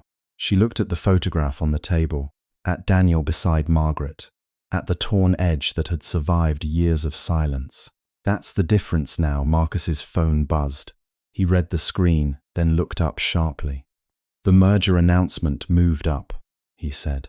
Tomorrow evening, Richard is hosting a private press reception at Sterling Tower. Ethan stood. Of course he is. Emily understood then. Vanessa was not acting only out of jealousy. She was protecting a future, a transaction, a public image polished over something rotten. If Emily left, Daniel's papers became the grief of one poor family. If Emily stayed, the past might walk into Sterling Tower wearing no jewels, no designer dress, no famous name, only the truth later, after Marcus left with copies of the documents, and Ethan reluctantly agreed to go home to search Margaret's archived belongings. Emily sat beside Grace's bed. Her mother stirred in her sleep, face thinner than Emily wanted to admit. Emily gently smoothed a strand of hair from her forehead. I'm sorry, she whispered. I thought keeping everything quiet was protecting you. Grace did not wake, but her hand shifted slightly on the blanket, palm open. Emily placed her father's letter beside it for a moment, as if the two halves of her life might recognize each other in the dark. Near midnight, a knock sounded at the apartment door, not loud, not urgent. 3 soft taps. Emily froze. Ethan would have called. Marcus would have texted. Vanessa would not knock like that. She walked to the door slowly, every nerve awake. Through the peephole, the hallway stood empty beneath the flickering light. Another silence. Emily opened the door only as far as the chain allowed. No one was there. At her feet sat a plain brown package, no postage label, no return address, just her name written across the top in careful black ink. Emily Carter, her heartbeat climbed into her throat.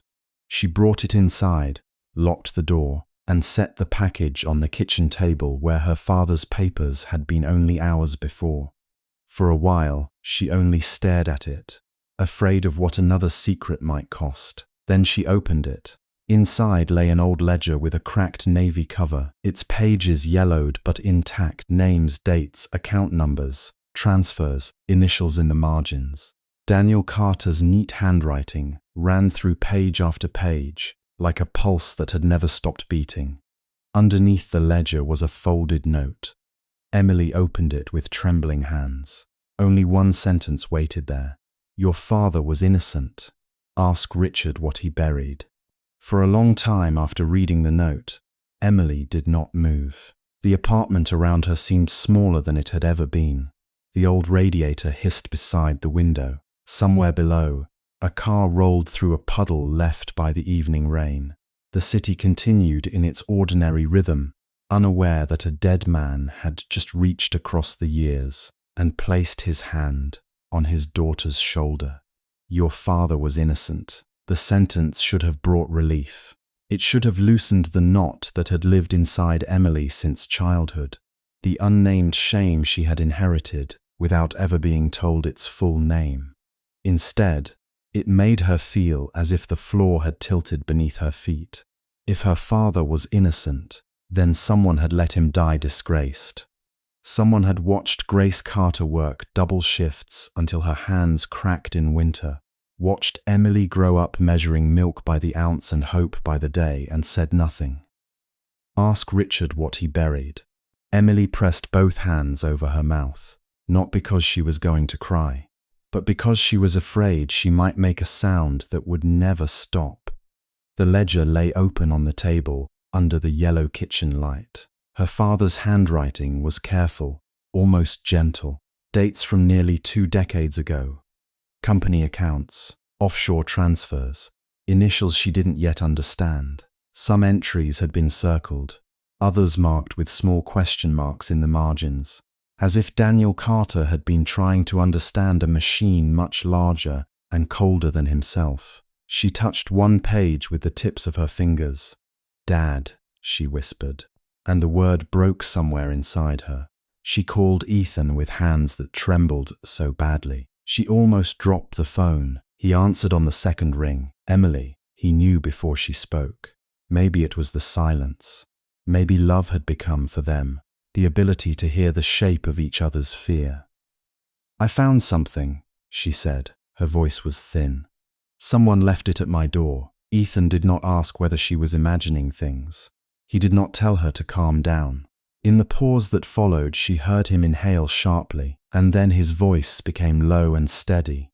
"Lock the door. Don't open it for anyone. I'm coming." "No," Emily said quickly. "Not here." There was a silence. She looked at the ledger again. At Richard Sterling's name, scribbled once near the back, not in accusation, but in connection. A meeting, a date, a decision that had changed everything. "We need to go to him," she said. "Emily, I don't want another explanation given to me in pieces. I don't want to wait for Marcus to verify what my heart already knows." She swallowed, feeling the old fear rise, then forcing herself through it. "If Richard Sterling buried my father, then I want to hear it from his mouth." Ethan was quiet for several seconds. When he spoke again, the softness was still there, but beneath it was something darker. "I'll take you." By the time Ethan arrived, the rain had begun again, fine and cold, misting the windows until Boston looked like a watercolor dissolving at the edges. Emily had put the ledger in a canvas tote bag, wrapped carefully in one of her mother's old scarves. It felt strange to carry it that way, as if she were carrying bones. Ethan stood in her doorway with no coat over his suit jacket, his hair damp from the rain. The moment he saw her face, whatever control he had been holding faltered. He reached for her, then stopped himself halfway, as if remembering she had spent her whole life learning not to be handled by other people's emergencies. Emily closed the distance herself. For a few seconds she let her forehead rest against his chest. His arms came around her, careful but firm. He smelled of rain, wool, and the faint trace of cedar she had begun to associate with safety, though tonight even safety felt borrowed. "I'm sorry," he said. "You didn't do this. I carry the name." She lifted her head. "Then carry it honestly." The words landed between them, not cruelly, but with the weight of a vow. Ethan looked at her for a long moment, his eyes shadowed. "I will." Sterling House, Richard Sterling's private residence, sat behind iron gates on a quiet street, where the trees were old enough to seem indifferent to human ruin. Emily had been there only once before, and the memory of that visit still lived like a bruise under her skin. Richard's elegant study, his polished voice, the check placed on the table as if love were an inconvenience that could be purchased and removed. Tonight, the house was lit from within, every window glowing gold against the dark. To anyone passing by, it would have looked peaceful. Generational wealth always knew how to light itself beautifully. A housekeeper opened the door, startled by their arrival. Ethan did not wait to be announced. "Tell my grandfather we need to see him," he said. The woman hesitated. No one in that house seemed accustomed to Ethan using that tone. "Mr. Sterling has retired for the evening." "Then wake him." Emily stood beside him, clutching the tote bag strap so tightly it cut into her palm. She was aware of her diner shoes, cleaned but worn, on the marble floor. A drop of rain slid from the hem of her coat and darkened the pale stone. Once she would have felt ashamed. Tonight she only thought, "My father's name walked in here before me, and no one let it leave clean." Richard received them in the library. He wore a dark robe over pressed pajamas, but there was nothing sleepy about him. He stood near the fireplace with a glass of water in one hand, his white hair perfectly combed, his face composed in the way of men who had spent decades making other people nervous first. His gaze moved from Ethan to Emily, then to the bag in her hand. Something changed. It was small, a tightening at the corner of his mouth, a flicker behind the eyes. Emily saw it, and her heart sank because guilt had a face, and she had just watched it appear. "It's late," Richard said. "So was the truth," Ethan replied. Richard's expression hardened. "Be careful." Emily stepped forward before Ethan could answer. She took the ledger from the bag and placed it on the table between them. The sound it made was soft, but in the room it felt like a door closing. "Daniel Carter was my father," she said. "This was left at my apartment tonight." Richard did not look at the ledger immediately. That told Emily more than if he had denied everything. Ethan's voice was quiet. "Did you know?" Richard set down his glass. The fire cracked in the silence. "I knew there were records," he said at last. Emily's breath caught, but she forced herself to stay still. Ethan stared at him. "That's your answer?" "It is the beginning of one." "No." Ethan took a step closer to the table. "No more beginnings. No more careful language. Did Daniel Carter steal from Sterling Global?"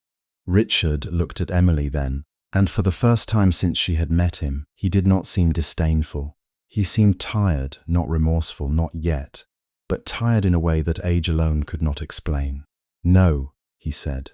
The word was small. It destroyed 20 years. Emily gripped the back of a chair. For an instant, the room blurred. Her father's funeral, her mother's silence, the unanswered questions, the way neighbors had lowered their voices, the way Grace had moved them from one apartment to another, always saying they needed a fresh start, never saying from what. No. One syllable, and an entire childhood shifted shape. Ethan's face drained of color. Then why was his name left in the report? Richard's jaw tightened. Because there had to be a name. Emily flinched as if struck. "A name," she repeated. Richard closed his eyes briefly, and when he opened them, the man who looked back was not a grandfather, but a chairman, one who had made decisions from high floors and called the casualties unfortunate. "You think corporations collapse in dramatic scenes," he said. "They don't. They rot quietly. One bad deal, one hidden loan, one illegal transfer disguised as expansion. By the time anyone notices, thousands of employees, pensions, shareholders of subsidiaries. Entire towns are tied to the outcome. Ethan's hands curled at his sides. Who made the deals? Richard's eyes moved toward the fire. Ethan understood before he answered. My father, he said. The air in the library changed. Emily knew Ethan's father only as a portrait in the Sterling narrative. Brilliant, reckless, dead too young. A man whose absence had shaped Ethan's life like a sealed room. She had never heard Ethan speak of him with ease. There had always been longing there, and anger too, buried under loyalty. Richard spoke slowly. Your father believed growth was survival. He made promises Sterling Global could not keep. He moved money through shell entities to cover losses until the merger with North Atlantic could be completed. He thought he could fix it before anyone knew. And Daniel found out, Emily said. Yes, her father's handwriting seemed to burn on the table. He came to you, Ethan asked. Richard nodded once. He came with questions first, then with proof.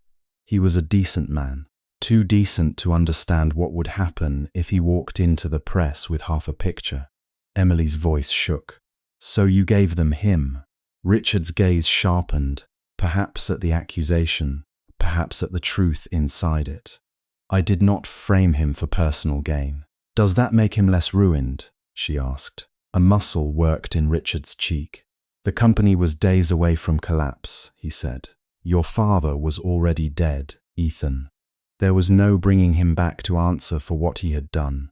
If the full extent of the illegal deals had surfaced then, Sterling Global would have fallen. Not bruised, fallen. 30,000 employees would have lost their jobs. Retirees would have lost pensions. Hospitals, suppliers, small businesses dependent on our contracts. And Daniel Carter lost his life, Emily said, the words barely above a whisper. My mother lost her husband, I lost the truth. Richard did not answer. The silence that followed was not empty. It was filled with all the people powerful men invoked when they wanted forgiveness for sacrificing someone. Powerless employees, families, markets, stability. Words large enough to hide a single man's grave. Ethan looked at his grandfather as if seeing him through glass that had finally cracked. You let an innocent man die guilty. Richard's composure flickered. I kept the company alive, at the cost of his name, at the cost of reputation, Richard snapped. And now the old steel returned. Yes, reputation is not vanity, Ethan. It is infrastructure, it is credit, confidence, payroll, survival. You sit in judgment because you inherited the version that survived. You do not know what it was to stand in the ruins your father left and choose which wall to hold up. Ethan's voice dropped. You taught me the Sterling names meant responsibility. It does, no. He shook his head slowly. You taught me it meant choosing which truth to bury. Richard's eyes flashed. And you think love has made you wise enough to dismantle what generations built. Emily looked at Ethan then.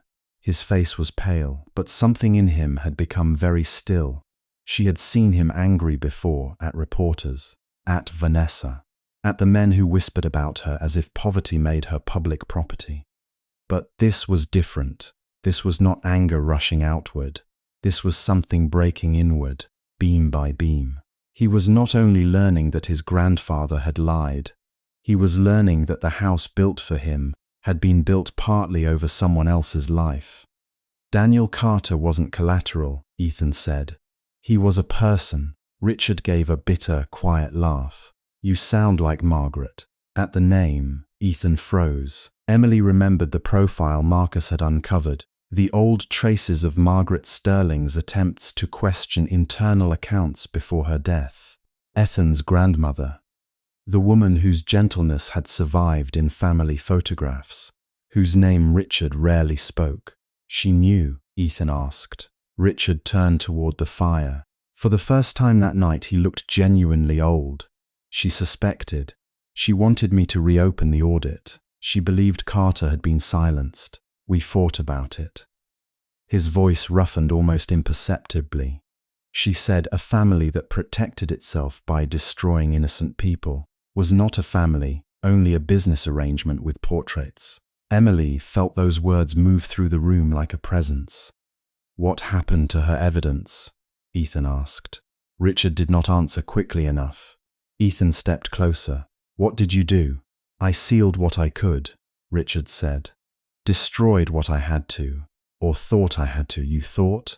Richard's gaze moved to the ledger. Clearly not enough. There was no triumph in it, only dread. Emily understood then that the package had not come from Richard. Someone else had kept what Margaret or Daniel had left behind. Someone who had waited until the merger, until the family was most exposed, until truth could wound as much as it could heal. Ethan seemed to realize it too. Who sent this? He asked. Richard's eyes narrowed. If I knew, we would not be having this conversation in my library at midnight. Emily picked up the note from inside the ledger and placed it before him. It said to ask you what you buried. Richard read it. His face did not change, but his fingers rested on the paper a moment too long. There are people, he said quietly, who would use this not to clear your father, Miss Carter, but to tear down everything attached to the Sterling name. Maybe everything attached deserves to be torn down. Ethan said. Richard turned on him. And what then? You think truth alone pays wages? You think confession restores without destroying? No, Ethan said. His voice was low, but it did not waver. But silence already destroyed someone. You just made sure it was someone no one would miss. Emily closed her eyes. There it was. The sentence her heart had been circling all night. Someone no one would miss. But Daniel Carter had been missed. In a kitchen where Grace cried silently into dishwater. In a little girl's school forms where father's name had become a blank space. In every bill paid late. Every birthday made every lie told to protect a child from inheriting humiliation too young. I missed him, Emily said. Both men looked at her. Her voice did not rise, but each word came from a place deeper than anger. My mother missed him. He was not a line item in your crisis. He was the man who taught me to tie my shoes. He made pancakes shaped like clouds because I was afraid of storms. He carried my mother's groceries even when he was exhausted. He believed doing the right thing mattered, and you used that against him. Richard's face tightened. For a second, Emily thought he might apologize. Instead, he said, if I could undo the harm to your family without endangering everything else, I would. She almost smiled at the cruelty of it. Even remorse from men like him came with conditions. No, she said. You would calculate it. Ethan looked at her then, and there was pain in his eyes, but also something like pride. Not the kind that claimed her, the kind that stood beside her and recognized her fully. He turned back to Richard. I'm going public. Richard went very still. You will do no such thing. I will review the documents with legal counsel. I'll bring in independent auditors. I'll reopen Daniel Carter's case and release whatever we find. If you do that before the merger closes, the company bleeds billions before morning. Then maybe the merger should not close on a lie. Richard stepped closer, his voice cold enough to frost the room. Do you understand what you are saying? This is no longer about a waitress you want to protect. This is about the power you were born to hold. Ethan's expression changed at the word waitress, but Emily placed a hand lightly against his sleeve, not to stop him, to remind him that rage was easy, and truth required steadier hands. Richard saw the gesture. His mouth tightened with old disapproval. You think she loves you apart from your name? He asked Ethan. Perhaps she does, but the world will not make that distinction. They will turn her into a weapon. They will say she came for revenge. They will say she used your guilt. They will dig through her mother's hospital records, her father's accusation, every dollar she has ever owed. And when they are done, they will not remember Daniel Carter as innocent. They will remember scandal. Emily felt the chill of those words, because she knew they were not empty threats. She had already seen what cameras could do, what strangers could say with the confidence of distance. Ethan looked at his grandfather, and in that moment his true choice stood before him with terrible clarity. It was not Emily or his family. It was not romance or duty. It was inherited power or moral truth. And unlike all the choices Richard had described, this one could not be hidden inside a boardroom. I won't let them destroy her, Ethan said. Richard's eyes were weary now. You may not be able to stop them. Emily picked up the ledger and held it against her chest. Maybe not, she said. But I am done being protected by silence. The drive back into the city passed in a blur of wet streets and fractured lights. Ethan did not turn on the radio. Emily watched raindrops race down the window, each one catching the glow of traffic signals before disappearing into the dark. Neither of them spoke for a long time. There were too many words now, too many old lies suddenly alive. At a red light, Ethan reached over and took her hand. His fingers were cold. I'm sorry, he said again. Emily turned to him. I don't need you to be sorry for being born a sterling. His jaw tightened. Tonight I do. She squeezed his hand once. Then don't stay only that.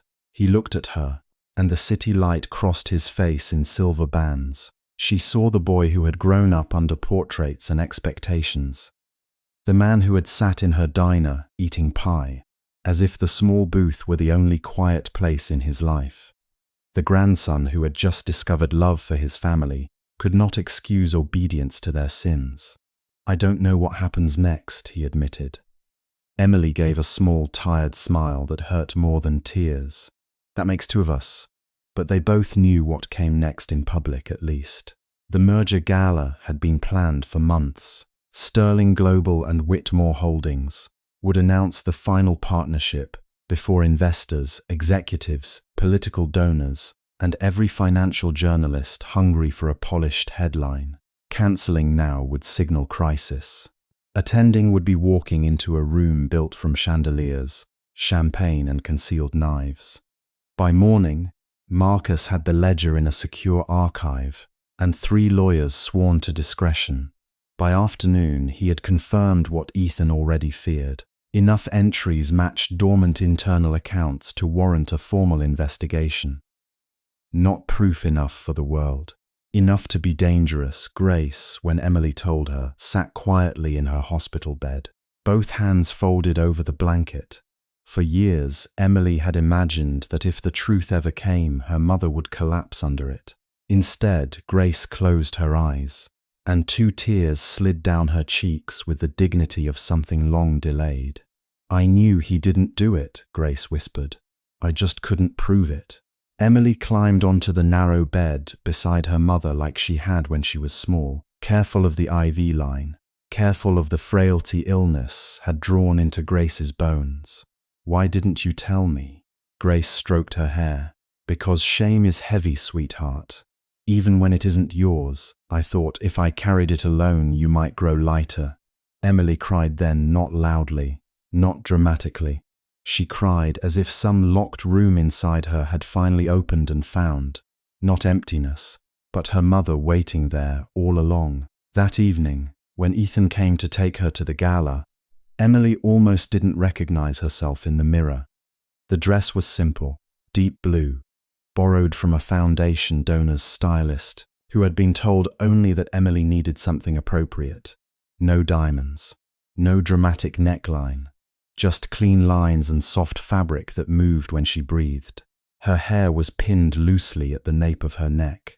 She looked neither rich nor poor, neither hidden nor displayed. She looked like someone about to be tested. Ethan stood behind her reflection in a black tuxedo, impossibly handsome and devastatingly tired. You don't have to go, he said. Emily met his eyes in the mirror. Yes, I do. They'll be watching. They already are. He came closer. If anything happens. When something happens, she corrected gently. His mouth tightened. She turned around to face him. Ethan, I spent my life thinking survival meant staying small enough not to be noticed. But my father was noticed, and silence still killed his name. So maybe being seen isn't the danger. Maybe being seen alone is. He took her hands and lifted them to his lips. You're not alone. For one fragile second, she let herself believe that love could be a shelter strong enough for the storm outside. The gala was held in the grand ballroom of the Hailworth Hotel, where the ceiling glittered with crystal constellations and white orchids spilled from tall glass vases. Waiters moved through the crowd with silver trays, their black uniforms so familiar that Emily's chest tightened. She had once been the person holding the tray. Tonight she was the person being photographed beside the heir to the room. The difference felt less like elevation than exposure. Cameras flashed the moment she and Ethan entered.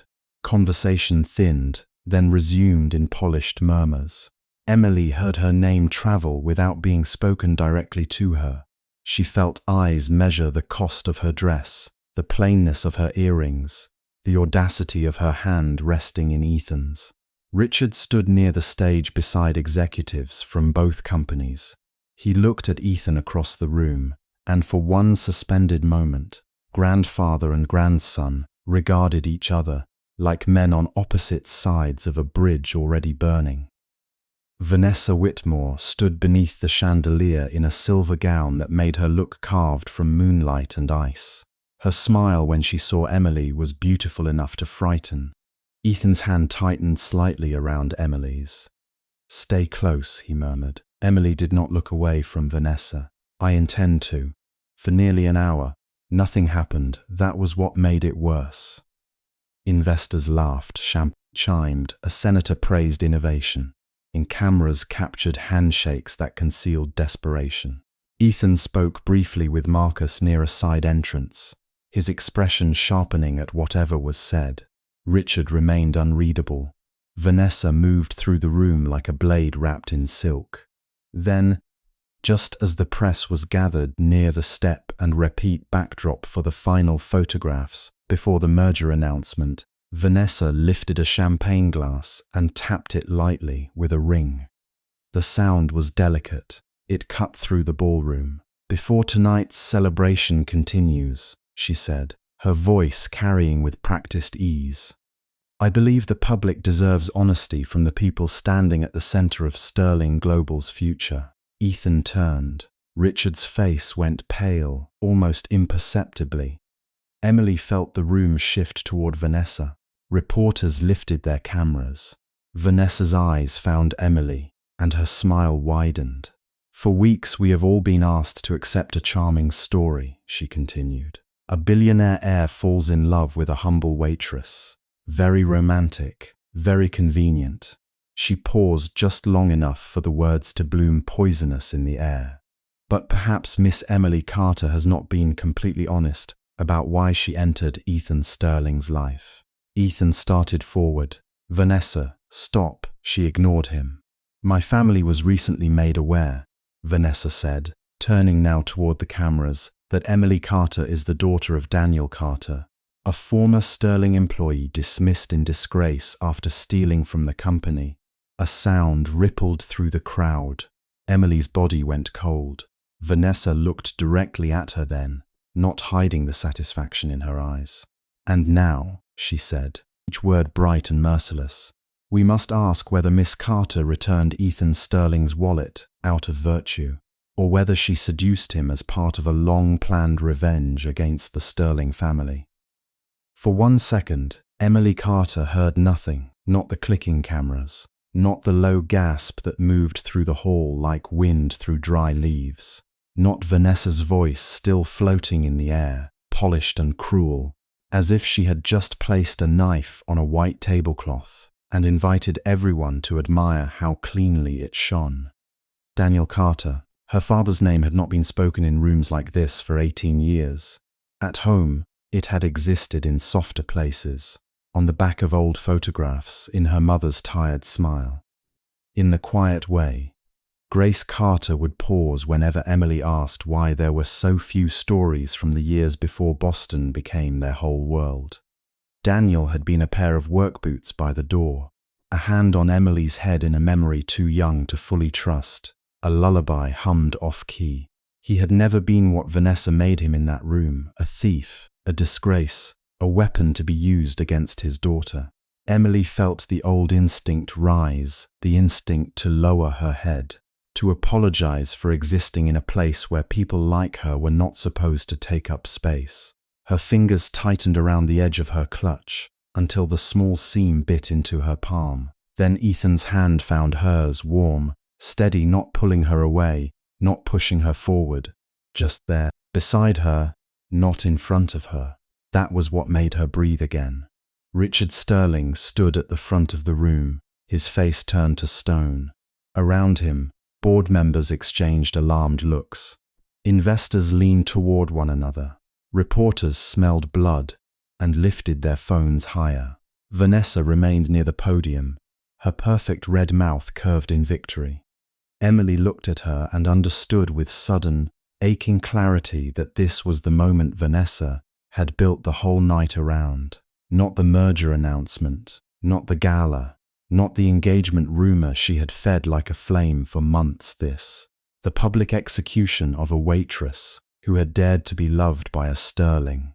Ethan's voice cut through the murmuring. "You've said enough." Vanessa turned to him with wounded elegance. "Have I? Or have I simply said what everyone here was too polite to ask? My father was not a thief." Emily did not realize she had spoken until the room shifted toward her. Her voice had not been loud, it had not been dramatic, but it had carried, because truth sometimes did not need volume. It only needed someone brave enough to stop burying it. Vanessa's smile flickered. Emily stepped forward. Ethan moved with her, but he did not take the microphone from the stand. He did not answer for her. He only looked at the technician near the wall and gave one small nod. Marcus Lee, standing half hidden behind a row of security personnel, lifted a tablet, the large screen behind the podium, seconds before filled with Sterling Global's shimmering logo, went black. A hush fell. Emily could feel her heartbeat in her throat. She could feel every camera, every jeweled stare, every boardroom smile, sharpened into curiosity. She was wearing a borrowed dress that cost more than 3 months of rent. Her mother was at home, recovering from treatment that had taken years of double shifts to pay for. Her father had died with his name broken. And still, standing in front of all that power, Emily felt something unfamiliar rise inside her. Not anger alone, inheritance, not money, not shares, not a surname printed on glass towers. The inheritance of a man who had told the truth and paid for it. "My name is Emily Carter," she said, and this time her voice did not tremble. "I work at Rosie's Diner. I returned Ethan Sterling's wallet because it was not mine.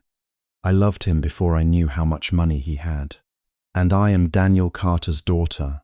A murmur broke out again, but she continued before it could swallow her. "For years, my family lived under a story we were never allowed to challenge. My father was accused of stealing from Sterling Global. He lost his job, his reputation, and eventually, more than any company should ever be allowed to take from a man." She looked toward Richard, but he did not steal. Vanessa laughed softly, just loud enough to be heard. "This is touching, but emotion is not evidence." "No," Emily said, "it isn't."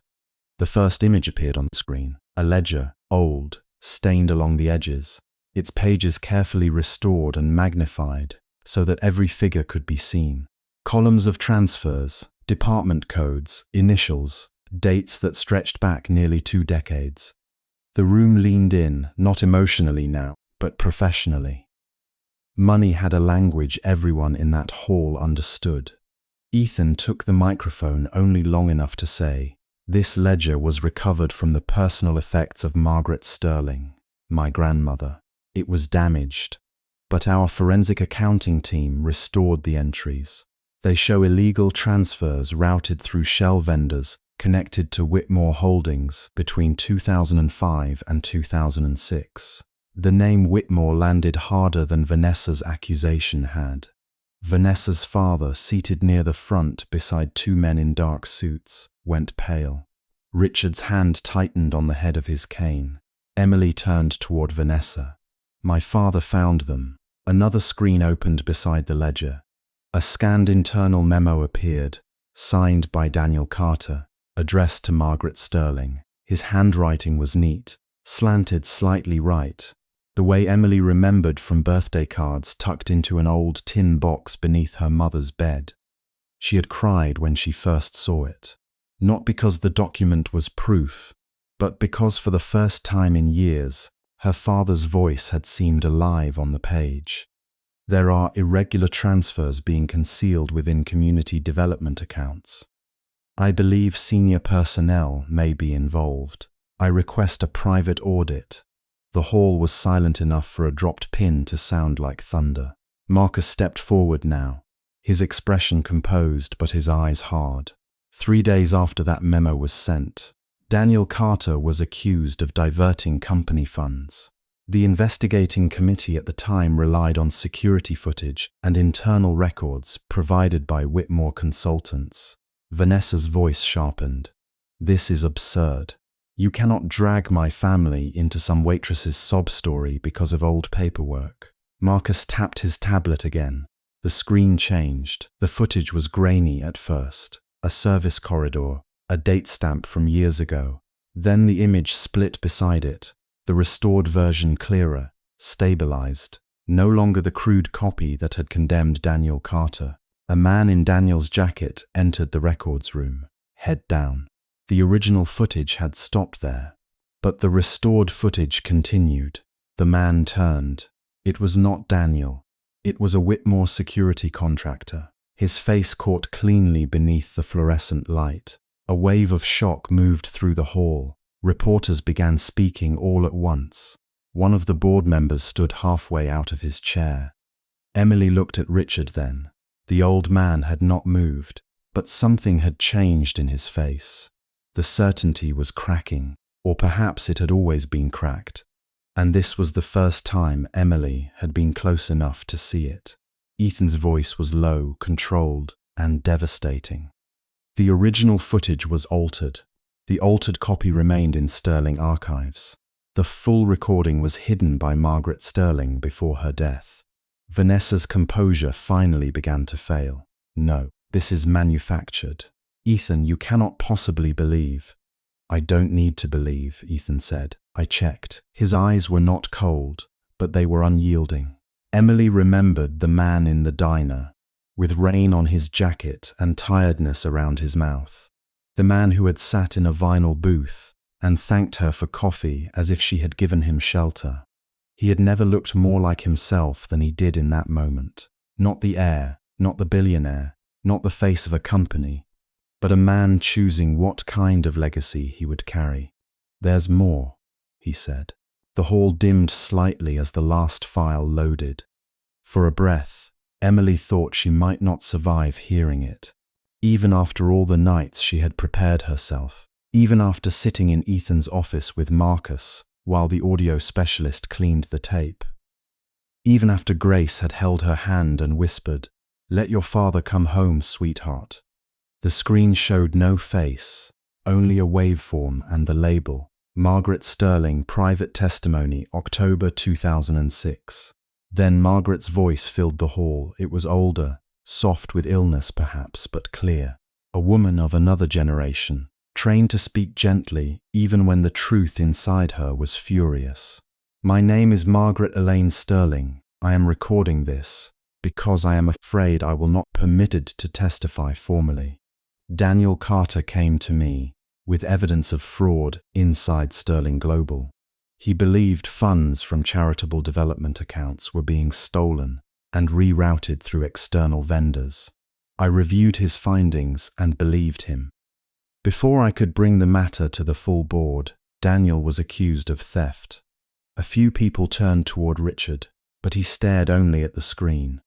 Margaret's voice continued. My husband, Richard, was told that exposing the matter would destroy investor confidence and the Sterling name. He chose containment. I do not know how much he knew when Daniel was dismissed, but I know he allowed an innocent man to carry the blame because it was more convenient than admitting corruption had reached our doors. Richard closed his eyes. Emily felt Ethan's hand tighten around hers, not in fear, in grief. I failed Daniel Carter, Margaret said, her recorded voice trembling. Now, I failed his wife. I failed his child. If this recording is ever found, Let it stand as my confession and my apology. Daniel Carter was not a thief. He was an honest man. The recording ended. No one moved. For all its wealth, the ballroom seemed suddenly small. Chandeliers, marble, champagne towers, satin gowns. None of them could soften what had just been exposed. Money could purchase silence for a while. It could gill a lie, archive it, bury it under legal language and private settlements. But it could not make a dead man guilty forever. Emily's vision blurred. She had promised herself she would not cry. Not in front of Vanessa. Not in front of cameras hungry enough to turn tears into spectacle. But when her father's name stood clean at last, something inside her loosened, and the tears came quietly. Ethan did not wipe them for her. He only stood close enough that she could lean if she needed to. Across the room, Vanessa's father rose. This presentation is defamatory, our attorneys will. Sit down, Charles. Richard Sterling's voice was hoarse, but it carried. The old man stepped away from the podium. For the first time since Emily had known him, he seemed less like a monument and more like a man whose shadow had finally caught up with him. Vanessa stared at him in disbelief. Mr. Sterling, you can't be entertaining this. Richard did not look at her. His gaze found Emily, and the pride that had once made him untouchable now looked unbearably tired.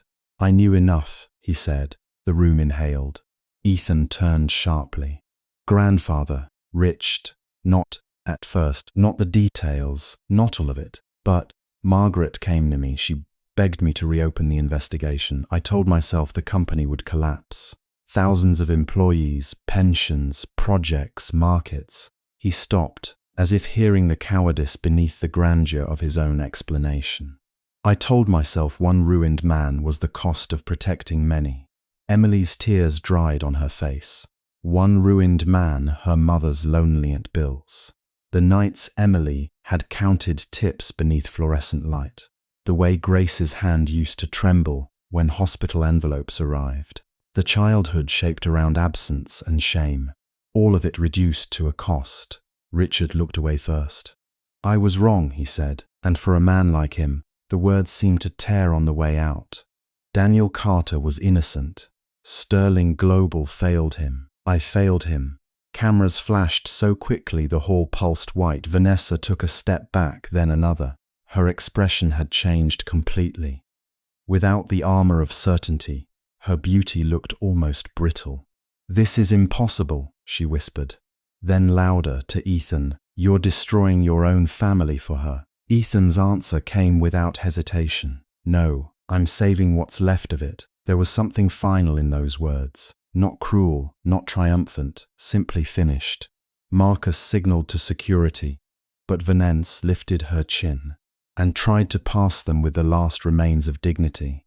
It might have worked in another room on another night, if the screens behind her were not still glowing with the evidence of what her family had helped bury.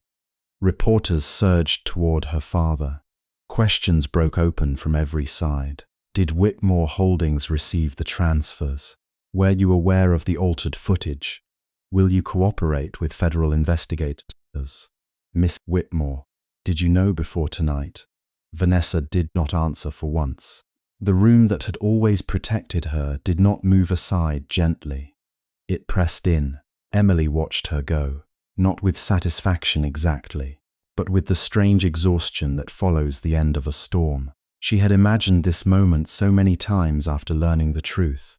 She had thought victory might feel sharp, blazing, almost sweet. Instead, it felt like standing in the ruins of a house and realizing the smoke had finally cleared. Richard returned to the microphone. The investors quieted because habit was powerful, even when faith had been broken. As chairman of Sterling Global, he said slowly, I will cooperate fully with any investigation into the matters presented tonight. Effective immediately, I am stepping down from my position, pending formal review by the board. Another wave of shock passed through the ballroom. Ethan looked at him, and in his face Emily saw a boy losing the last version of his grandfather he had tried to believe in. Then she saw the man remain Richard, turned from the cameras and faced Emily fully. "Miss Carter," he said. The room waited. Emily did not lower her eyes. "My apology cannot restore what was taken," he said. "It cannot return your father. It cannot undo your mother's suffering. But I offer it publicly because the wrong was public, and because your father deserved no less." Emily's throat tightened. She thought of Grace, sitting by the small kitchen table that morning, her scarf tied neatly around her head, her hands wrapped around a mug of tea, as if borrowing warmth from it. Emily had asked if she was strong enough to watch the broadcast. Grace had smiled with tears already waiting in her eyes. "I have been waiting 18 years to hear someone say your father's name without shame." Now the whole country was hearing it. Emily looked at Richard Sterling and found that forgiveness was not a door she could open on command. It was not a performance for investors, not a ribbon to tie around a painful ending, but dignity that she could choose. "My father believed companies are made of people," she said. "Not names on buildings, not stock prices. People he lost his life trying to protect that belief." Richard bowed his head. Emily turned toward the room, toward the cameras, toward every person who had been ready minutes ago to reduce her to a scandal. "I didn't come here tonight to become part of your world," she said. Her voice was calm now, though her heart was pounding. "I came because your world helped destroy mine, and it was time for the truth to stand where the lie once stood." No one spoke. Not because they agreed, necessarily. Not because prejudice vanished under chandeliers, but because for the first time that night, the room understood that Emily Carter was not asking to be accepted by the elite. She was making the elite answer, and that difference changed everything. The silence broke first as a single clap from somewhere near the back. A woman Emily did not know, perhaps a junior analyst, perhaps an assistant no one important had noticed all evening, stood with tears in her eyes. Then another person clapped, then another. It was not the smooth applause of gala etiquette. It was uneven, startled, human. Within moments, the ballroom erupted. Reporters shouted. Investors demanded statements. Board members clustered in urgent circles. Security escorted the Whitmores out, as questions followed like thrown stones. Richard Sterling remained near the podium, smaller beneath the lights than he had been at the beginning of the evening. Emily stood in the center of it all and felt Ethan turn toward her. For a moment, the chaos faded. He looked at her the way he had in the diner. Before she knew his last name could open doors and close them. Before she knew love could become a headline. Only now there was no disguise between them. No wallet. No misunderstanding. No false engagement. No hidden scandal. No family name standing like a wall. Just Ethan. Just Emily. He reached into the inside pocket of his jacket. A dozen cameras swung toward him immediately. Emily saw the movement and almost have laughed through her tears. Of course they expected a ring. Of course the world, having witnessed ruin and truth and grief, would still want to turn love into a spectacle they understood. Ethan seemed to realize it too, because a small, tender smile touched his mouth. Then he lowered himself to one knee. The ballroom went wild. Emily's breath caught. But when Ethan opened his hand, there was no diamond. Resting against his palm was a small rectangular badge, its surface carefully polished but still bearing the faint scars of age. The plastic was yellowed at the edges. The clip was new. The photograph, restored with delicate care, showed a young man with kind eyes and a serious mouth. Daniel Carter. Sterling Global. Employee identification. Emily covered her mouth with both hands. The applause softened into murmurs, then into something almost reverent. Ethan looked up at her, his eyes bright. "I found it in the sealed archive Margaret left," he said quietly. Though the microphone caught enough for the room to hear, Marcus had it restored. "It belonged to your father and it should have been returned to your family long ago." Emily could not speak. Ethan's voice trembled, but he did not look away. "I don't want to rescue you, Emily. I don't want to buy your forgiveness or ask you to fit yourself into a world that never deserved your silence. He held the badge up between them like an offering.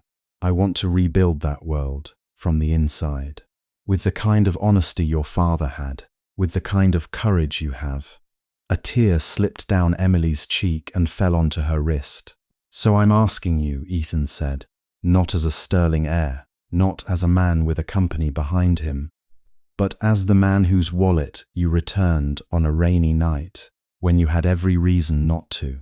Will you help me rebuild Sterling Global into a place Daniel Carter would have been proud to work for? Emily looked at the badge. For years, her father's name had been a weight, hidden in drawers, carried in whispers, protected by silence. Now it rested in the open, beneath 1,000 lights, not as evidence of shame, but as proof of his integrity. She thought of Rosie's diner, of coffee warming on scratched counters, of strangers leaving coins beneath plates. She thought of her mother's hand in hers.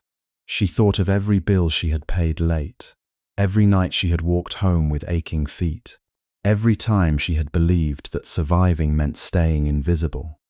Then she looked at Ethan. He was still on one knee, waiting, not demanding, not assuming, loving her enough to ask, and brave enough to let the answer matter. Emily lowered herself slightly, not to match his pose for the cameras, but to take the badge with both hands. The old plastic was warm from his palm. Yes, she whispered.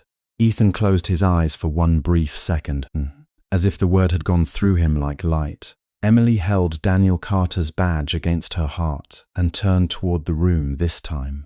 When the applause rose, it did not sound like approval from above. It sounded like a door opening. Somewhere beyond the cameras, beyond the marble, beyond the broken legacy of a powerful family, a new morning was waiting. It would not be easy. Truth never made life simple. It only made the ground solid enough to stand on. There would be investigations, apologies, resignations, headlines. There would be people who still called Emily lucky, ambitious, unsuitable. There would be days when rebuilding felt harder than walking away. But Emily Carter had spent her whole life learning how to continue when things were hard, and now she would not continue alone.